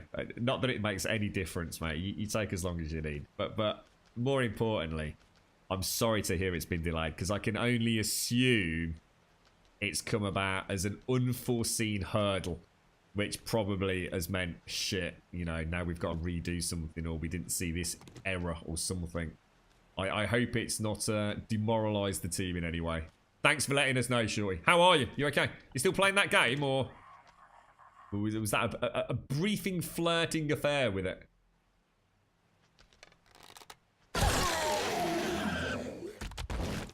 Give my best to everyone, Shorty. I know it's a busy time for you all, mate.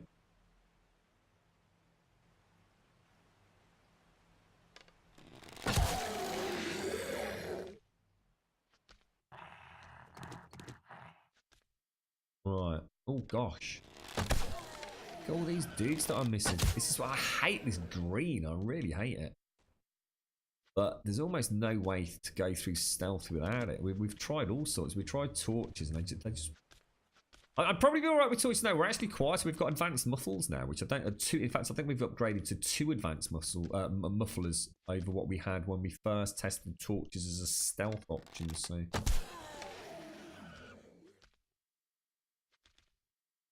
And I still haven't had a swig of my coffee. Frost and fire grenades were the Rangers' primers of the sea. It didn't work though, did it? It didn't work, Daikoi. They were talking about this on Reddit over and over and over and over again. The Ranger can't prime and detonate itself unless it's using the melee primer, Daikoi. And people weren't sure whether it was because it was fucking broken. I tried the frost grenades, and I could sometimes get a frost grenade to proc on a combo using the seeking missiles. I never once got a proc from the flames, ever. The cold one was like 50-50. Whereas if you play Interceptor, Jesus Christ, mate. I think every bloody shot was a bloody prime detonation combo on that Daikoi. It was really weird. There were things that on the tooltips were saying they were primers. There's a really good graphical representation of this. Someone's actually done their own work on it over the weekend. So someone on Reddit, Daikoi. And things that were saying they were primers were proven that they definitely weren't. Detonations that were having impact detonations weren't impact detonations. They were... What's the other one? What's the other sort of detonation? It's like all the tooltips were like freaking completely messed up, Daikoi. Is that the most up-to-date one, Alethea? Is this the one because he updated it yesterday, didn't he?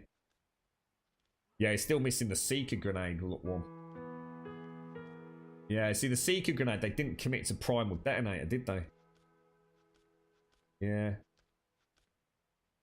So primer on the Inferno grenades and frost grenades. Detonators on the sticky grenades and the frag grenades. And it's that Seeker grenade that everyone was having a big hissy fit about, wasn't it? Yeah.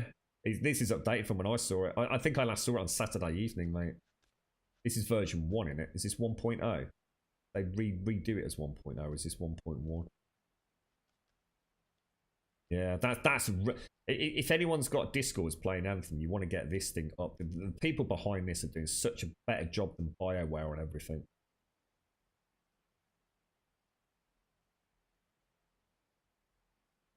No, Melee was the primer. Melee's the primer, James.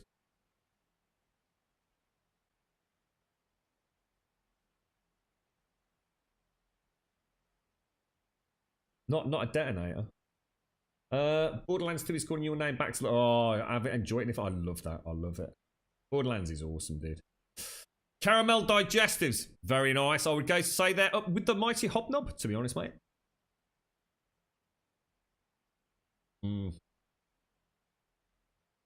Yeah, look like you're having fun with the Colossus, James.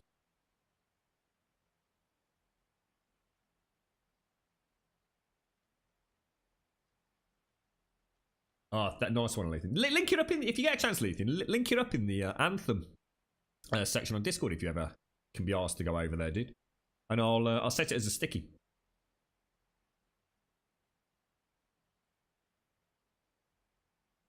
Melee on the range only prime for the Seeker missile. Is that how it worked? Is that why people were getting all confused over it? Ah, see, that would make sense, James. See, that does make sense, dude.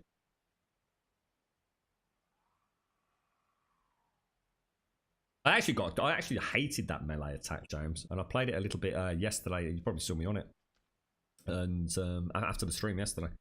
And I, what were those? Were they brutes? Is it the brutes? Like the two lumbering apes? I've got to drink my coffee, guys. And I took 2 of those down, just double jumping over them, turning, meleeing, and running back out. I think I'd got the poison darts, so I was freezing and poison darting them. And I started actually quite enjoying melee. It's just a bit finicky.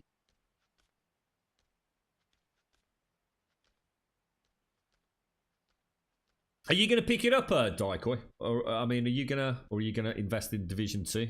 Did you come to a conclusion from it, or are you gonna play a bit more next week?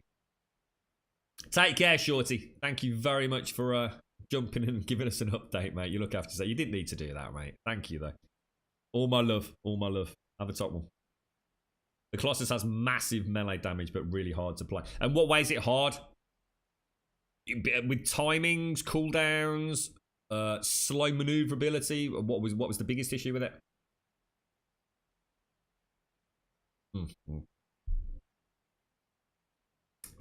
God damn! I just did double gurgle on that. Oh god!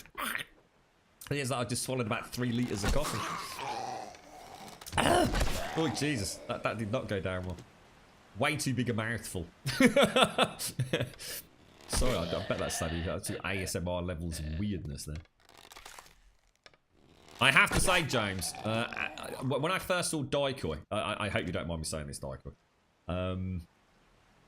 When I first saw Daikoi and I saw the Colossus, I thought, I went from, oh my god, that looks absolutely fucking terrible.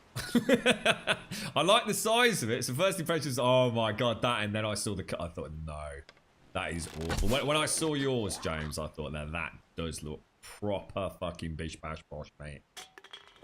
I think you can spend a lot of time playing about. They've done a really good job of suit customization.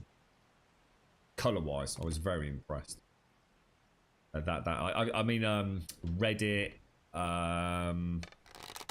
NeoGaf, Resettress, some of the screenshots I saw with some of the designs. Stuff that, you know, even when I'd seen some cool stuff, and then I'd see something else, and I'd be thinking, God, I didn't even realise how totally different these different materials and colour schemes make it all look. I mean, I was really impressed. They did do a really good job for that.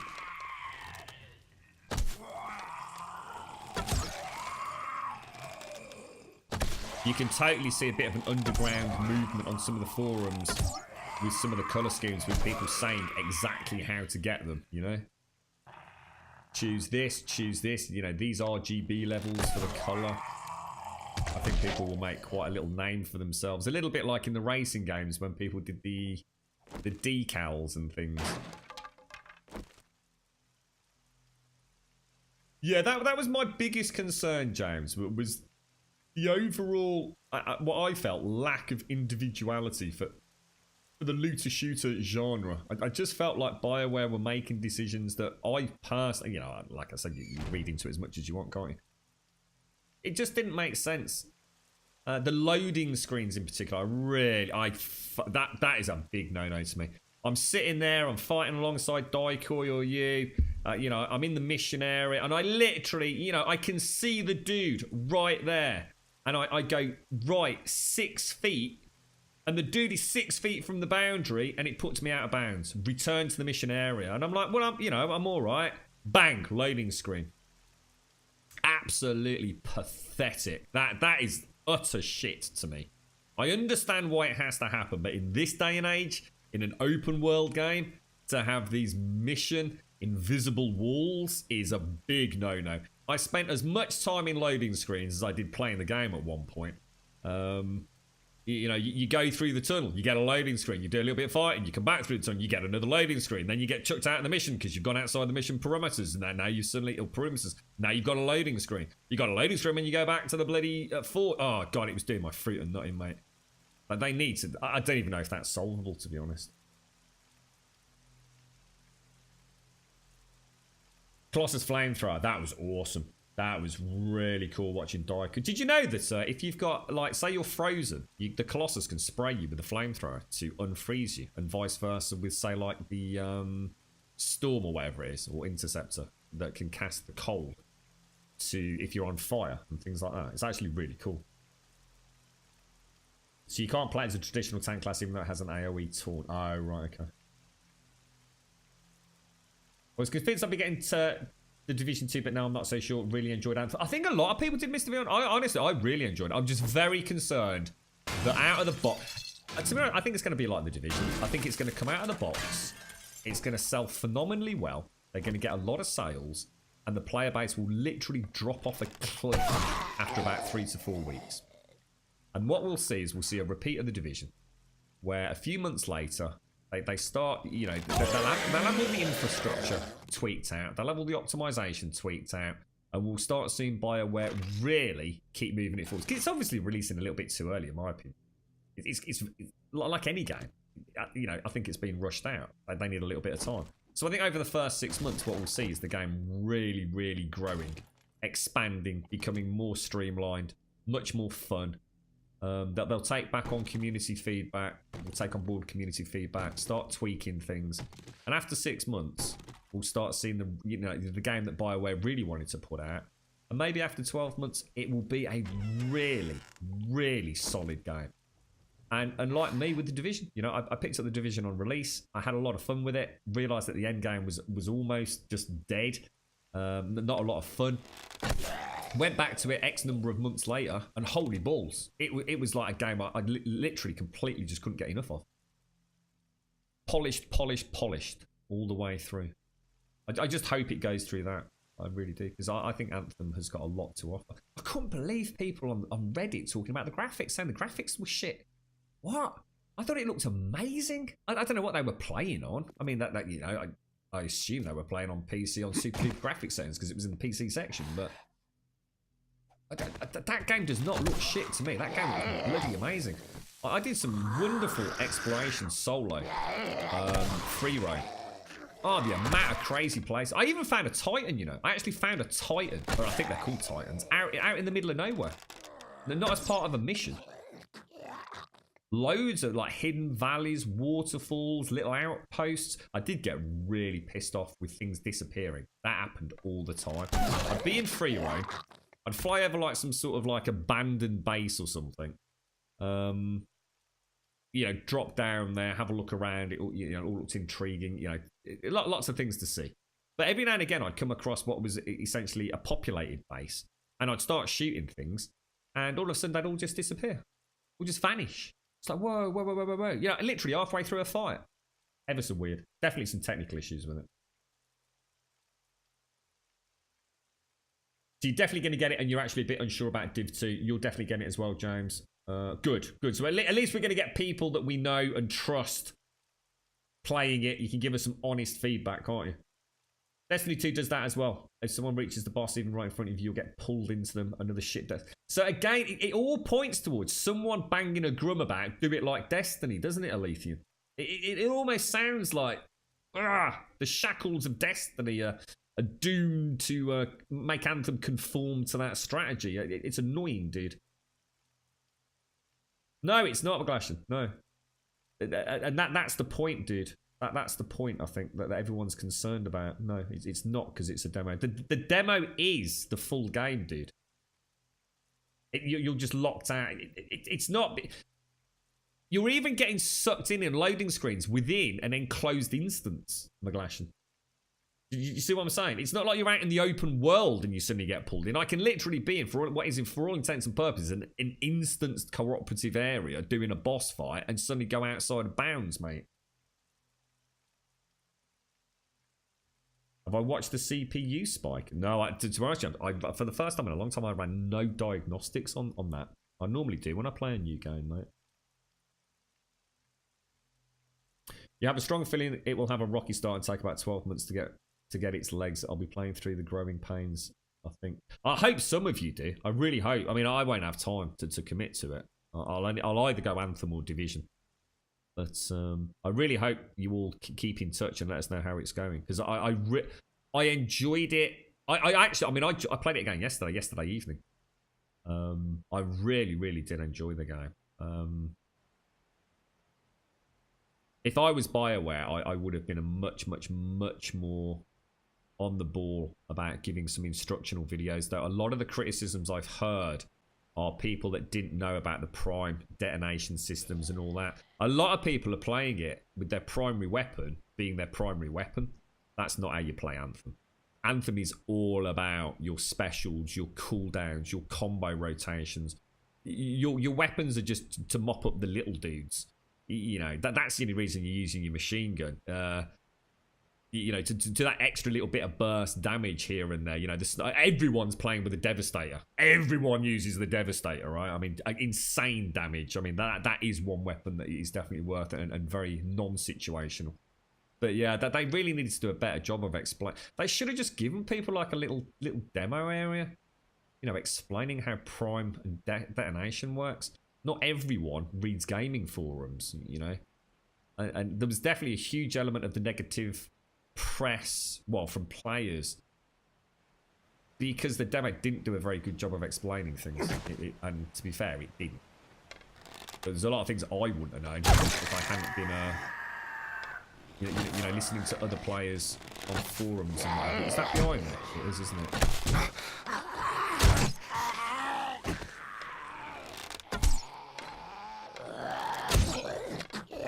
Jesus. Stay down, boys.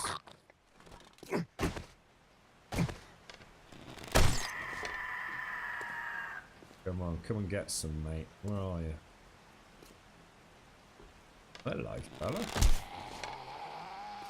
Where's that other vulture? Oh, come on, sir, really? Won't see me do that very often, will you? Yeah, I actually had about 15 minutes just flying in Anthem. That's how much I enjoyed it. I hadn't realised little things, such as if you dive, you can actually cool down your thermal energy, if you like. You know, the thermal, whatever it is, the thermal meter for determining how long you can stay in the air. Shit. Ah, shot too early. God damn it, balls. Yeah, you can actually stay in the air as the ranger traversing the landscape almost indefinitely. But by kind of doing like a sort of sine wave up and down kind of motion. Because as you dive really steeply, you cool down. And you can dive down, cool off completely, rocket back up into the air. It's brilliant. And then, of course, you've got things like the waterfalls and the lakes that you can push through. It's mad, honestly. That the flying is insane. Yeah, I can see that, James. To be honest, mate, it's the same thing with the Division 2 as well, though, isn't it? I mean, what's the end game in Division 2? You know, you're going to just be running the same instances, grinding them over and over and over and over again. It's like you say, potential. The potential for creative license with the end game encounters. Because they can do a lot more than Division, I feel, in terms of environmental and creature design. You know, just because of the world they've chosen. I couldn't believe when I saw that spider, James. The testicle spooder. Oh, God, dude. I was like, whoa, dude, what the freaking hell? I'd seen the Titans and stuff. But when that thing started... Did you see when it started clattering up into the ceiling and things as it went through the different phases? Oh, my God. That was insane, man. I love that sort of stuff. That really made me feel like that old school MMO raid style. The Division's never going to be able to capture that sort of feeling about it. God damn it, I couldn't get through there. That was weird. Oh no, you don't, bro.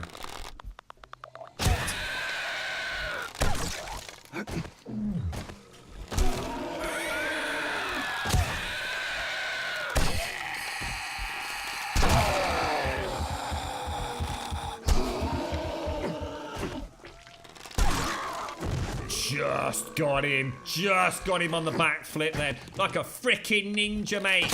Like a freaking ninja. Wah! Oh, that was beautiful. Come and get some, Grandma. Beautiful, mate. Hey, it is Smetanol.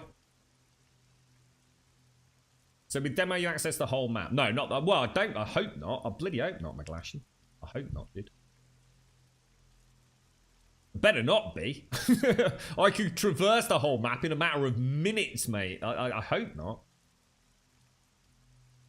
How can we complain about endgame when the game isn't even out? We honestly have no idea, quite frankly. I suppose the thing that worries me a bit, Des, I suppose if you think about it, it depends on what the raid means again. You know, I mean, yeah, you're right. I'm sure James isn't judging it on that. But I guess the question is we know we're only getting 3 raids. Now, if killing the spider boss is a raid... And that is the spider boss. You never know. The spider boss might have 15 different elements to it in the final game. Who knows? It might take you 16 weeks to get to it, for example. I don't know. To be honest, I suppose for myself, endgame's always quite dull and boring because once you know the encounter, you know it. It's like the second time I'll see the Spooder Testicle boss, it'll be like, yeah, whatever, it's the Spooder Testicle boss. It looks really cool. You know, I'll probably notice a couple of extra animations and things. It'll be like really cool. But the first time you see it, that's when it's like awesome, isn't it? But it's like in any game, any MMO, it's just grind. Oh, I love grind, you see? So it's not a negative to me.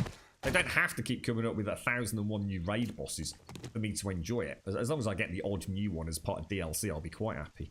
I'm quite the grindy person, I suppose.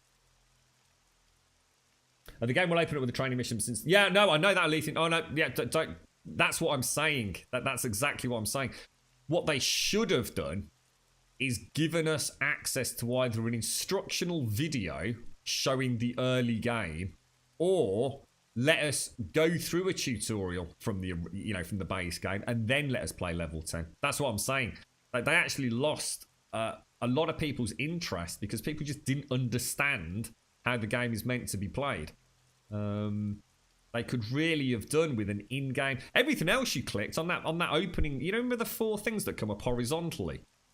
And you click and it takes you to a web page. All they needed to do was instructional video. Learn your javelin. Click it. YouTube video explaining, how combos work and all that kind of stuff. And I think people would have been... Oh, okay, so it's not just use my machine gun. And because I think what's happening is people are using the machine gun as their primary weapon, or the assault rifle, or the shotgun, or the sniper rifle, thinking it plays like the Division, and the other stuff is just a bonus. I've got a grenade, or I've got a rocket launcher. Those grenades and rocket launchers are the most important thing, whereas in the Division, they're supplementary to your badass handheld gun. Does that make sense? And I think a lot of people have played it as Iron Man with a gun. But it's not. The gun is there just to, extra little bit of damage over time, whittling things down while you're waiting for cooldowns, and pew-pewing the trash mobs. But it's amazing when you watched on Twitch and YouTube how often people weren't using stuff on cooldown, that weren't working with their compadres to get the combos and the big detonation impacts and things. For all intents and purposes, they might as well have been playing solo. And I think a lot of the criticism has come out of that because people actually didn't realise. Hopefully, for next weekend, people will be a bit more in the know. The bull sack speeder was such a fun fight. I did notice a couple of times, James, I had some frame rate drops, especially when he did the spider silk. I was playing on ultra, beautiful lock 60 all the way through. Got the odd micro stutter, as in just a hiccup. So it's not a frame drop, just a hiccup. Every now, maybe 3 or 4 times when I was in the hub area. And that was every time I was in the hub area. But the only time I noticed frame drop was with the speeder boss, when it did all the silk strands into the air and I was kind of flying through it. And it's like it lost a heartbeat when it did that. The flight, so you didn't actually like the flying braces? Yeah, it goes to show, doesn't it, you see? I love the flying, mate. I'd play that, honestly. If money was no object, mate, I'd play that game just to fly around. I had so much fun off stream. I don't know if people wanted to see that, so I didn't do it on stream. I just flew around just looking at shit, dude. I had a banging time, mate. Is there someone behind me? Actually, there's someone. We might be in a bit of trouble. I'm just going to drop down. I didn't actually expect that many to come, I'm going to be honest. You can probably tell I panicked a bit. That is a lot more than we normally get. They're going to start coming from this side in a minute as well. I think we'll pop our... Shit.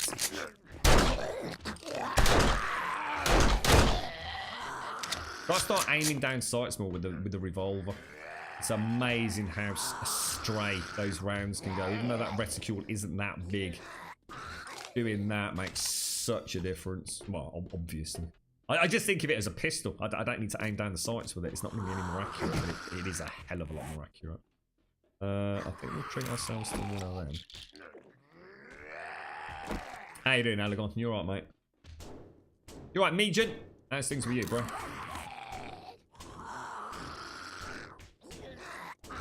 Been a bit busy, have you, Meejin? Well, it's a good thing, dude. It's good to see you, mate. It's good to be kept busy, mate. As long as they're not working you too hard, Meejin. I am so far behind on all things worky. I'm in a lot of trouble, to be honest. But we'll worry about that later. Actually, this week I have got some late starts, I'm afraid. I really do need to catch up with everything that's happened over the last couple of weeks. So we might have some sort of like more around 10 o'clock starts for a few days. Just to like desperately try and catch up. I didn't realise how close the end of the month. It's bill time, mate. All the bills. So yeah, I'll probably have to have some slightly later starts than normal. We should be good to go back by Friday. We'll still get the streams on. My treat's still coming early in the streams to make it. So that is that. That's just back round, isn't it?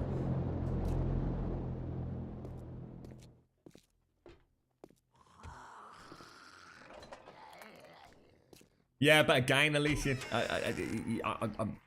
without being horrible, mate, you're missing my point. Most people don't give a fuck about that stuff unless it's in the game. You know, it's like my brothers, mate. You can send them all the emails in the world. They don't give a fuck, dude.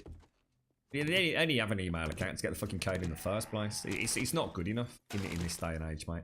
They've clearly already done some work in the game, and those 4 menus, you clicked it took you to a web page. They should have done that, dude.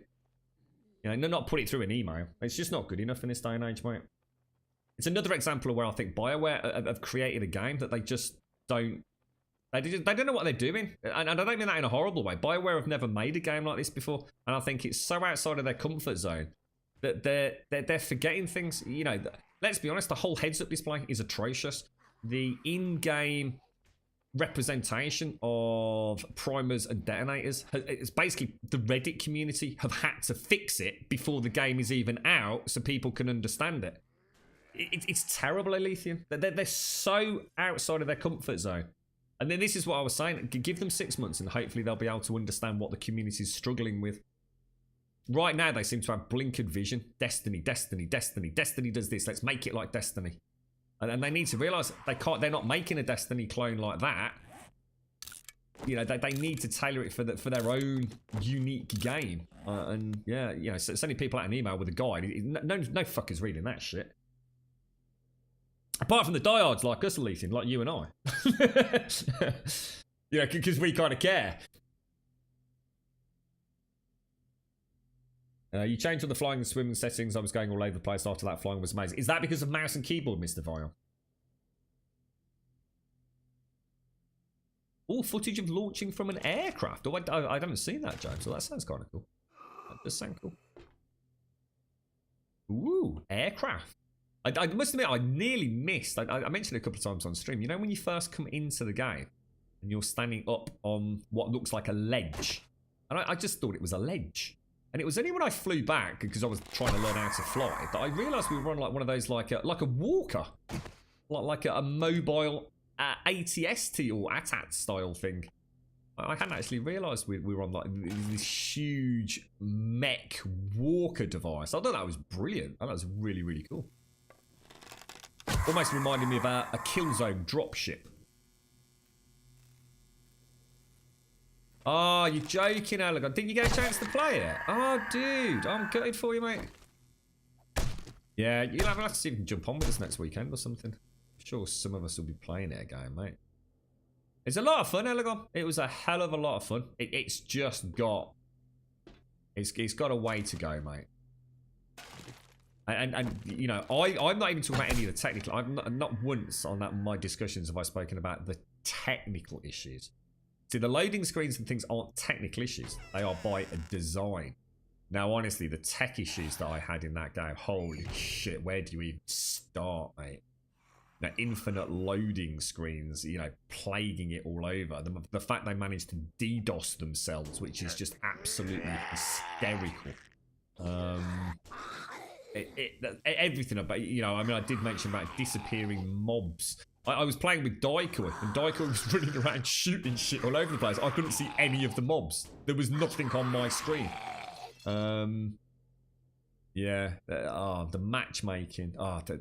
Technically, they've got so much to sort out. And they've got it's already 6 weeks old, and they've got another 4 weeks. So technically, they're 10 weeks in front. But by the time it releases, they'll be 10 weeks in front of what we played. So let's hope that was enough time for them to... find out some of the kinks, but I tell you what though, the animations, the design, it's literally exactly what I love in a game. It's almost like they created, I guess, a looter shooter that just absolutely puts a tick in a box aesthetically and animation wise.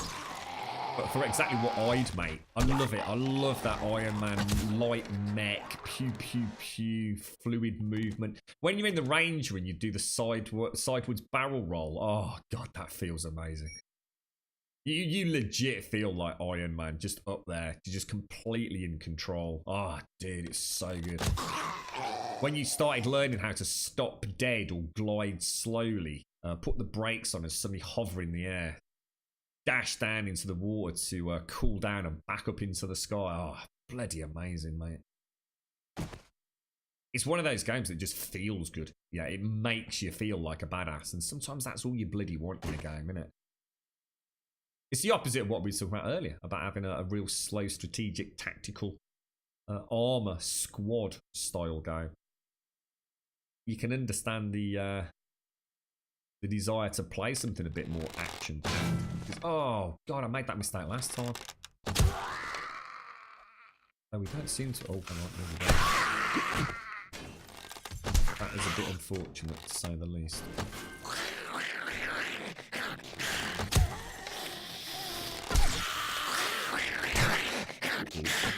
Oh, I missed. Good shot, Grimmy. Good shot. Or should I say lucky shot? Ooh-wee, sir. Ooh-wee.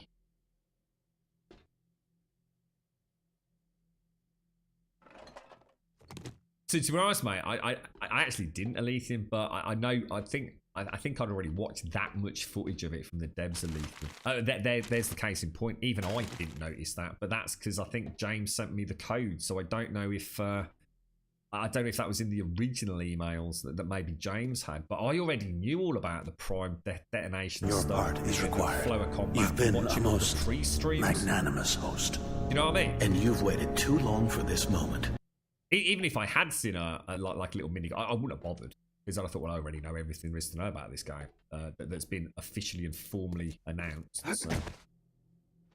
But yeah, I mean, it's cool. Thank you very much for the host box of crayons. I just saw a cheeky little you-know-what there, didn't I? Where are you? Down there, I just saw him. Thank you for the host box of crayons. Oh, there he is. Oh, hang on, that's another one. I think it's that. Oh, really? These things have been saying, look, there's another one there, so let's take him out. Oh, no!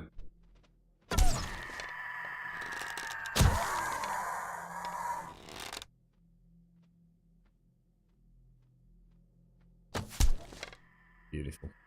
Don't worry about the feathers too much.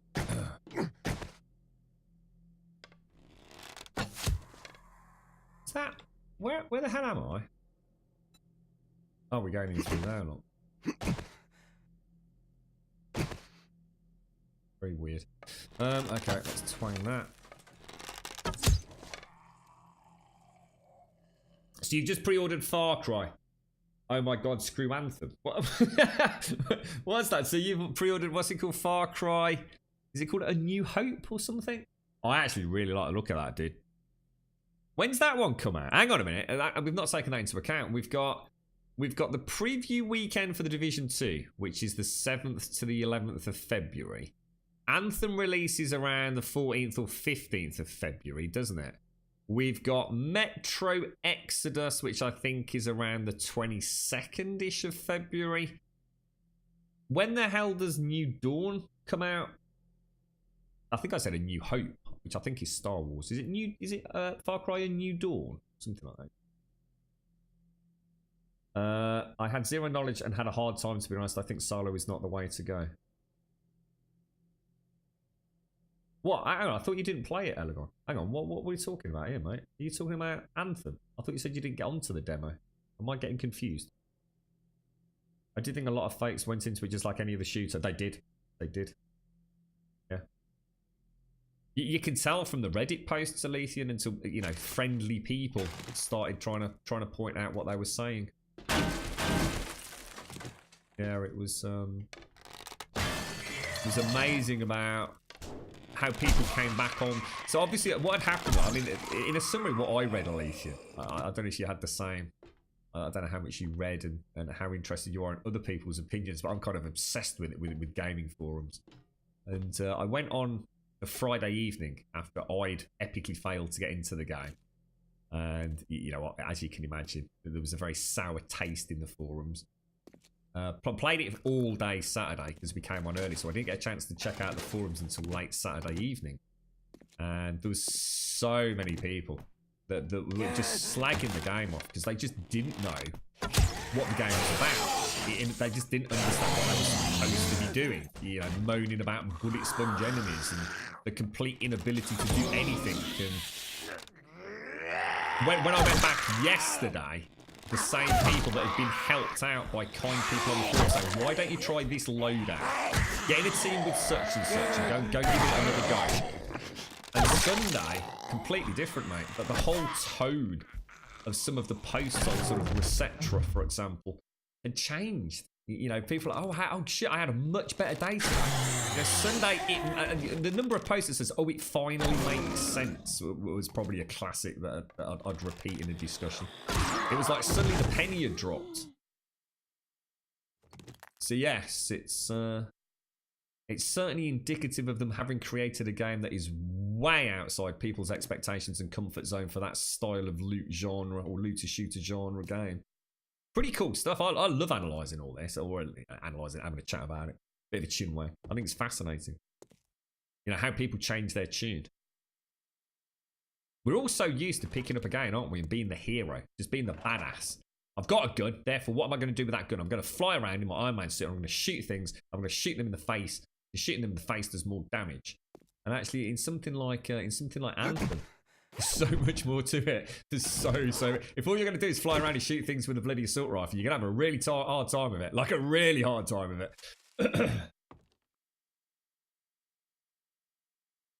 Bang on the money there, Alicia. Yeah, I have to say, I tell you what, Ethan, I could not agree more with you. I was speaking to a couple of people that, you know, we basically have a private group where we don't have to lend weight to pointless arguments on NeoGAF and Receptra, for example, or overhaul or wherever we are.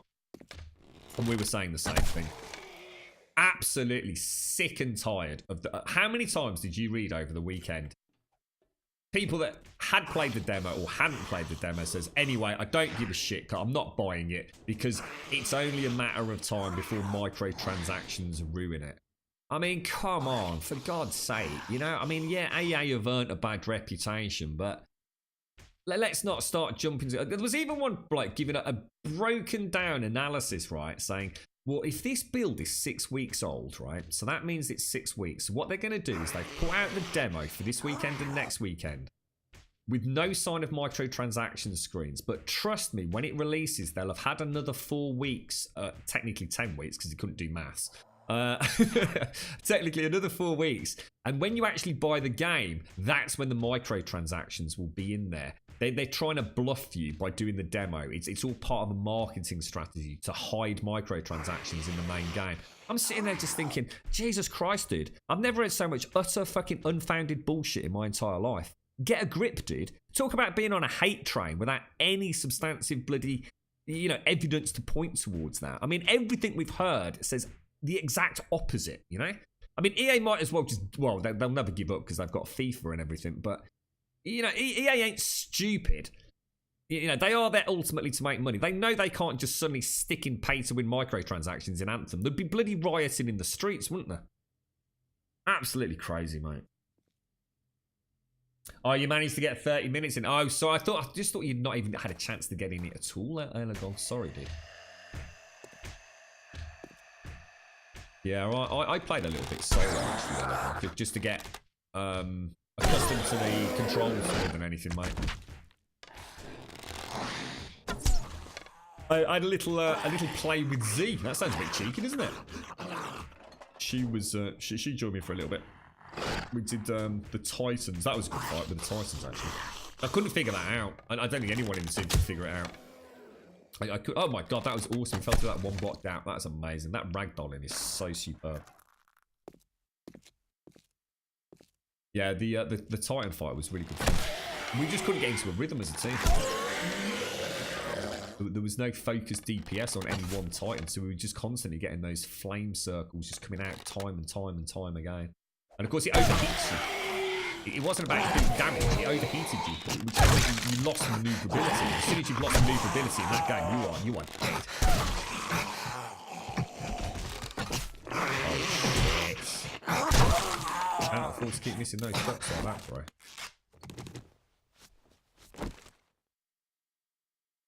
So, I hate having to... I really need a hotkey for... I hope the mods do that. A hotkey for the light and a hotkey for the night vision. 2 separate switches. It's a real pain having to do this in and out of combat. I keep forgetting to use that mod that can't remember who it was. It was Guppy or someone. Guppy Car. They'd done about picking up the flashlights. So, oh my god, so New Dawn's coming out on February the 15th. That's a nightmare, mate. So we've got, oh Jesus. That's mad. We've got Metro Exodus, Anthem, and Far Cry and New Dawn all coming out like literally in the space of a week or so. That's madness, mate. The EA hate is causing people to jump to conclusions, but if BioWare does duck it up with loot boxes and microtransactions, what then? Well, let's just see what happens. Like I said, you know, why hate at this point? You know, let's take the game at face value. You know, we've been given. To be honest, it's not often we get demos, is it? It's been a long time since we legit had a company call it a demo. Nearly all the other previews we see in video games these days, they call it an open beta, a closed beta. And it's not at all. It's not a beta or a closed beta. It's a fucking demo. At least they've had the balls to say, like, this is fully representative of the final game. You know, it's just a 6-week-old build, so expect us to have some tweaks and mods to it. But beta and alpha, I mean, I was reading about this through a Reddit post on Friday evening, I think it was. You know, the actual industry definition of alpha and beta, they're not adhered to at all in gaming. Everything's just becomes... Everyone refers to early access, alpha, beta demos as exactly the same thing. They're not at all. They're not the same thing in any way, shape or form. But, you know, the industry has very cleverly manipulated player understanding of all these terms to basically give them an excuse not to have a fully functioning or complete game without you know, having a leg to stand on in terms of criticising them. It's it really is quite farcical, unfortunately. But hey, you know, big money. Gaming is big money. Marketing plays a lot. They'll use any hand they can to make sure they keep us sweet. But I'm pretty chuffed with what I saw. I'm enjoying it. I'm looking forward to seeing the final game and seeing how well it plays. A lot for me hinges on that weekend with the Division. The closed beta Division 2. 7th through the 11th of February. That is, for me, where the decision will be made. I can see it saying there's a lot of things like, oh my god, I hate this game for that. Sort this out. How can you go stealth? I was actually not even stealth, as in stealth. I was standing up to get over the curb. Look. It's ridiculous, mate. Absolutely ridiculous. They really need to sort out some basic things in this, don't they?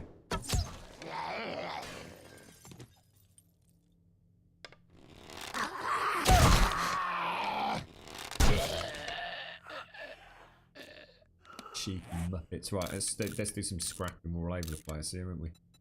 Use that. Let's get rid of that. Get rid of that. Get rid of those. Let's make ourselves some bandages. Stack of 3. Don't need a potato skin. Don't need any nails. Never hurts to have a couple of eggs around, does it? What should I get rid of? I'm going to keep this because 78 leather is actually really... Where the hell did I get 78 leather from? Are we getting it from the vultures or something? Yeah, we definitely want to keep that because I can make paint out of it. Oh no, I'm really partially encumbered. Where's my 2 friends that always appear up there? That's interesting. It's almost like we're becoming stealthier than normal. Oh, jeez, oh shit, that's not good. Can't see. Fucking hell. Oh shit, I'm dead. Come on, switch out, for God's sake, man.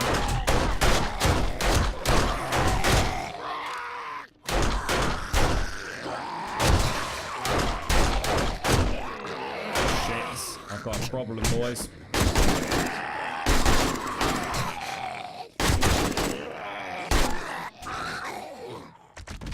Still here somewhere.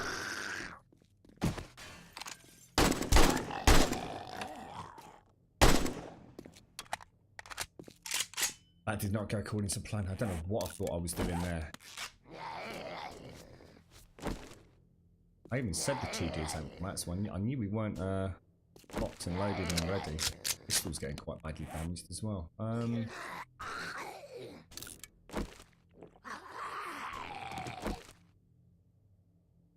Storm. That's the one I'm going for on the weekend, mate. I was doing some reading about the storm.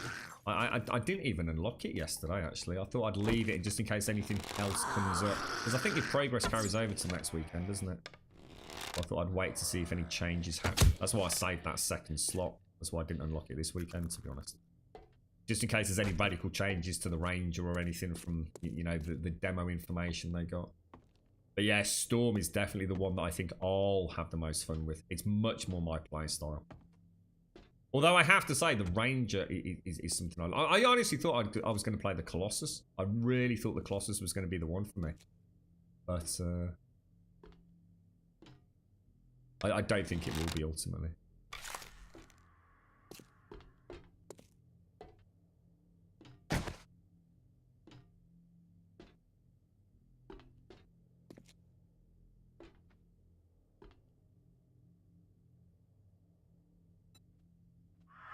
What was that other one?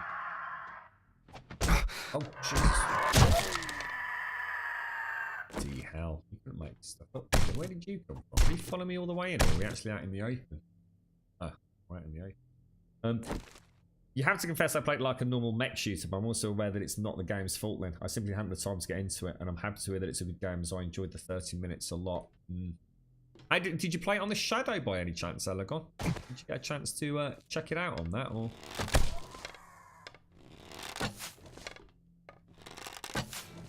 Oh, damn it, mate.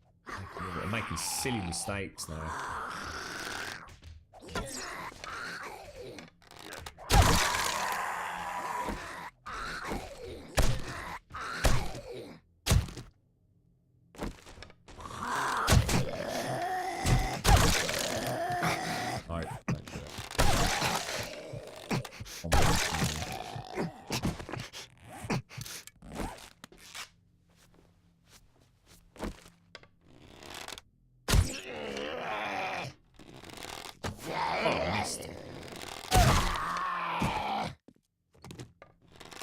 Stay down, bro.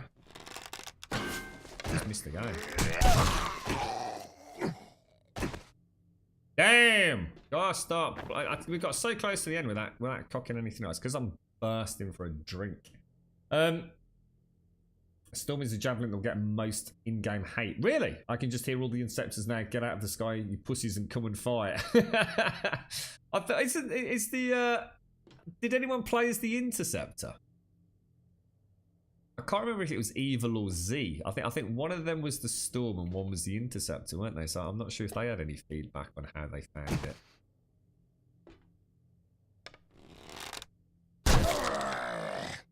I really should take a paracetamol, shouldn't I? You just take one. Kind of mad not doing it.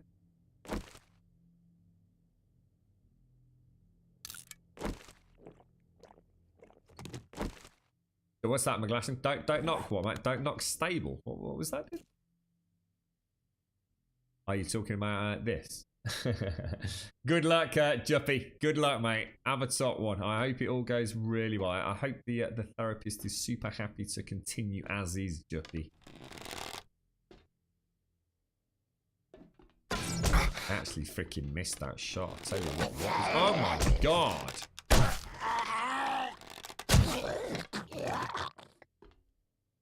Bloody hell, it's like amateur hour here at the minute, isn't it?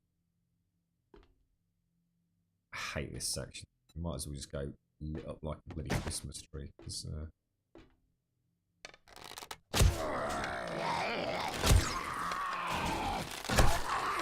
I'm always terrified of that ladder getting knocked off.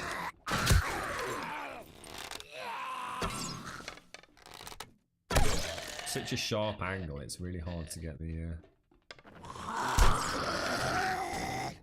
It's a bit from there, isn't it?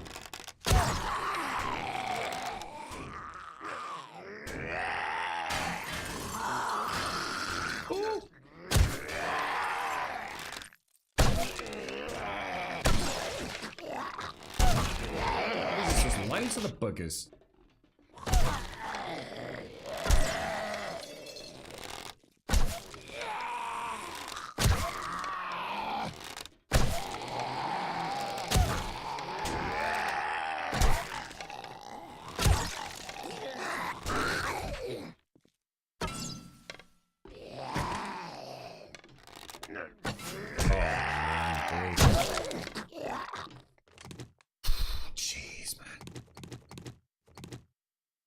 And what are we going to get at the top, lads? A mouldy bacon sandwich, right?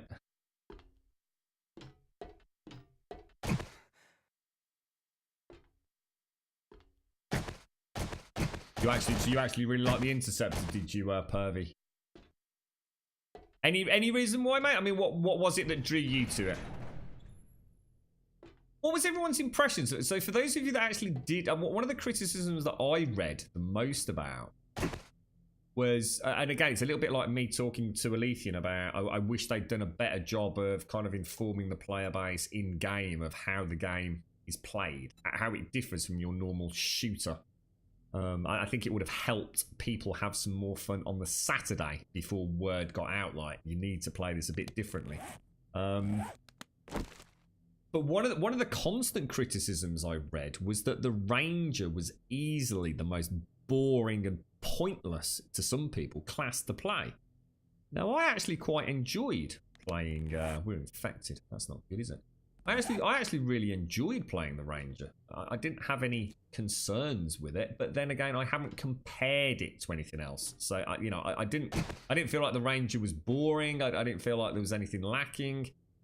He felt strong, when I was playing well, which wasn't very often. Or certainly not on stream, anyway. It felt good. I enjoyed the class.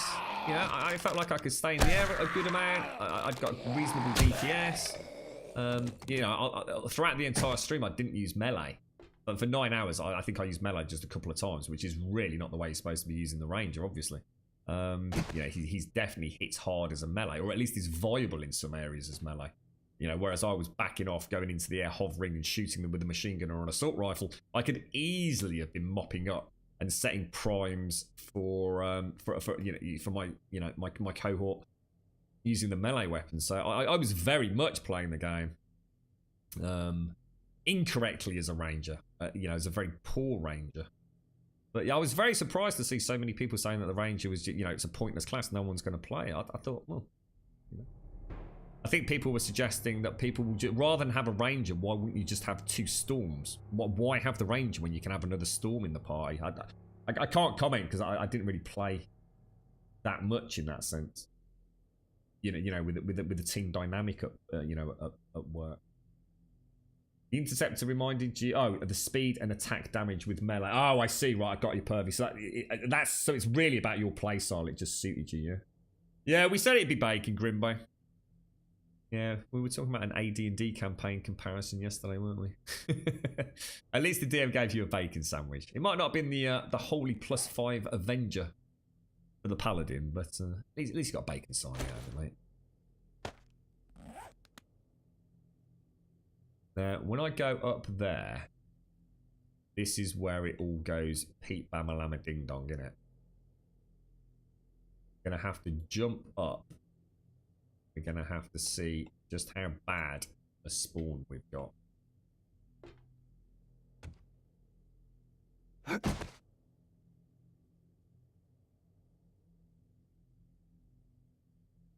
Hang on to your knickers, Dorothy. Not too bad. Oh, yes, okay. Oh, that's not good. Oh my god, it didn't shoot. Oh, there's another one that's woken up. Oh, it's a spawn. Oh shit, I'm dead. I'm so sorry, folks. I've off it. You can't get back up, can you? Oh, right at the bloody end as well. Yeah, we're actually... Looks like he jumped off. We might be able to survive. I always forget to put the block over here, so we've got to retreat into a kill tunnel.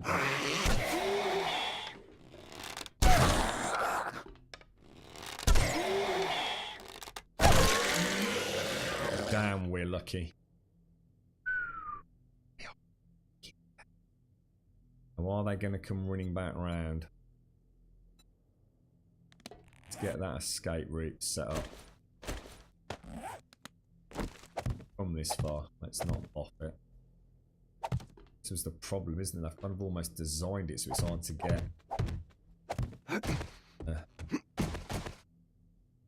Alright.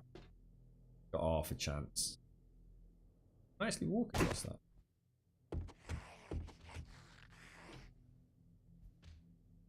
Surprised they're not all coming back around at me.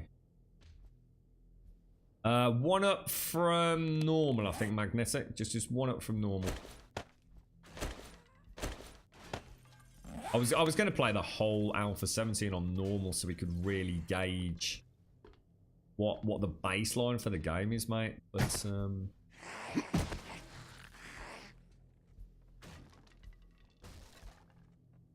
did crank it up a little notch. We normal when we go full stable, we'll, depending on what else we learn, we'll probably go up Normally on our servers we play at 1 down from max, which I personally think is the sweet spot. But I hate this jump. They do it deliberately. I don't care what anyone says. I swear this is either a major cock-up in world design, or the world builders deliberately put these plates around to force you into making noise. It's the only explanation. And it's bloody irritating. Like, really bloody irritating.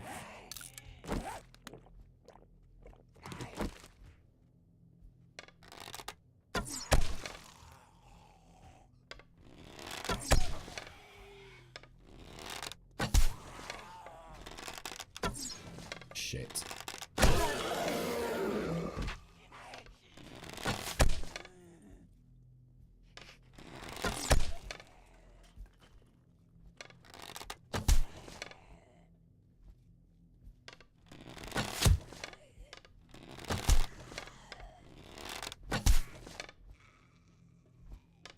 Here comes that one we had earlier, look.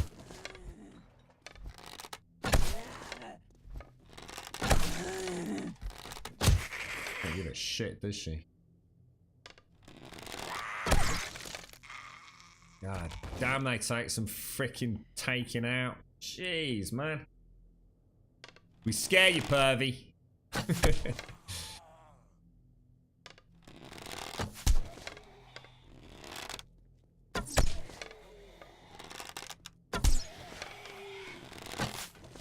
Oh no. It takes so many hits. I don't think I could. I don't think I'd enjoy the game on that much of a higher difficulty. I feel like already it's pushing the boundaries. Oh my fucking god! Sort this shit out, mate. Bloody amateurs.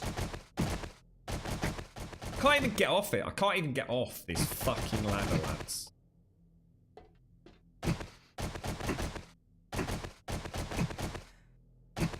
It's pathetic, honestly. It's freaking pathetic.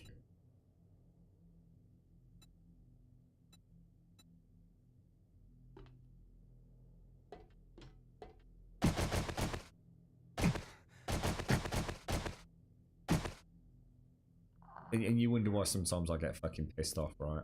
I mean, fucking hell. Sort your fucking game out.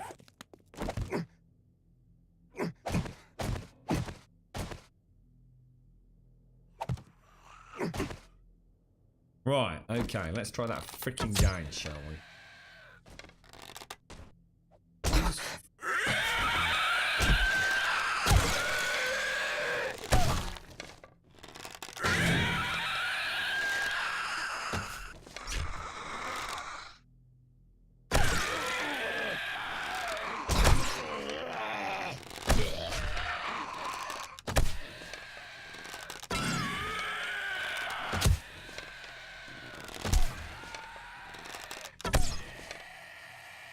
Right, we're in.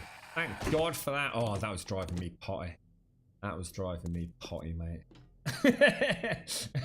You're right, Wookie. It's the bloody plates, mate. It's the plates that... I swear it's got worse and worse and worse at times. I keep hitting these dead ends in these POIs where... The overuse of plates and the fact that... Normally we can just walk over them. But if you crouch... and try to do it, it doesn't always allow you to. And I just don't know what it is, dude. I don't know whether sometimes the character gets like stuck in a crouch mode or something. I mean, look at that, that's fine. That's how you'd expect it to be, right? I'm crouched, I can go over it. Walk, I can go over it. But every now and again you come across a plate, you know, and it's not about being encumbered or unencumbered. You know, it's just hit and miss. I just never know whether to trust a plate or not, mate.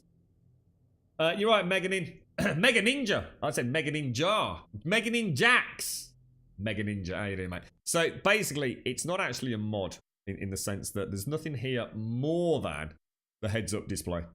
And this is the heads-up display that will be used in the upcoming mod pack Undead Legacy, which will be a big game overhaul. And this is made by a gentleman called Subquake. So all these wonderful green, stylized, graphical user interface elements That's all part of the upcoming, if you like, Undead Legacy mod pack, which will include new crafting tables, new weapons, new skill sets, you know, perks, attributes, all that kind of stuff.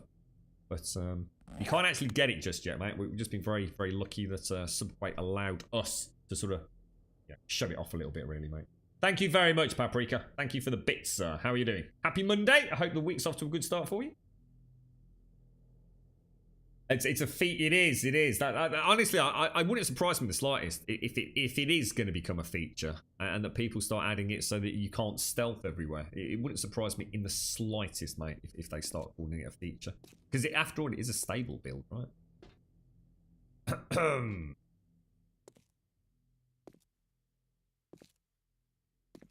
But yeah, hopefully Undead Legacy won't be that far. In fact, we've just had Shorty Pants, who is Jax Teller's beloved wife, I do believe, who was in chat not so long ago saying that the Ravenhurst mod might not be that far away. But apparently they've hit a little delay. We could be playing that fairly soon, which would be nice. Let's see what the modding community are coming up with. Even if they do insist on calling things modlets. Cheers, Pete! Cheers, Pete. Love you, Pete. Star Pete. Too quiet up here. Way too quiet. Is that actually a vulture?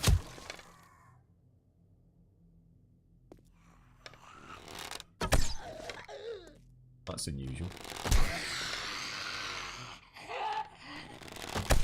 I'm not crouched, that's why.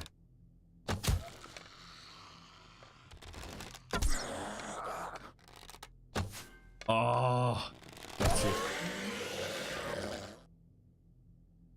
Make anything up. Oops. That's the most dangerous element for me, is missing a shot and twanging the metal. That just spikes my stealth meter so much.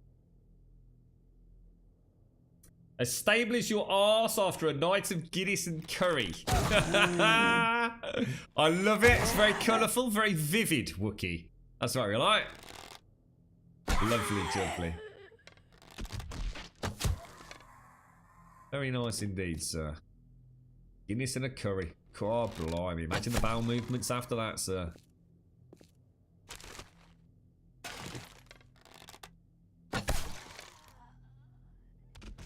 I think we've done the shotgun massage. Shotgun massage, we know it now. That's actually gone really well. We hardly used any ammo.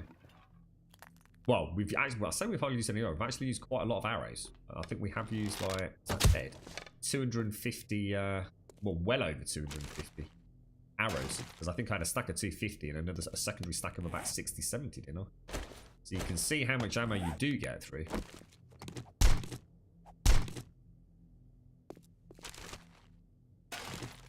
Even trying to play it stealth. I mean, literally yesterday, I went loud at the start of the Shamway, and I didn't mean to. It was a cock up, a total cock up, and I think I burnt through over 100. I honestly reckon over 200. I was gonna say 150, 150 guarantee, but I think it was over 200 rounds. The 7.62 ammo in the first 5 minutes of a POI.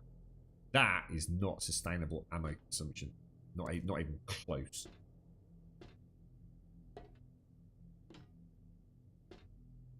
Oh, the compound bow is not OP, mate. A fully modded out AK-47 is OP. That is my go-to weapon. This thing, it just wrecks. And I've now got a rad remover schematic to put on it. So I'll probably take off. Yeah, we'll probably just take off the muzzle and pop the rad remover on it. This thing is insane. It just shreds everything in its path. I'll tell you what, if you had, I always kept saying, if you had 2 AKs, because even with the 30% reload on it, although actually, don't forget, I haven't actually invested anything into automatic weapons yet either. Imagine what the reload 30% faster with my bandolier. Because that's it, I've got 30% of the bandolier.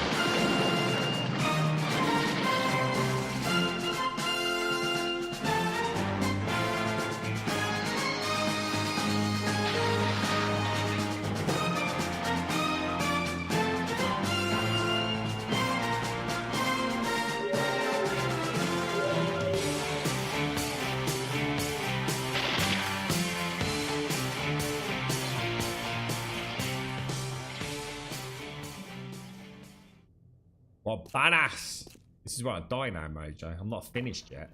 Let's get a swarm of 3,000 irradiated ferals and descend onto my position.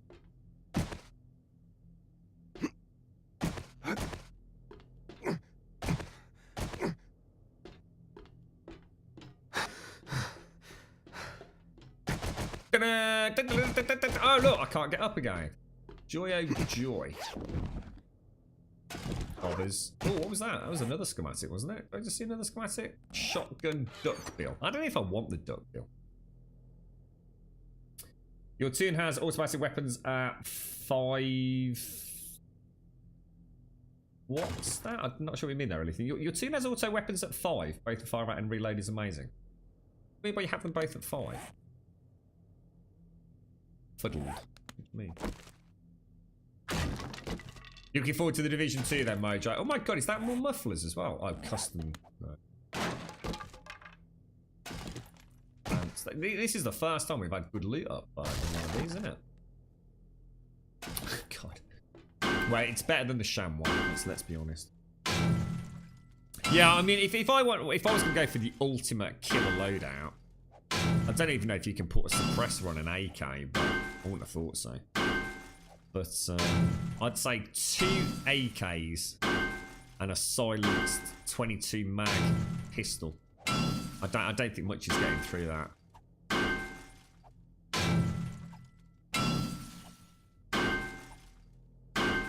Oh, you mean you've got level 5 automatic weapons? Sorry, mate. Yeah, got you. Each shot scored with automatic weapons gives you 10 stamina. That's crazy. Mad.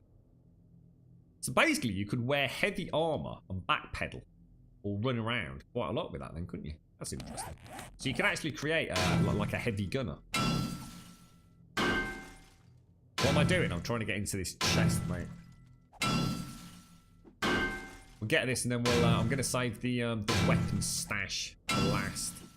I'm going to see if we get super loot from it. And then I think we've still got the other tower. Is there another tower or somewhere that we need to go and check out as well? There is some more loot somewhere. How you doing, Bipolar? You alright, fella? Don't forget the supplies. Oh, yeah. Yeah, you mean around there? Ooh! I just need to smash them. Oh, actually, yeah, the SMG. Sorry, I forgot about the SMG. Sorry, that's what I actually meant. Suppressed SMG if you can. Yeah, so sorry. Good call. I've not used the SMGs for so long, Paprika. I completely forgot about it. Yeah, I'd go for 2 AKs and 1 SMG. Oh, I've already got it. I thought I hadn't got that. Did I loot it? Oh shit balls. I was going to save that for after the chest. Right, let's go. I think over there has got some loot in it, hasn't it? Has it? Although I have to say, I think that is it, really. Do I have iron bright? Not on the axe, no. I think the axe has just got flame, blade. I don't even remember what that is. What is that? Wood splitter, tempered blade, structural brace, dye, and the burning shaft mod.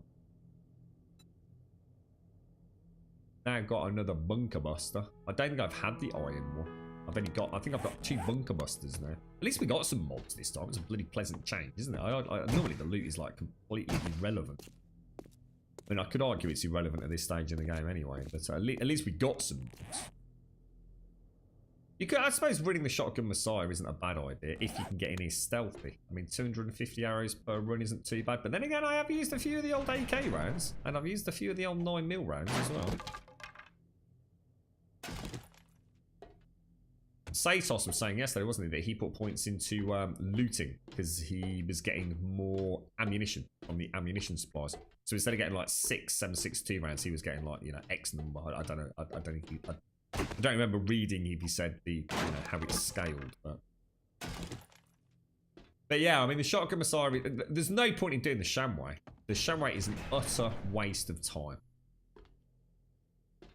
But by the time you are equipped to do the Shamway, the very last thing you're worried about is food. If you can get through the Shamway factory, no matter what level you do it at, you ain't worried about food, mate. And that's all you get. Shamway bloody supplies. At least with this, you get weapons. I just got one, did I? What this? This is Bunker Buster. What did I get, Paprika? What do you mean I just got one? Got one what, dude? Back at work, are you? Quest supplies. Oh, shit! I completely forgot about that. Oh my god, Chucky, thank you so much. I thought you meant the bag of weapons. I thought you meant the bag of weapons. I actually thought I'd left that. I was going to leave it as like I always hope the bag of weapons, because it almost looks so unique, is going to be the one that gives me that ever elusive red dot sight, Chucky. I totally forgot we hadn't actually done the main quest. I always ignore the compass, you see. I find it too cheaty, but well, there you go. We've just done the shotgun flawlessly. Apart from a really lazy mid-section where I just took my eye off the ball and was getting very, very lazy. Let's go and see if we can approximate where it was. I actually read something. Well, I say I read something. Someone sent me a message about how that compass flashes, actually. Apparently, when it's like this, it tells you exactly where it is. So if you follow that yellow dot, you will find exactly where the supplies, the Casadore supplies, White River supplies are. However, when you get close to it and it starts flashing, that doesn't mean anything. So in other words, it becomes kind of just a vague compass point when you get close to it. But if you can sort of stay just outside of the flashing and then walk dead forwards, you'll always find this. So basically this is dead below me. Dead below me. So if I could dig down here, which I can't, we are literally right on top of it. Yeah, that's right, Joshua. Yeah. The ladders, if you walk up the ladders and down the ladders, you go quicker. And the thing is, you also regen stamina. If you run up the ladders, you go slower and you use your stamina. If you walk up it, you not only go faster, but you'll also be active. Oh, look at that. Freaking sweet, mate. Oh, look at this. This is why we get paid the mega bucks, mate. Now how do we get out of here? Actually, that's a good question. How are you? Can you go... Obviously go up and around, can't you?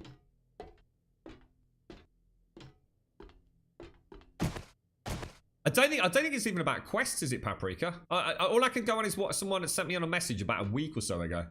Probably a bit longer than that. But it doesn't... apparently, the way it was explained to me, Paprika, so feel free to clarify. At the minute, if you're X number of blocks away from it, and I think I don't know if any of the skills... If it's not flashing, it will tell you exactly in which cardinal direction. Like to the millimeter where it is. But when it starts flashing, all that's telling you is that it's in the vicinity. So the best way to find it is to back out just outside flashing, line it up, and go like a bloody as the crow flies. And then that's the way a lot of people are doing the POIs for the fetch quests. So they don't have... Because they're saying it's costing too much ammunition to do the tier 5s, for example. They're just taking an axe and smashing through to them. Now, that's all I know, mate. That's all I know. About 10 blocks away, is it, Paprika? Got you.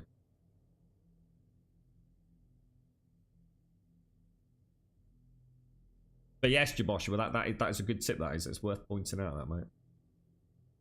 Yeah, the flashing Paprika. Yeah.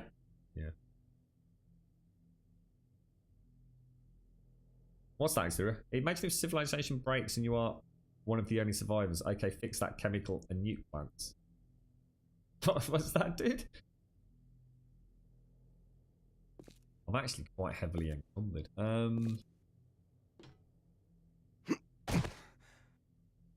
Not sure if I can make some of these jumps, to be honest. Oh! Ooh! I nearly needed to use Hash's sticks there, mate. Well, it goes to show, even with the bow and arrow, you can get through these, can't you? sounds quite good fun. I do like these tier 5s. It's definitely where the game excels.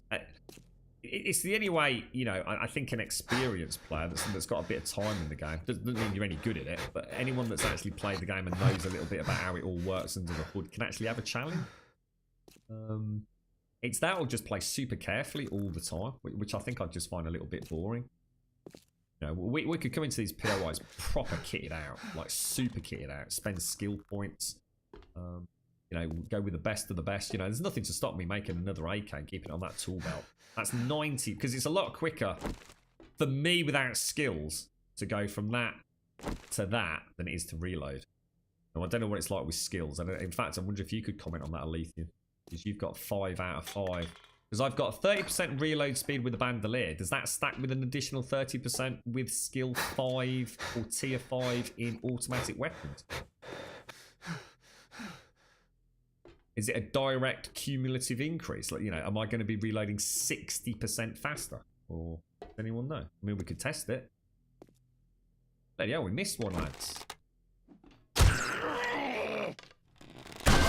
Oh, he's been sitting down here like Billy No Mates thinking, oh, come on. What's going on, bruh?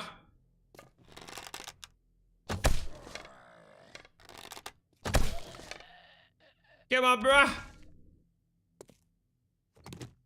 Get out of there. If you put points into Lucky Looter, then the flashing only starts at 4 blocks. That's basically nothing. Oh, okay. Oh, not for POI quests. You've got level 5 Lucky Looter in the glasses. It's still 10 blocks. Oh, Jesus, 10 blocks. Oh, okay. Sweet. Have you found? Did you? I know because Satos was in chat talking about this yesterday. How are you finding Lucky Looter in terms of quantity as opposed to quality? Well, we seem to have a few people in chat with slightly at odds discussion. So some people were sort of suggesting, scrap that, scrap that, scrap that.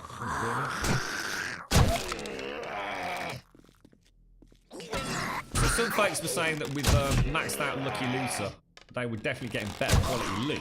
In other words, instead of finding you know like a common gun, they'd find a rare gun. But some people were sort of saying that they definitely weren't seeing an increase in numbers of items. So they weren't like getting 6 duct tape instead of 1, or they weren't getting 30 rounds of 7.62 instead of 6 rounds of 7.62. How have you found that? Scrap that. Scrap that. Scrap that. Scrap that. Scrap that. Scrap that. Scrap it. Scrap it. I hate scrapping weapons. Just don't feel right to me. In Ravenhurst, they brought back quality of weapons 1 through 120 with scaling damage on them. Now, that to me sounds awesome because it will give you an incentive to keep getting lesser quality weapons. My question now is, I wonder how that ties into crafting weapons, and I wonder how the damage scaling works. One of the things that why have we got a flashing light though? Kind of weird. Yeah, I wonder how that works in terms of... we leave anything in here? The pistol. I like the fact that in this game, if I find a pistol... you remember when you used to find like a level... well, sorry, a quality like 16 pistol in your first week, and you literally just put it away, or maybe just kept it on your belt just in case you got attacked by dogs. But it did so little damage compared to a bow and arrow. It was almost pointless having it. You know, you could headshot a zombie like 16 times, and it'd still keep coming at you. I kind of like the fact that the pistol now is a really solid handgun. You know, if I even on day 1, if I shoot a zombie in the face with a 9mm round from a handgun, even if it's a a completely basic common handgun, it packs a real punch. It'll bloody shoot a thing in the face and it'll die, you know? I could have Madlashing. I don't know, dude. That's a good question. I might have, mate. Yeah, that would explain why I've got the double yellow exclamation mark, wouldn't it, dude? Your favourite way to give yourself a challenge is play bow and arrow stealth, but party with people that don't know how to not go loud. Well, the beauty of that is, mate, is it basically, the way I see it is if that happens, they're the ones that are going to get fucking eaten. Because when it all goes fucking crazy, dude, you can just hide in the corner and go stealth, mate. You're essentially invisible, ain't you? If they go loud, that's their problem, mate. I see it as a way to wake up the sleepers. Wait for your mates to all die. The sleepers are then all wandering around aimlessly. You take them out silently while they clamber back up the stairs to come and get their loot while you chuckle and, you know. Not that it matters because everyone gets the shared XP now because it's broken. Broken. Shared XP, broken. So it does appear to stack. 25% fire rate seems more like 100% almost, and the reload is very quick. I haven't felt the need for a second one. Wow, so it's that fast. Yeah, at the minute, to be fair, reloading the AK with a 30% reload, I don't think there's a massive amount in it.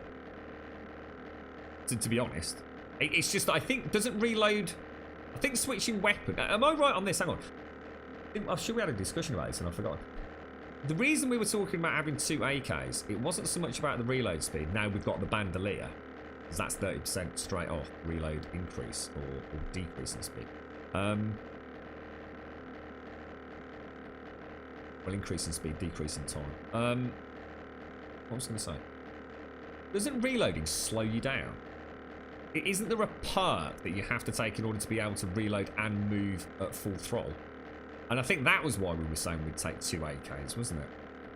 So that you could turn tail, run away at full speed just by switching weapons. Whereas if you were reloading it, it puts you into walk mode or something, doesn't it? I might be wrong on that though.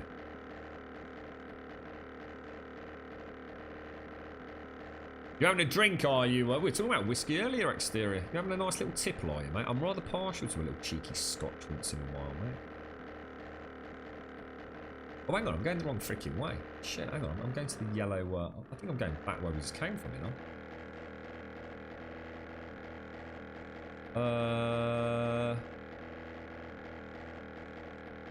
Oh, that will be the trader that we need to go to, won't it? Is that the trader that we're going to?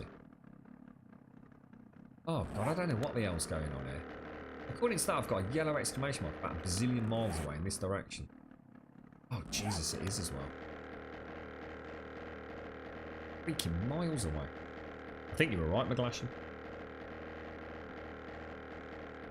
You like the fact that the devs hang out in the game and make the game better. Yeah, but to a point. Depends if we're having a good day or they're having a bad day, mate. So it's called run and gun, right? Okay. Right, going. So the Lucky Looter works great for the treasure digs. Is it worth doing treasure digs, Paprika? Have you ever done a treasure dig without Lucky Looter? What kind of loot do you get from the treasure? In fact, if I've got one, we'll go and do one next. What kind of loot are you getting from digging up treasures? I mean, back in the day, it used to be things like gold and diamond nuggets and things, didn't it? We'll land down here and top up on fuel.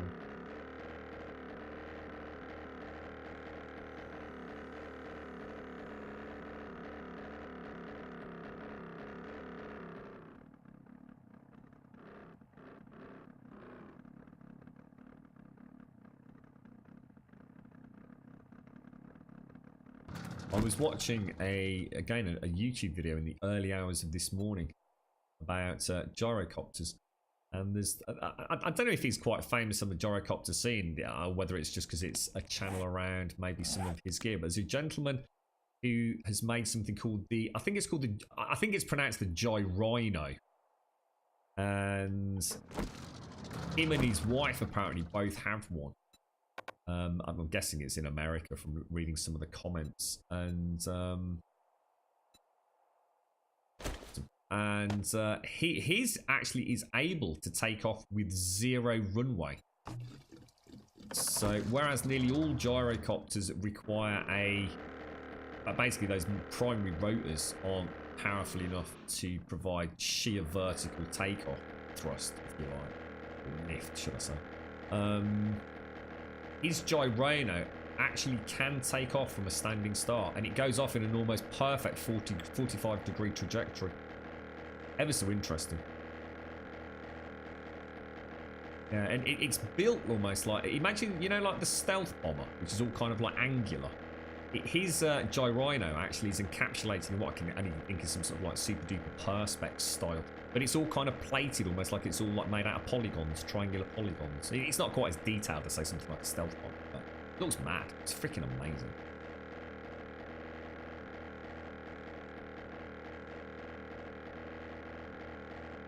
So not really, get loads of money, gold, diamonds, etc. I got over 200 grand in money. I do not need money. Yeah, I don't buy anything from the trader. I was reading a forum post. Apparently, one of the teams out there they've actually got something like, well, not something like. They said they've just literally this week tipped. This was on the official forums. 10 million Dukes tokens. 10 million Duke tokens. How the fuck? I mean, obviously they're all playing together, but Jesus Christ. What are you going to do with 10 million Dukes, mate? Spin you around? I'm getting quite good at that, actually. I was practicing that a little bit. Rather than trying to land it facing the right way. You know, if you've got something like that. If you land and very quickly turn, you can kind of do like a... to be honest, you sometimes do a 480. That's the problem. I do not need money. Do not know how to spend it. Wish it was something special like treasure map POIs. Yeah.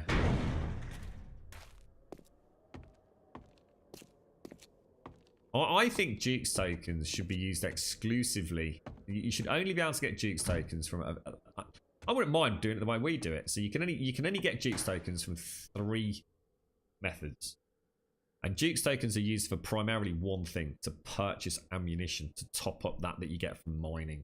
That's the way I'd see it, and maybe very rare aesthetic stuff, perhaps. So you can get Dukes tokens from cashing in dollar bills. You can get them from gold, silver, and diamond nuggets. And you can get them from completing quests. So again, you know, we were talking about, I was thinking about this after the stream yesterday. We came up with 2 ways to make tier 5 questing worth your while. And I actually forgot what we could do, even simpler than the other 2 strategies that we came up with. You can simply change the trader so he doesn't really sell anything, but he does sell basically an almost infinite amount of ammo. But that's it, you can't sell anything to him. So every time you get 1,000... I mean, what do I get for a handy like this? Let's have a look what we get. Sure doubted it. I get 2,517 Dukes from that quest. So if we say work that out to be the equivalent of about, say, 100 or 150 7.62 rounds, or the equivalent in 9mm rounds, then that would be a nice way to balance it out. At least people would do tier 5 quests because they're fun and because they're getting some of their ammo back, you know? It would be an even easier way to do it. Tier 5 fetch. I have a little Apartment. Oh. Apartment block. The holy grail of tier 5s. The daddy to own them all. Oh no. What time is it? It's 1:40. We won't be able to start it today. That's at least a 3 to 4 hour quest. So yeah, what I do is, because I don't think you should be able to buy anything from the trader. For me personally, I'm not trying to take away the fun for anyone else, but just me, I don't like buying things from the trader. I find it very cheesy. And I shouldn't say cheesy. It's not the right word to use. It's full of negative connotations. But yeah, I would make it so the trader just doesn't sell anything but ammo and a few really nice cosmetic things. Maybe even mods. He might be the only source of mods, but you know, very rare perhaps, and very expensive. So in other words, you have, you know, make Dukes tokens mean something again. And if you've got 10,000 Dukes tokens, you know, you can buy a nice. Yeah, let's be honest, you're never going to have a stock of 10,000 Dukes tokens because you're going to be spending them. You know, it becomes cyclic. I'm tired of these games. Every game I ever play, Skyrim is a classic example. Starts off with money at the start is rare as rocking horse shit. A couple of hours in, you've got more gold than you'll probably ever need for the rest of the game. It would be nice to make Dukes mean something. You know, you do a quest. You know, early on, you get 300 Dukes tokens. Those 300 Dukes tokens buys you a little bit of ammo. You know, you're spending it all the time. You might be early game. You might be spending it on food, let alone ammo. So again, maybe have the trader sell. Although I like the vending machines for the food, I think that's kind of cool. It's a bit weird that he restocks vending machines. So maybe I'll get rid of vending machines and switch it, apart from player owned ones, to switch it to the vendor trader. But yeah, are we going the right way? Sort of are, aren't we? Yeah, I'd do that. You know, you might think, oh shit, you know, I've just done 2 tier 5 quests. I've got like 4 grand, and you know, I could just like not go mining tomorrow and spend 4 grand on 7.62 ammo. Or there's a really nice mod in there for 10 grand. You know, if I go and do another couple of tier 5 quests, I'm going to be able to get that red dot sight that I've always really wanted. You know, and it kind of creates a very simplistic end game, doesn't it? Without any real effort. I'm sure any modder worth their salt would be able to nail that pretty damn quick.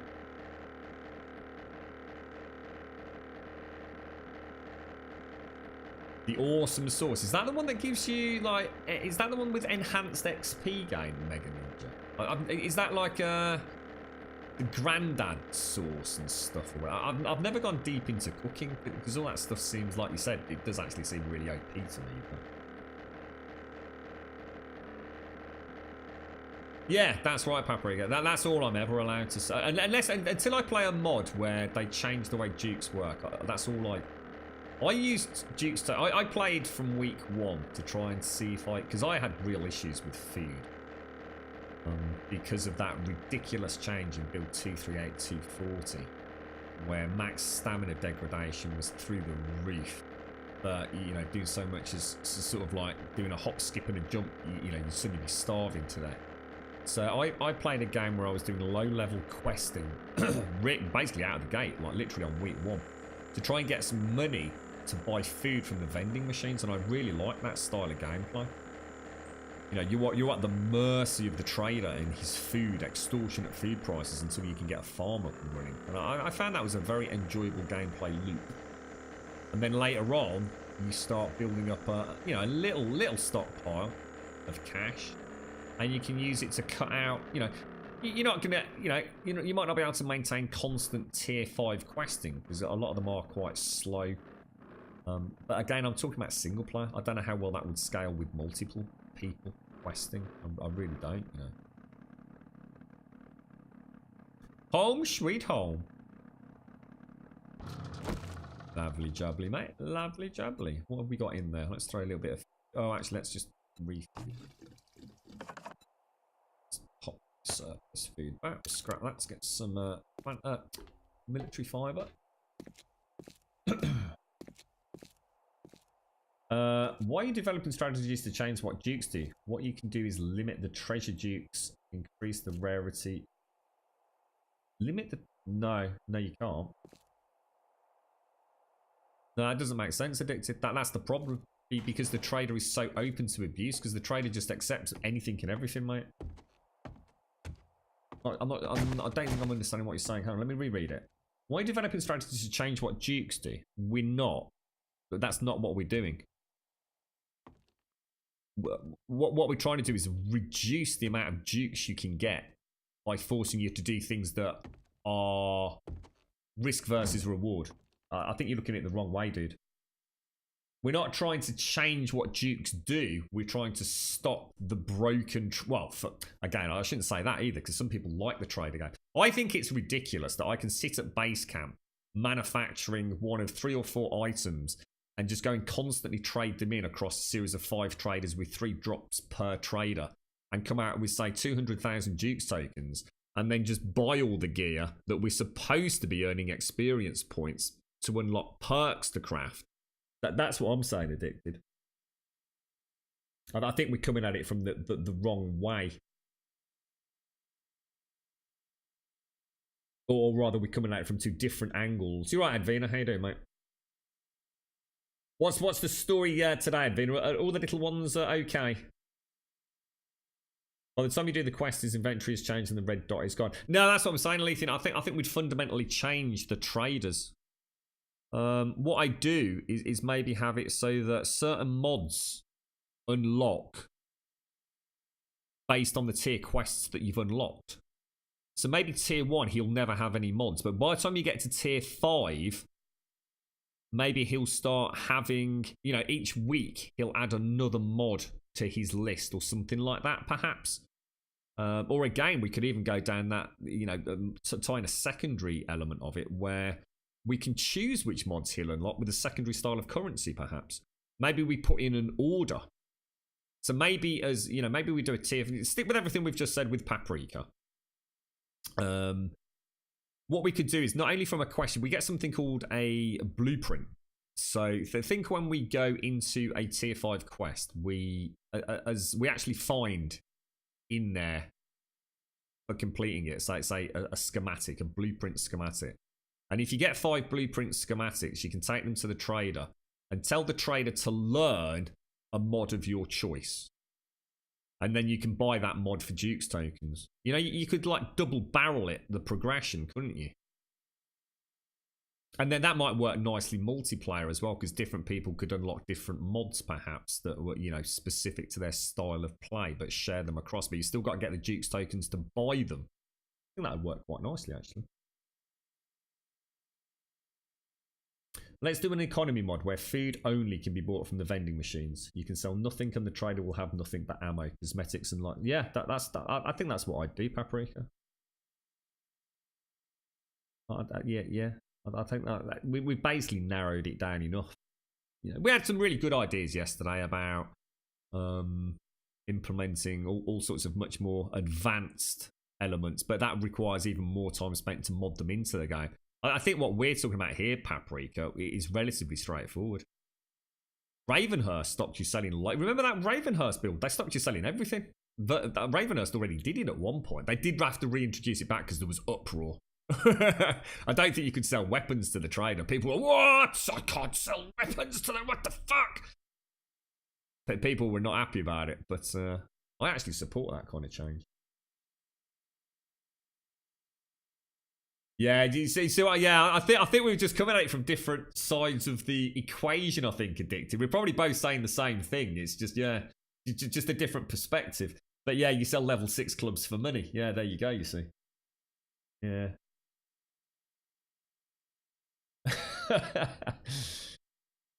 I actually lived on chili dogs for a little bit. They were really expensive, but I think it was something like 50 health, wasn't it? I bought a stack of 4 of those. It cost me a fortune in the first few weeks, mate. You're right, Church. How you doing, mate? Trading is too OP. You could farm XP and money for days if you max out your trading perk and use the awesome source, because at that point you're basically ripping off the trader by at least 1,000 coins.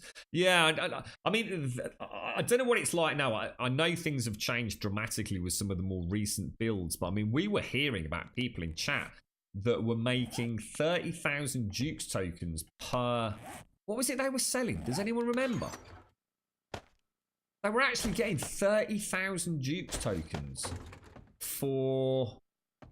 And I can't for the life of me think what it was they were making. They were making something. They were just like selling 3 of them at each trader. This is going back a while, so I'm not saying it can still be done. But I do remember a lot of people in chat going, yeah, oh yeah, shit, we've been doing that, blah, blah, blah. It must have been posted up on the forums or something, I guess. It kind of went a little bit viral with everyone. Was it a bicycle or something like that? Was it bicycle sold like for 30 grand? I can't remember. Right, okay, we need to start getting rid of stuff, guys. I tell you what I could do. I can make a shitload of paint, so I could probably keep both of those down there. Oh dear, so many things to put away. Put these away. Let's go and grab this over here. Let's go and grab that. Let's go. Oh, where are we? Where are we? Where are we? Grab these. Grab that. Let's go and grab these. Oh god, I'm all over the place. Yes, now these are interesting. Customized fittings. Are they the ones? Greatly decreases mood. See, I can't use those. See, this is something I really, really disagree with. This is the one area of modding that I can't get my head around. Let's take military gloves. Modify. I've got advanced muffler connectors in there. Okay, so I've got extra pockets. I've got something that makes me quiet. I can't put in, and this makes no sense to me, I can't put in customized fittings. It takes up essentially the same moddable slot as these. Or at least it did. That's wrong to me. Advanced muffle connectors greatly reduces noise, and these greatly reduce movement and stamina penalties. I really feel I should be able to stack those. I'm pretty pissed that I can't. That makes no sense to me whatsoever. That needs to change. Let's be honest, it's not about making you overpowered. At the end of the day, I mean, I understand where that's going to be an issue. I can understand why they've not done it, but I'm going to be honest. By the time you're looking at making suits of armor that are fully mod slotted, you are already a superhuman.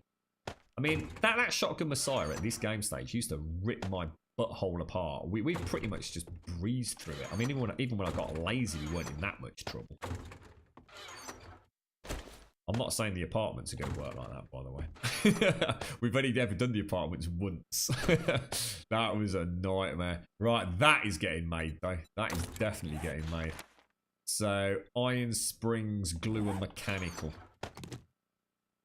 Steel. Iron springs, mechanical, and glue. So, iron springs, glue, mechanical, yeah. So, we're going to stick that on the AK. I'd rather take the reduced damage. It's going to make that AK a whole new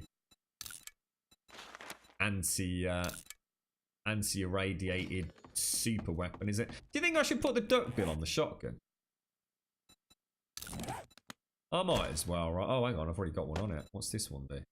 Tightens the shotgun spread. Nah, fuck it.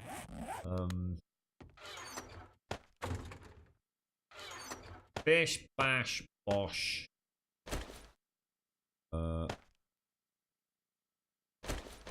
Okay, so let's make paint recipes. Oh no, well let's make.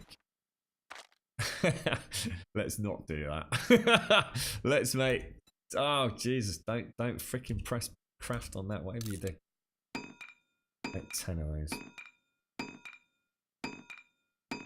You're doing all right, Church. Good. Pleased to hear it, mate. The auger was 19,000 and fully modded was 25,000. Because you can craft the auger at quite high levels, can't you? Don't you need to be level 120 to make those? Yeah. Yeah, I like that, Paprika. Yeah. It was a couple of $100,000 for this bicycle. You kidding me? A couple. What, seriously? A couple. I thought it was 30,000. Oh Jesus! Wow, that's insane, mate. That's insane, man.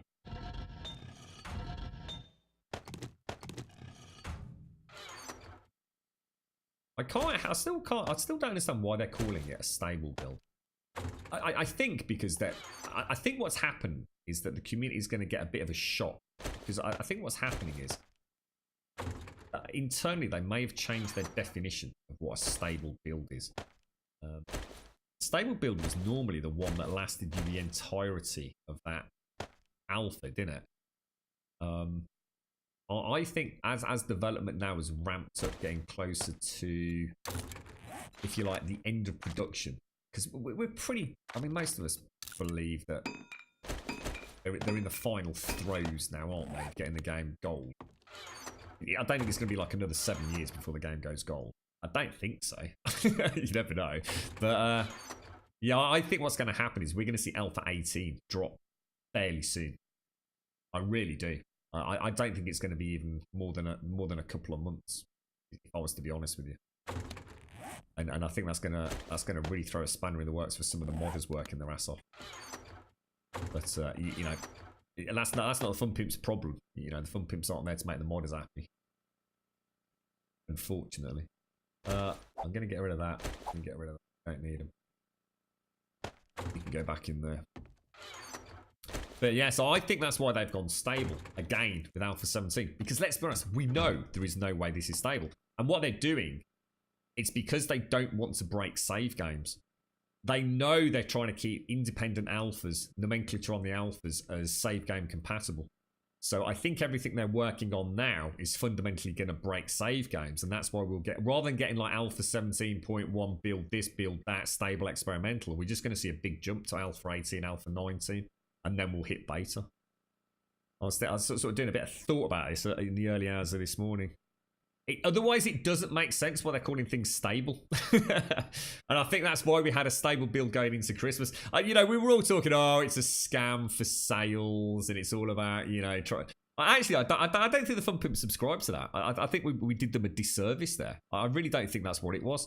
I think it's because to them, that was the last one they were going to do. I honestly do. I think I've done a 180 on it.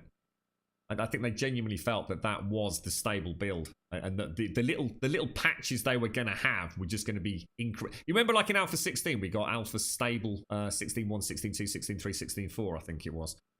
And I think what happened was that over Christmas, and just after Christmas, when they started working on the next build, they thought, shit, we can't make it save game compatible. There's just no way. So yeah, I think we're probably done for Alpha 17. I reckon we'll get a couple of incremental changes and then we'll be straight into Alpha 18. There's just no way it's going to be another 6 months, I don't think. What if you put the custom fitting mod on the gloves first and then the muffler? Would it make a difference? It doesn't, because we've tried it, but I will try again. So you're saying change. So if I take, let's take the gloves, take them out, modify them, and let's strip it all out, yeah? So let's come back in, start fresh, modify. So if we put in custom fittings and then try the advanced mufflers, won't let you do it. I'll take that out, come back in. Boy. So which way do I do it this time? I can't remember now. If we do advanced mufflers and then do customized fitting, right. Just make sure I didn't cut that. This time let's do customize. If I just did it the same way again, I think I've gone mad. Either way, no, I don't think you can, bro. Just going round in circles. Alright. You've got to choose between muffles and customized fittings, unfortunately. Which I don't agree with it. It seems silly to me. At this point in the game, it's all about making that super duper, all singing, all dancing character in it. A little bit of extra maneuverability on a few pieces of armor, along with the stealthy stuff. I think there's other skills that would need nerfing way before that needed nerfing. Can you add those blue thread mods to the silencing mod? Yes, you can. You're talking about... Oh, hang on. You're talking about these, aren't you? Improved fittings. That's actually a good question. Yeah, you can, I think. I don't know, actually. Maybe you can't. Hang on. Well, let's not use that. Let's use these as an example. What are these? Decreases movement and stamina penalties from armor. Yeah, that's just a better version. Yeah, these are the lower equivalent, aren't they? So no, they're exactly the same, dude. You can't use them. No, we've checked that, dude.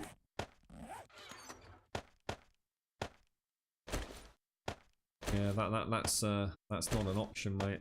Basically, customized fittings greatly decreases movement and stamina, and these decreases movement and stamina. So the improved fittings are basically the lower tier of customized fittings.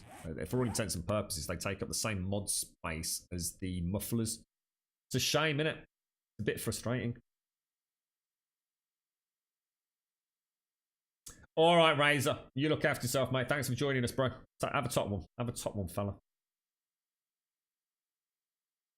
Not really, Joshua. Is he saying that as in a good thing or a bad thing? Compensating with silencer. Why wouldn't you? What are we doing? Why? Yeah, I sort of get what you're saying, but I disagree with it, dude. It's a game at the end of the day, isn't it? It's I don't know. I just find it a little bit like. I guess I can understand it. Like you said, if you want to go into the reality of it, it does make a little, it does seem a little bit weird, but I don't really subscribe to that theory myself. At the end of the day, it's a game, isn't it? Let's have a little bit of fun with it, I mean, to be honest, I don't even know what other mods I can put on armor to max them out. That's a good question, actually. Obviously, the water one's kind of unique to helmets. I mean, bandolier. You've only got. I think you can. Can you have multiple bandoliers? Actually, that's a really good question. That is a really good question. The bandolier reloads 30. Oh, it has to be installed in chest armor. Brilliant. So we've actually got slot-specific mods. Like we've got the water purification system for the helmet. We've got the bandolier for the chest. Is there anything you can get that's unique to the gloves? I know there's a boots one, isn't there? That lets you jump from great heights and things like that, which I never really bothered with. In fact, we haven't got one this playthrough, that's why.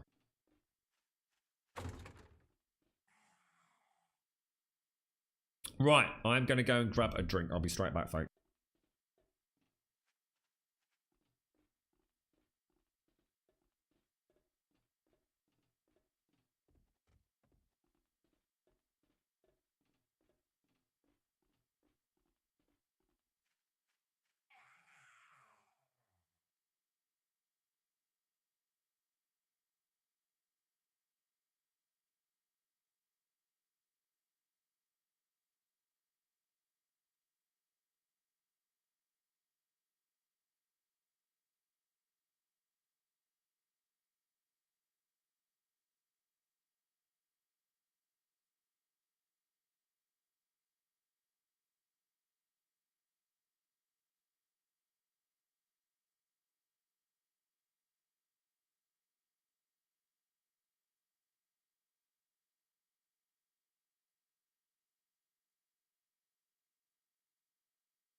I had to go and post for Pete. I couldn't let that one lie. I thought I'd go have a chat with Pete on YouTube. Oh dear me. You gotta love it, ain't you? You gotta love it. I think Pete and I could become really good friends, but I doubt he's gonna shake hands these days. Right, let's grab ourselves some red tea, sir. And then we should throw in that and that. Right, okay. Looks good. Now, let's restock on our ammo supplies. Oh, I think my headset's dead. I can't hear anything. Oh, 1 sec, guys.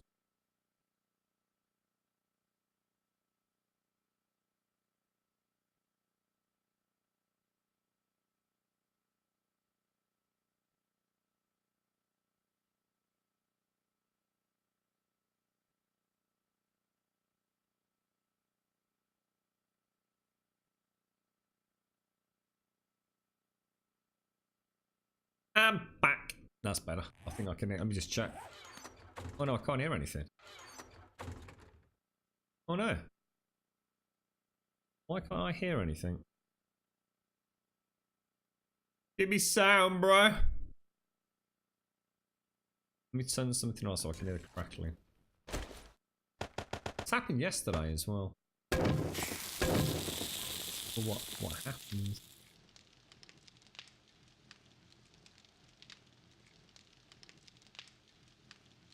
Oh, damn it. I can't hear a damn thing. Wonder why it does that. Let me just, I did get a coffee, Advina. Yeah.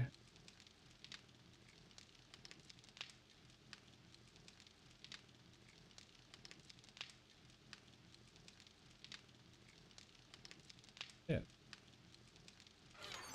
Oh, that's really annoying. Hang on a sec.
There we go. And more importantly, I figured out a way to do it each time as well. I could repeat the issue.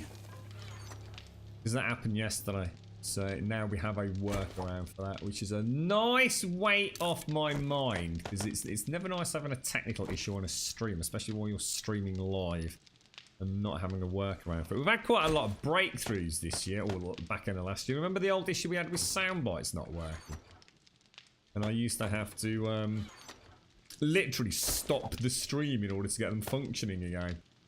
So we solved that, and it looks like I've solved that headset. It's done it on and off for ages. I think what happens is, because it's a wireless headset, what happens is if the battery's really low, well, the battery is like a built-in battery. If the battery's really low and I go, say, out and go and get myself a coffee, if it gets disconnected while it's on low power, it's like it can never reconnect back to the transmitter. So I've just come up with a way to do that. So yeah, good. That's kind of cool. Sorry about that, folks. When I told a friend that Alpha 17 went stable, he sent me this. Let's have a look. I've got. It is with great pride that I officially open this unfinished bridge. Oh, I like it, mate. I do like a little bit of cheeky SpongeBob, I must admit. You're right, Invalid. How you doing, mate? Got a flawless rating, did you? Nice one, folks. I like that, Alicia. The fun pips do get a lot of stick, don't they? Well, it's deserved stick. I'm sorry, but anybody that's been making a game for close to 7 years and it's still in alpha, they deserve all the stick we give them, and I'm sure they probably have a chuckle about it themselves, you know? I'm sure they don't take it too much to heart. Right, let's have a think then. So we've got the apart. Is there anything else we need to do at base camp? I think we kind of... Oh, I'll tell you what we were going to do. What happens to all those additional spikes we were making? Got 45. I only seem to have 53 iron, which doesn't add up. We have shitloads of iron. Holy wow. What happened to all that iron we had? Have I thrown it all into a box and lost it? I made 400 iron in this, didn't I? Uh-oh. Anyone see 400 iron ingots lying around? Iron bars. We need any healing materials? Yes, we do. We need 6. 280. Right, recipes. Oh, look at that. That's crazy, isn't it? Let's make 20 of those. So what are we going to switch out in the AK, do you think? Because this gives us... This was handling and accuracy. This is only... This is only damage, isn't it? And it... Oh, well, damage and recoil. This is handling and accuracy. So that's... Yeah. Which one do you think is the most important out of those two? We definitely don't want to get rid of cripple, and we definitely don't want to get rid of the magazine extender. I'm thinking muzzle brake. And throwing the anti-rad. Anti-rad with cripple on the AK is like god tier. I think. Or at least I'm expecting it to be pretty good.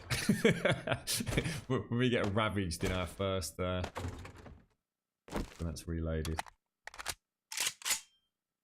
It's in the box next to the box-shaped box with a box near it. Thanks, Ashy. That's brilliant, that is, mate. I tell you what, I don't know what his channel would do without you, mate. I really don't. I think we'd be lost at sea. You know, completely clueless without your amazing direction, support, consideration, and general just all-round omnipotence.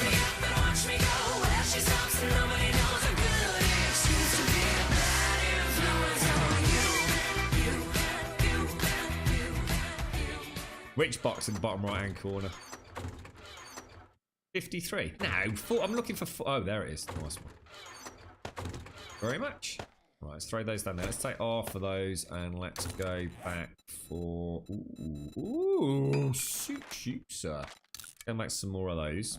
How's it all gone then, Juppy? Thanks for that. Brilliant, Ashy, that was.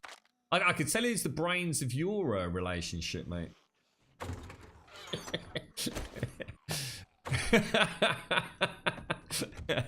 So who wears the trousers in your house, mate? Right, let's have a look at this. Oh, looks good. Let's go shoot some zombies in the face. Yeah. Pew, pew, pew, pew, pew, pew. Pew, pew, pew. Come on, zombie scum. Come on, zombie scum. Where's my bike? Is my bike still here? Oh, wow, it didn't like that. I think it thinks my bike's still in the air, maybe.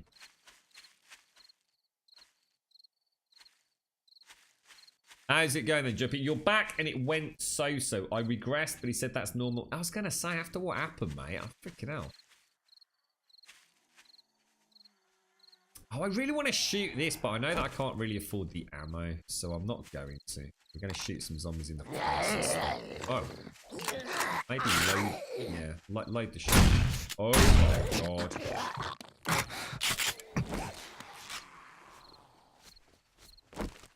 Oh, mate. Oh my god, what a terrible shot I am. I'm really bad at this thing, I'll be the first to admit. I'm bad with the timing. Although it looks like I'm just a really bad shot, it's actually even worse than you think. It's not just being a bad shot. I'm really bad with the actual timing. So it's like, I think it's in the crosshairs, so I pull the trigger, but I'm actually still doing the pumpy bit. The pumpy-wumpy bit. So obviously nothing happens. So then I start mass panic pulling the trigger. I'm pretty sure it's probably the last thing you want to be doing with a shotgun. That is true epic potato aim. Potato Pete aim.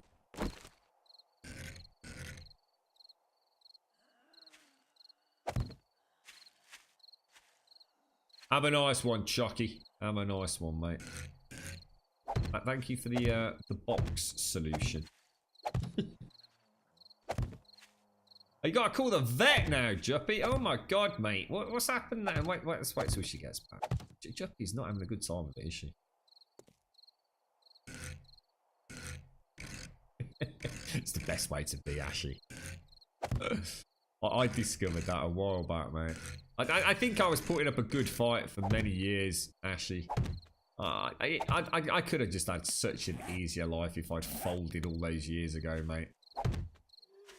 I don't know why I didn't just face the facts that it was... There was only one clear dominant party in the relationship. I was fooling no one.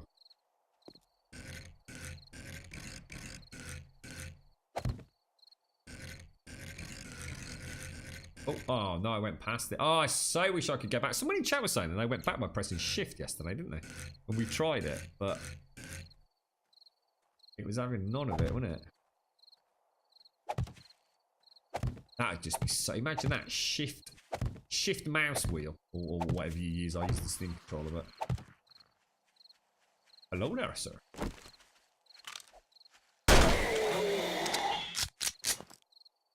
Like a bloody ninja, mate. Like a bloody ninja. The old gunplay is not bad in this, is it? I mean, it's never going to be the best shooter. First-person shooter, is it? There's always going to be much better out there. You know, getting a real tight... Oh, Jesus. Aragul is clad in metal, so you don't... Oh, yeah, paint your nads on it. Yeah, you're never going to get... people flocking from Counter-Strike go for the tight gunplay in this. But I tell you what, they've done a bloody good job with it, though, haven't they? I must admit, I do enjoy shooting guns in this game, which I never used to. It always felt like it was kind of like one of those things that just felt janky. I think the biggest problem they've got now is people getting decent frame rates. That's what kills first-person shooters. Literally dead in their tracks. It's, you know, you've got a bad frame. How come I can't get one in there? What's going on? Why can I not put... Oh, god damn it, dude! Why is it not letting me put anything in there? Is it because of this one at the front? Does it like take up like an extra block? Look at that. I've bent that on my testicles, mate. Testicles of steel.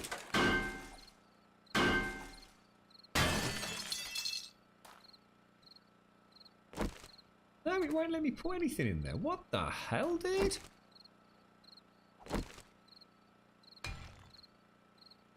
Whoa. Now that is weird. Anyone got an explanation for that? It's like, oh my god. Look at that. What the hell? There's something magical and weird taking up we've got like some sort of invisible block. Oh, I can't put a block in there, look. Whoa, dude, what's going down, bruh?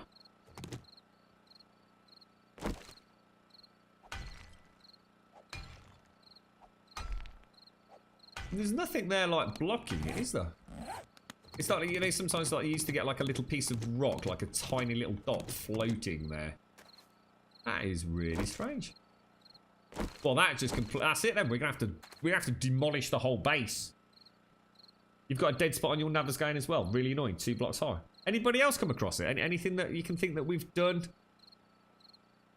What about if we knock that out and see if we can see if I suppose the problem is this, and this are all supporting whatever's there, aren't they?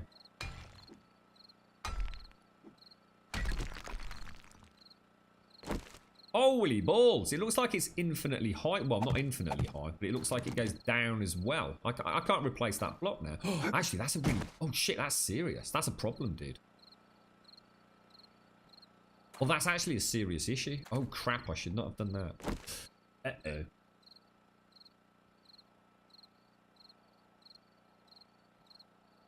That is really weird.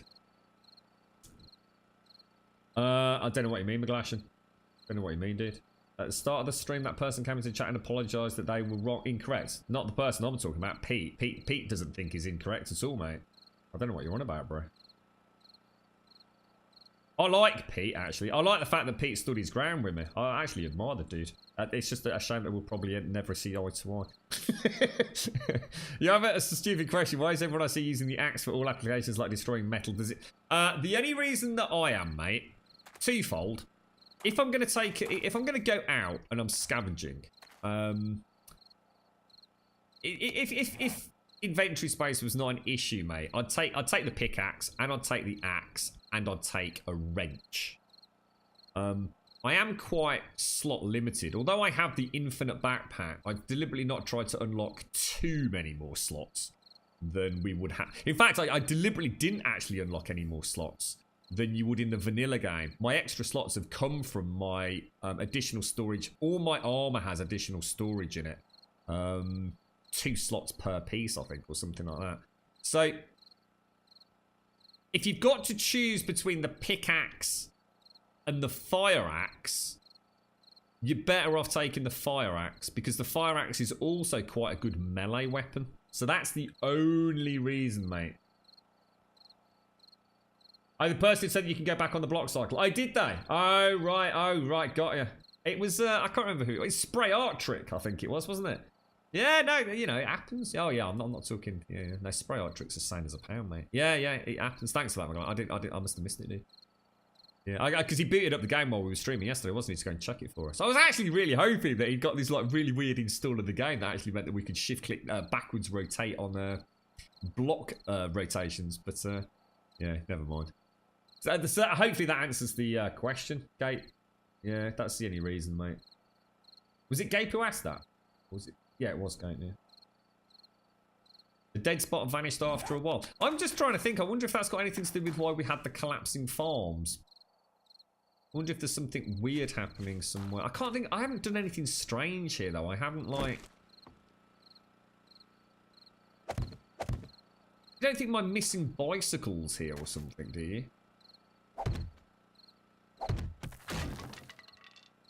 But this is a problem, because I'm going to end up... See, the issue here is... it is quite a big issue. A zombie's going to see this almost as a weak point. I'm going to end up with zombies digging underneath my wall. I should really have not knocked out that flagstone block.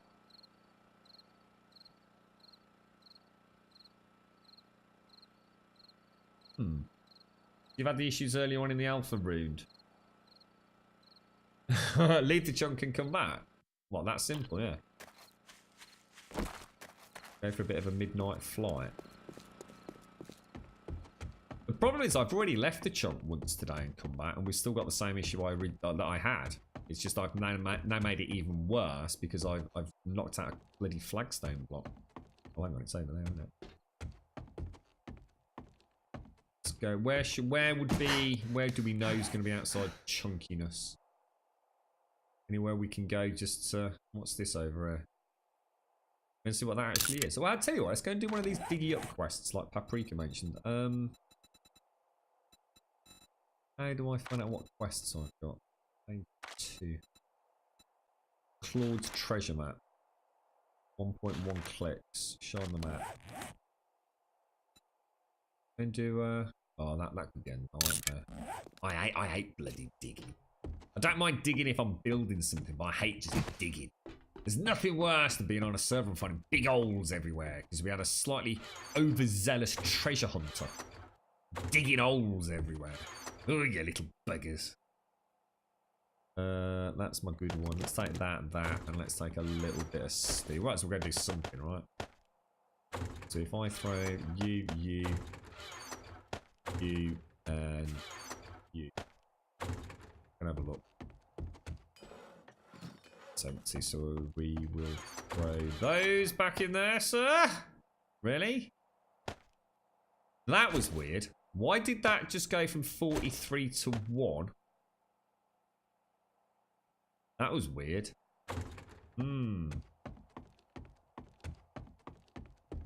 Yeah, I'm going to try it now, Rind. I just thought we'd go do something while we do it. I've got a shovel, haven't I? I've just got a shovel. Yeah, I got a shovel and the pickaxe. And a little bit of iron to repair. To the skies! To the sky, to infinity and beyond. I love my gyrocopter. Makes this part of the game so much more enjoyable. A lot of people have been calling it overpowered and things, but I actually so disagree. I really do disagree so much. I really can't get that myself. Because by the time, in order to get a gyrocopter, you'll level 120.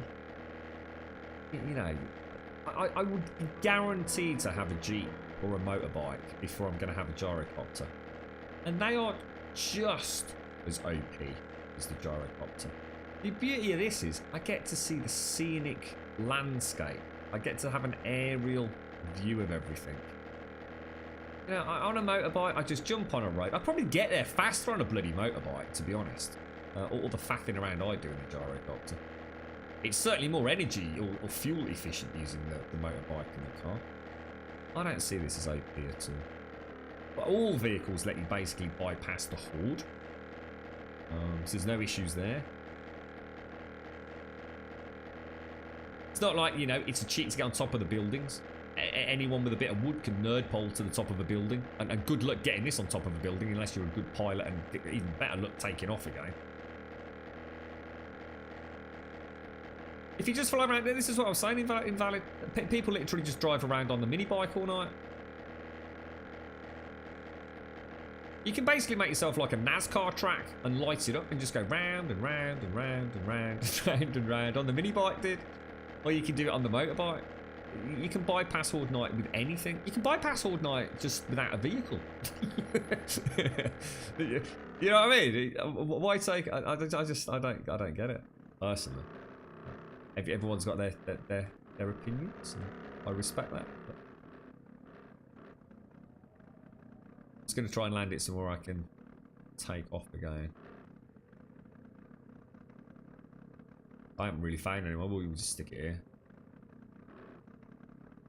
Bit close to the spot we're going to be digging. Bit close to the old rock as well.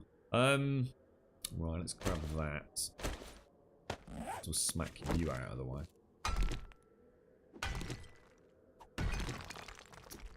What we did in Valley to test that theory, mate, was we what I did was we I chose a city.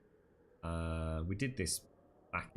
Obviously, we went on Nava's game, but use this as an example. So what we did was we chose a city like this, and I went up onto a roof, and I made sure we'd got a nice runway, and we had the horde attack us, and we waited a little bit longer, and then we decided, okay, let's take off. So we took off in the gyrocopter, and what I'd done was I prepped a secondary location. Now, obviously, on RWG, it was like literally a stone's throw away.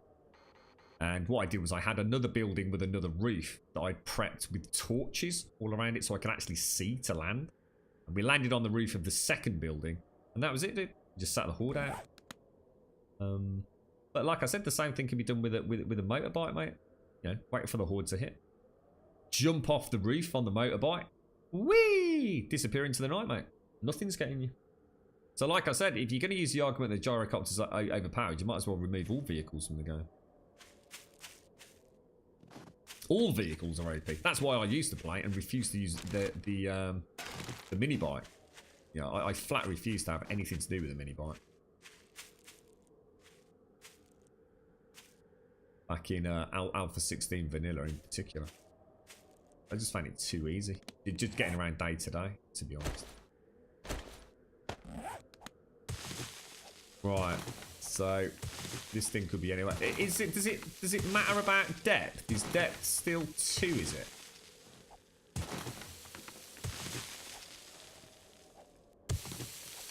Is it still too deep for these things?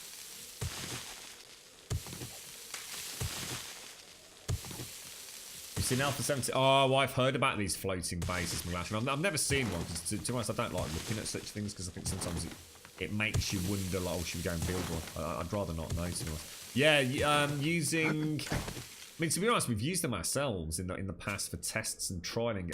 Plates, haven't we? I don't know if that still works. So you can create a floating base by putting a plate flush on the floor, which takes up a 1 cubic meter block, and then placing a plate on the top angle, or the top surface of a secondary one.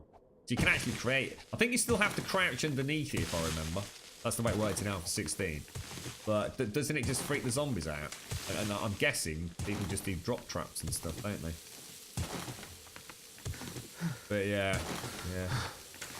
There's loads of these looping bases, as I call them. Some really... I mean, to be fair, I mean, whether or not you call it cheesing, or you call it cheating, or as I call it, you know, it gives a toss as long as you're having fun building them.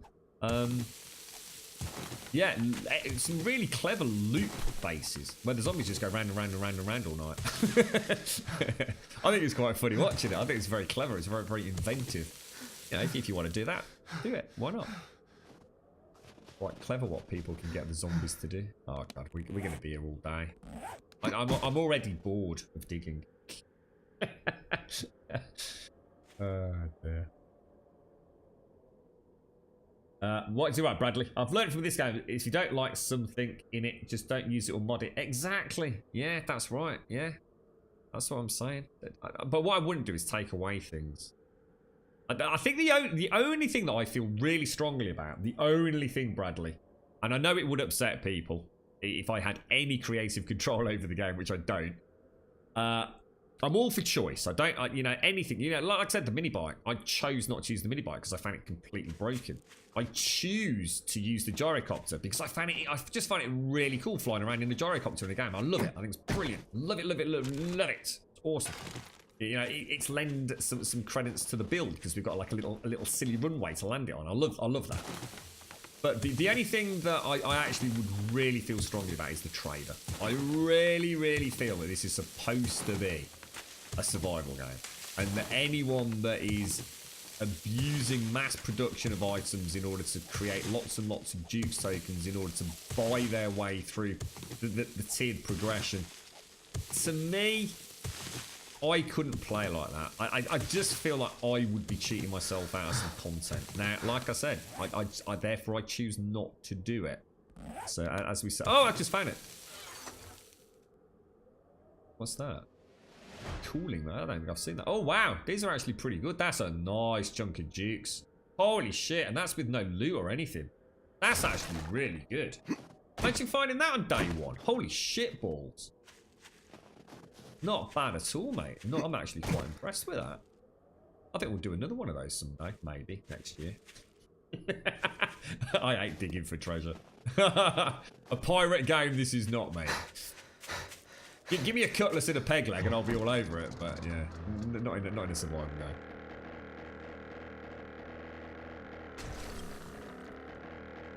Right. Do you want me to break digging for you? What do you mean? Yeah. What, as in, is there a cheaty way to find the loot faster? Tell us. Go for it. Okay. We don't have to subscribe to the theory of once we know you do it. Let's share the knowledge, Smetana. Yeah, I think a lot of people were invalid. And I think that, again, that's a really good example of gamers wishing for one thing and actually getting what they asked for. Because all they did was fix the zombie AI pathing. Whereas before, zombies didn't know what to do ever. They just started running in circles, pointlessly and aimlessly, like as if they didn't know you were there. So what they've done now is make the zombies know where you are, and they track to you. But they track to you a little bit too consistently. So of course now, what's happened is we've taken away the random nature of zombie pathing. You never knew when a zombie was just going to stop and start pounding on a wall, did you? Now, you can literally know exactly where a zombie is going to go on Fortnite. All they did was fix the broken AI. Now they're going to have to come up with something that adds a little bit of diversity to it, I suppose. Bit of Grumwolf.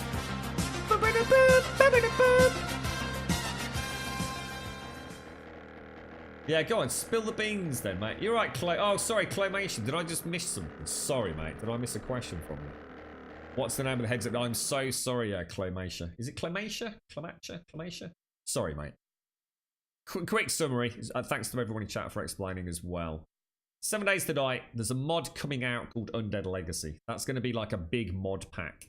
It will include, you know, I always just say a few basic things because there's going to be lots in it, but, you know, expect new skills, expect new weapons, expect new crafting tables.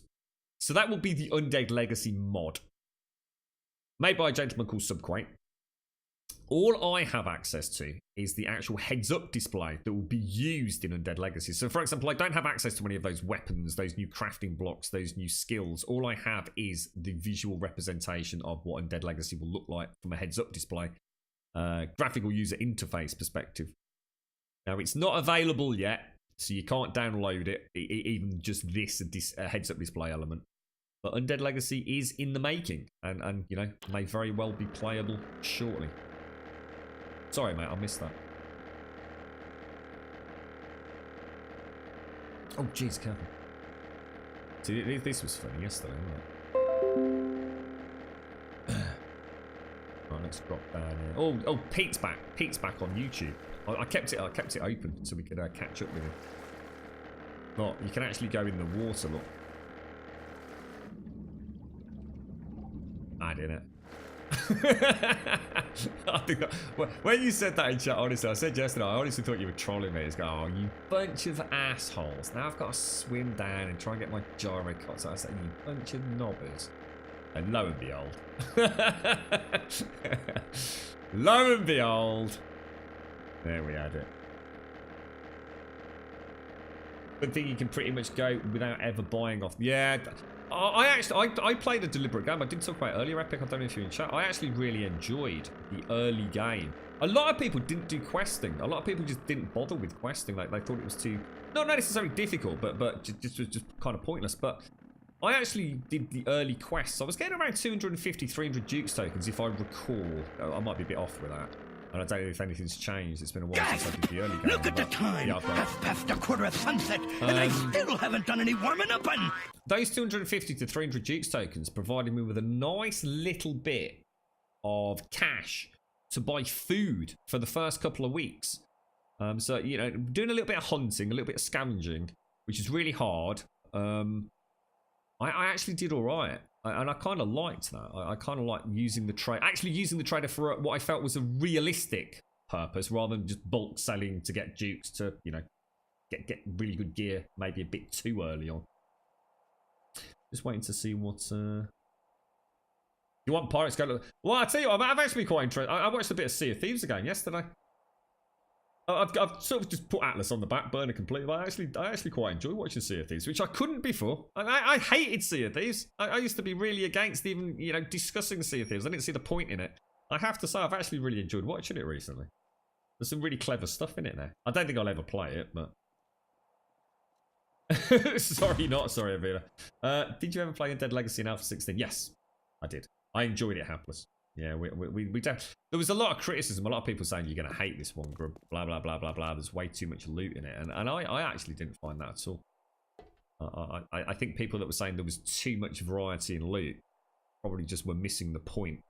Yeah, I enjoyed Undead Legacy. I think the only downside of Undead Legacy was at the time Sunquake didn't have... He was missing the one thing the other mods had. And that was the fact that he didn't have, if you like, customized crafting tables. So, you know, say in Ravenhurst you had an advanced forge. They actually had an advanced forge and it looked different to the normal forge. And you placed it and it worked differently. Whereas, because of Quake at that point in Undead Legacy's development, and bearing in mind he's a one-man team as well, he didn't have access to that for whatever reasons. You know, whether it be financial or because of SDX, etc., etc., etc. So when he just used existing assets. So say, for example, if I used an advanced crafting table, it didn't look, you know, Ravenhurst had like amazing assets. You know, had an electrical workbench with pliers and soldering equipment and things like that all over it.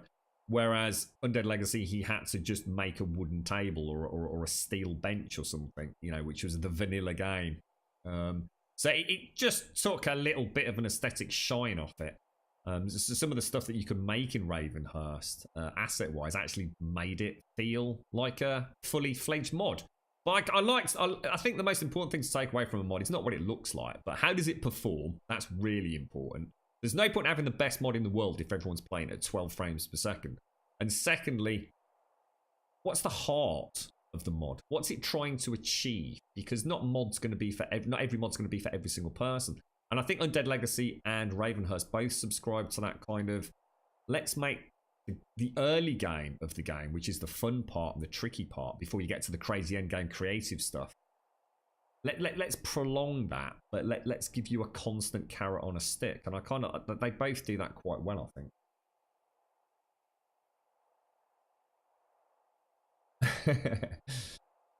Yep, the subcopter, you got it. So that's how you do it. You go to a location with a chest. You choose the digging quest. Now you have a... Hang on.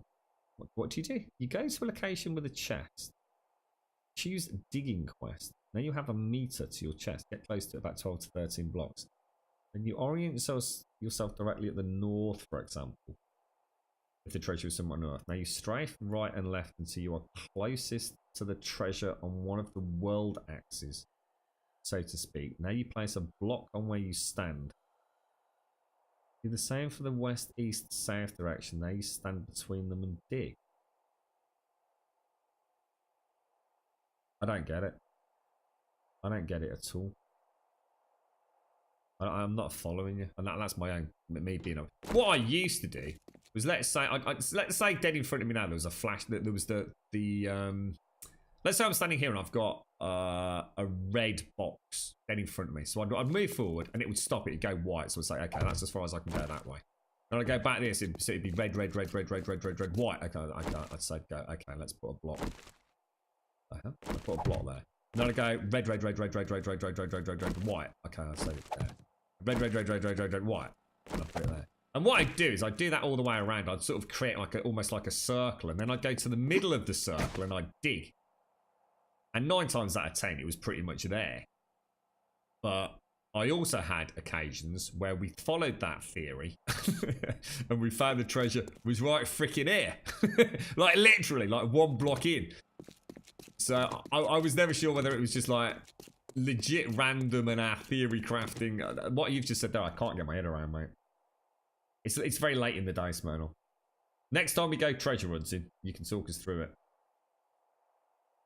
I can't watch Atlas anymore, Senpai. I just find it a bit too dull at the minute. I think Atlas will be a really good game, Senpai. I just can't watch it. I don't mind watching the role play stuff, because I think that, you know, some role players, you know, is it Dark Side role play and all that lot? They are really cool. I just find there's too much dead time in Atlas. I know it's a crafting game, and I know this game's got loads of dead time in it, you know, hacking away at rocks. The problem with Atlas is I'd rather be playing Sea of Thieves if I was playing Atlas, or I'd rather be playing Ark, more importantly. Atlas, give it a year, and I think I'll be playing it on the stream and having a lot of fun with it. I just think they need to find their feet a little bit. Your family hated Ravenhurst at first, but the more you played it, the more earning stuff felt more rewarding. It's a very good way of putting it. Yeah. Yeah, that's what you actually felt. When you finally got to the next crafting tier, you actually felt like you'd earned it, didn't you? Yeah. Rather than in Alpha 17, where you get there by just killing zombies. Yeah, I couldn't agree more. It tops out too quick, as you say. Yeah, the vanilla game. No way, Bradley. Your girlfriend watched us when we played Space Engineers. Holy shit, mate. We were talking about Space Engineers just yesterday, dude. We had a conversation about Empyrean Galactic Survival, mate. Well, say hello to your girlfriend, Bradley. Nice to see you, mate. And say hello to your girlfriend, like I said. I hope she's doing well. That's ages ago, mate. That's ages. I took a big break from streaming when we moved house and everything since then. Jesus, that's crazy, mate. What a small world we live in, fella. Yeah, we were talking about Galactic, Empyrean Galactic Survival, weren't we? Look at that. That is a lot of Duke's tokens to have got from a single treasure chest. Jesus. Is that normal? Or have I just like hit the jackpot on that one? That does seem quite excessive, to be honest. I could do tier 5 quests all day long and not get that amount of bloody Dukes, can I? Oh, I don't agree with snowballs. Snowballs will never be seen on our game, like I said, unless of course we end up with Ravenhurst or one of the mods basically recreating the importance of those styles or types of things. Alright, so let's go and place these. And let's go and see if that's fixed, actually. So if I take a little bit of that down, let's go and see. I really hope that has fixed that glitch. Otherwise, we're going to have a right problem. What is it? 257. Okay.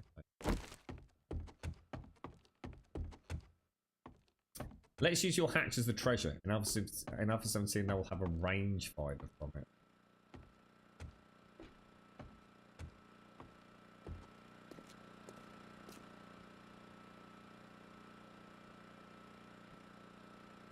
Just do one, then place count blocks. So 10 blocks, dig there. But the red circle is a lie. It's on the top right. Oh, you're talking about up here? Oh, shit. Oh, dude. Oh, now I see what you're saying. Oh, are you talking about counting down from the actual quest information? Oh, God. I didn't even think to... I never look up there, dude. I literally never look up there, mate. That is pretty normal. You can get full garbage. Oh, right, okay. So it's not guaranteed then. No, it's still there, folks. So look, dink. Yeah, I can't put a block there, look. I can put one above it. One above it, we're okay. I can't put anything in there. I literally just can't put... Oh, however, we've just solved the problem. Without actually meaning to. So at least zombies aren't going to fall down into the gap. Oh, wow. You jammy git. Now, hang on. Now, I wonder if that means that now can be used. Has that actually fixed it? Shit. No, it hasn't. That's a shame. Alright, so let's go. Take that out. Collapse it all in. Oh, careful. That is really annoying. You've got no idea how much that is making me twitch right now. I just literally have no idea. Virulent Vortex, 7 months in the house. Thank you very much for the prime as well, mate. Can we please get some sub love in chat for Virulent Vortex? Thank you so much, mate. I really appreciate that, mate. Huge amount of support there, bro. Thank you. Hope all is well, sir. Hope you're having a good start to the week.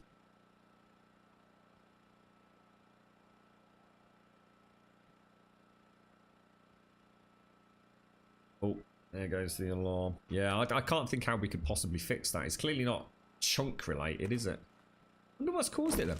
So some of you are saying you've got the same problem. Anybody getting the same problem in RWG, or is it only in Navigating? Because we did have a very strange issue with this this whole support area collapsing, which we thought was chunk related, didn't we? It's a weird one, isn't it? It's going to make me go bonkers, mate. That's the kind of thing that, oh God, every time we come home, I'm going to see that and I'm going to start.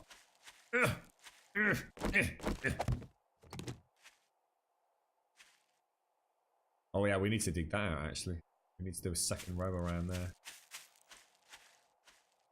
I wonder how well that would last against like a full wandering horde. These metal spikes seem to oh Jesus, seem to do pretty damn well, don't they?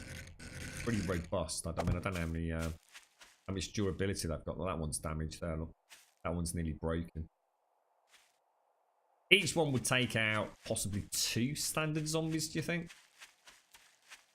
Maybe. I think even the wooden ones take out 1 standard zombie, don't they? How you doing, Shelby?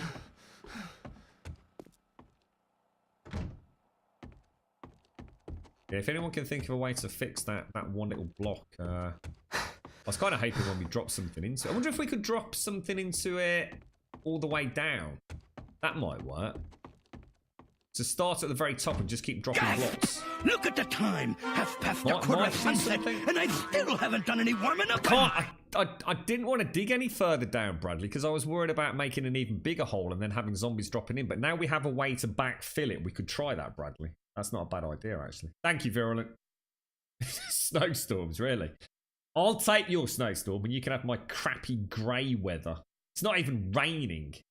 It's just grey. Yeah. Put a shiny near it so the focus is on the shiny, not the glaringly obvious Jeff up. We'll just do a big pink penis round the corner, mate. It will naturally attract one's vision to the side of the build. Yes. We'll have to get Zaranthian in to help us out. Right, boys and girls, I'm afraid that is it for today. I am so far behind work-wise, and obviously end of month, things are getting desperate. So, I'll hopefully catch you all tomorrow. Monkwoods, thank you very much for the 6-month resub, mate, as well. You get your new badge today, fella. Thank you very, very, very much. Can we please get some end-of-stream sub-love in for Monkwoods? Thank you for the 6 months, bro. That's phenomenal, mate. Absolutely phenomenal. Awesome amount of support. I hope you enjoy your new badge, mate. Now, the rest of the week, thank you, Monkwoods, and you, Virulent, as well. Thank you all. Yeah, this week, honestly, because of everything that's happened with Dad, I am literally desperate. So I'm gonna have to start late. I'm gonna have to get, stay over a bit longer, start traveling back in the mornings for a few nights. So we will be on tomorrow. And what I'll do is try and get some early evening streams on just to try and say apologies for the slightly later starts. Now, I don't think late starts means midday. We shouldn't be, for example, tomorrow any later than around the 10 o'clock mark. But at the same time, again, I can't predict traffic at that time of the day. I wish I could. I'll keep you up to date on Twitter. But we definitely will not be able to get on at 8:15 tomorrow morning. And possibly Wednesday, Thursday as well. So things have gone bad this month, obviously, with Grumdad being in hospital. So I do apologise in advance. You know I take this all very, very seriously, but we'll come up with something, and hopefully by Friday we'll have a bit more of a routine going. It's just for the next couple of 3 days while I try and get everything sorted out. Please do consider joining us on Discord. !Discord in chat will get you a link to the Discord server. You are, of course, all more than welcome over there. So, but please do consider joining us. Give me a few minutes after the stream, about half an hour after the stream, just get all the posting permissions sorted so you can jump in all the sections. Lots and lots of you looking forward to Anthem, The Division, Metro Exodus, Far Cry. So yeah, if you've got sneaky bits, well, not sneaky bits, but any snippets that you've heard on the internet about any of those games, if you want to join up, swap gamer tags and all the rest of it, so for multiplayer action, Discord is the place to join us. Twitter in chat will get you a link to the Twitter feed. We always tweet out a few minutes before we go live. We obviously are streaming 7 days a week, slightly shorter daytime streams this week. We are, of course, streaming Alpha 17. And a big thank you to Subquake, the gentleman behind Undead Legacy, which is this heads-up display you see here. Big shout out to Shorty Pants and Jax Teller as well. I know Shorty popped in to say that some pending news was slightly delayed. So I have no doubt Ravenhurst will be with us fairly shortly. But, we're willing to wait. The genius behind these mods, we're not here to pressure them. They need to take as much time as they want to get the best mods out there. And the better the mod releases, the less chance we have of an early wipe. So no reason to rush it at all. Thank you for that, Shorty, if you're out there. I appreciate the heads up, mate. And exclamation mark YouTube in chat will get you a link to the YouTube channel, and of course a subscription over there would be much appreciated. Yeah, engage with me in YouTube comments by all means. It brings a smile to my face. Yeah, even when things don't work out, it's it's a fun place to have a bit of a chin wag. But Discord is the place to find me. Thank you all for the subs, the resubs, the bits, follows, donations, and of course gifted subs throughout today's stream. Thank you all so much for so much support. It's absolutely brilliant. It's been a real nightmare start to the year, and you've all kept a very big smile on my face. So thanks to each and every single one of you, including our ever loyal Grumbodian lurkers as well. We know you're out there supporting us day in, day out. You are not forgotten. Have an absolutely fantastic first day of the week. I look forward to seeing some of you on Discord later, and of course on the stream slightly late morning tomorrow. Stay safe. Thank you for watching.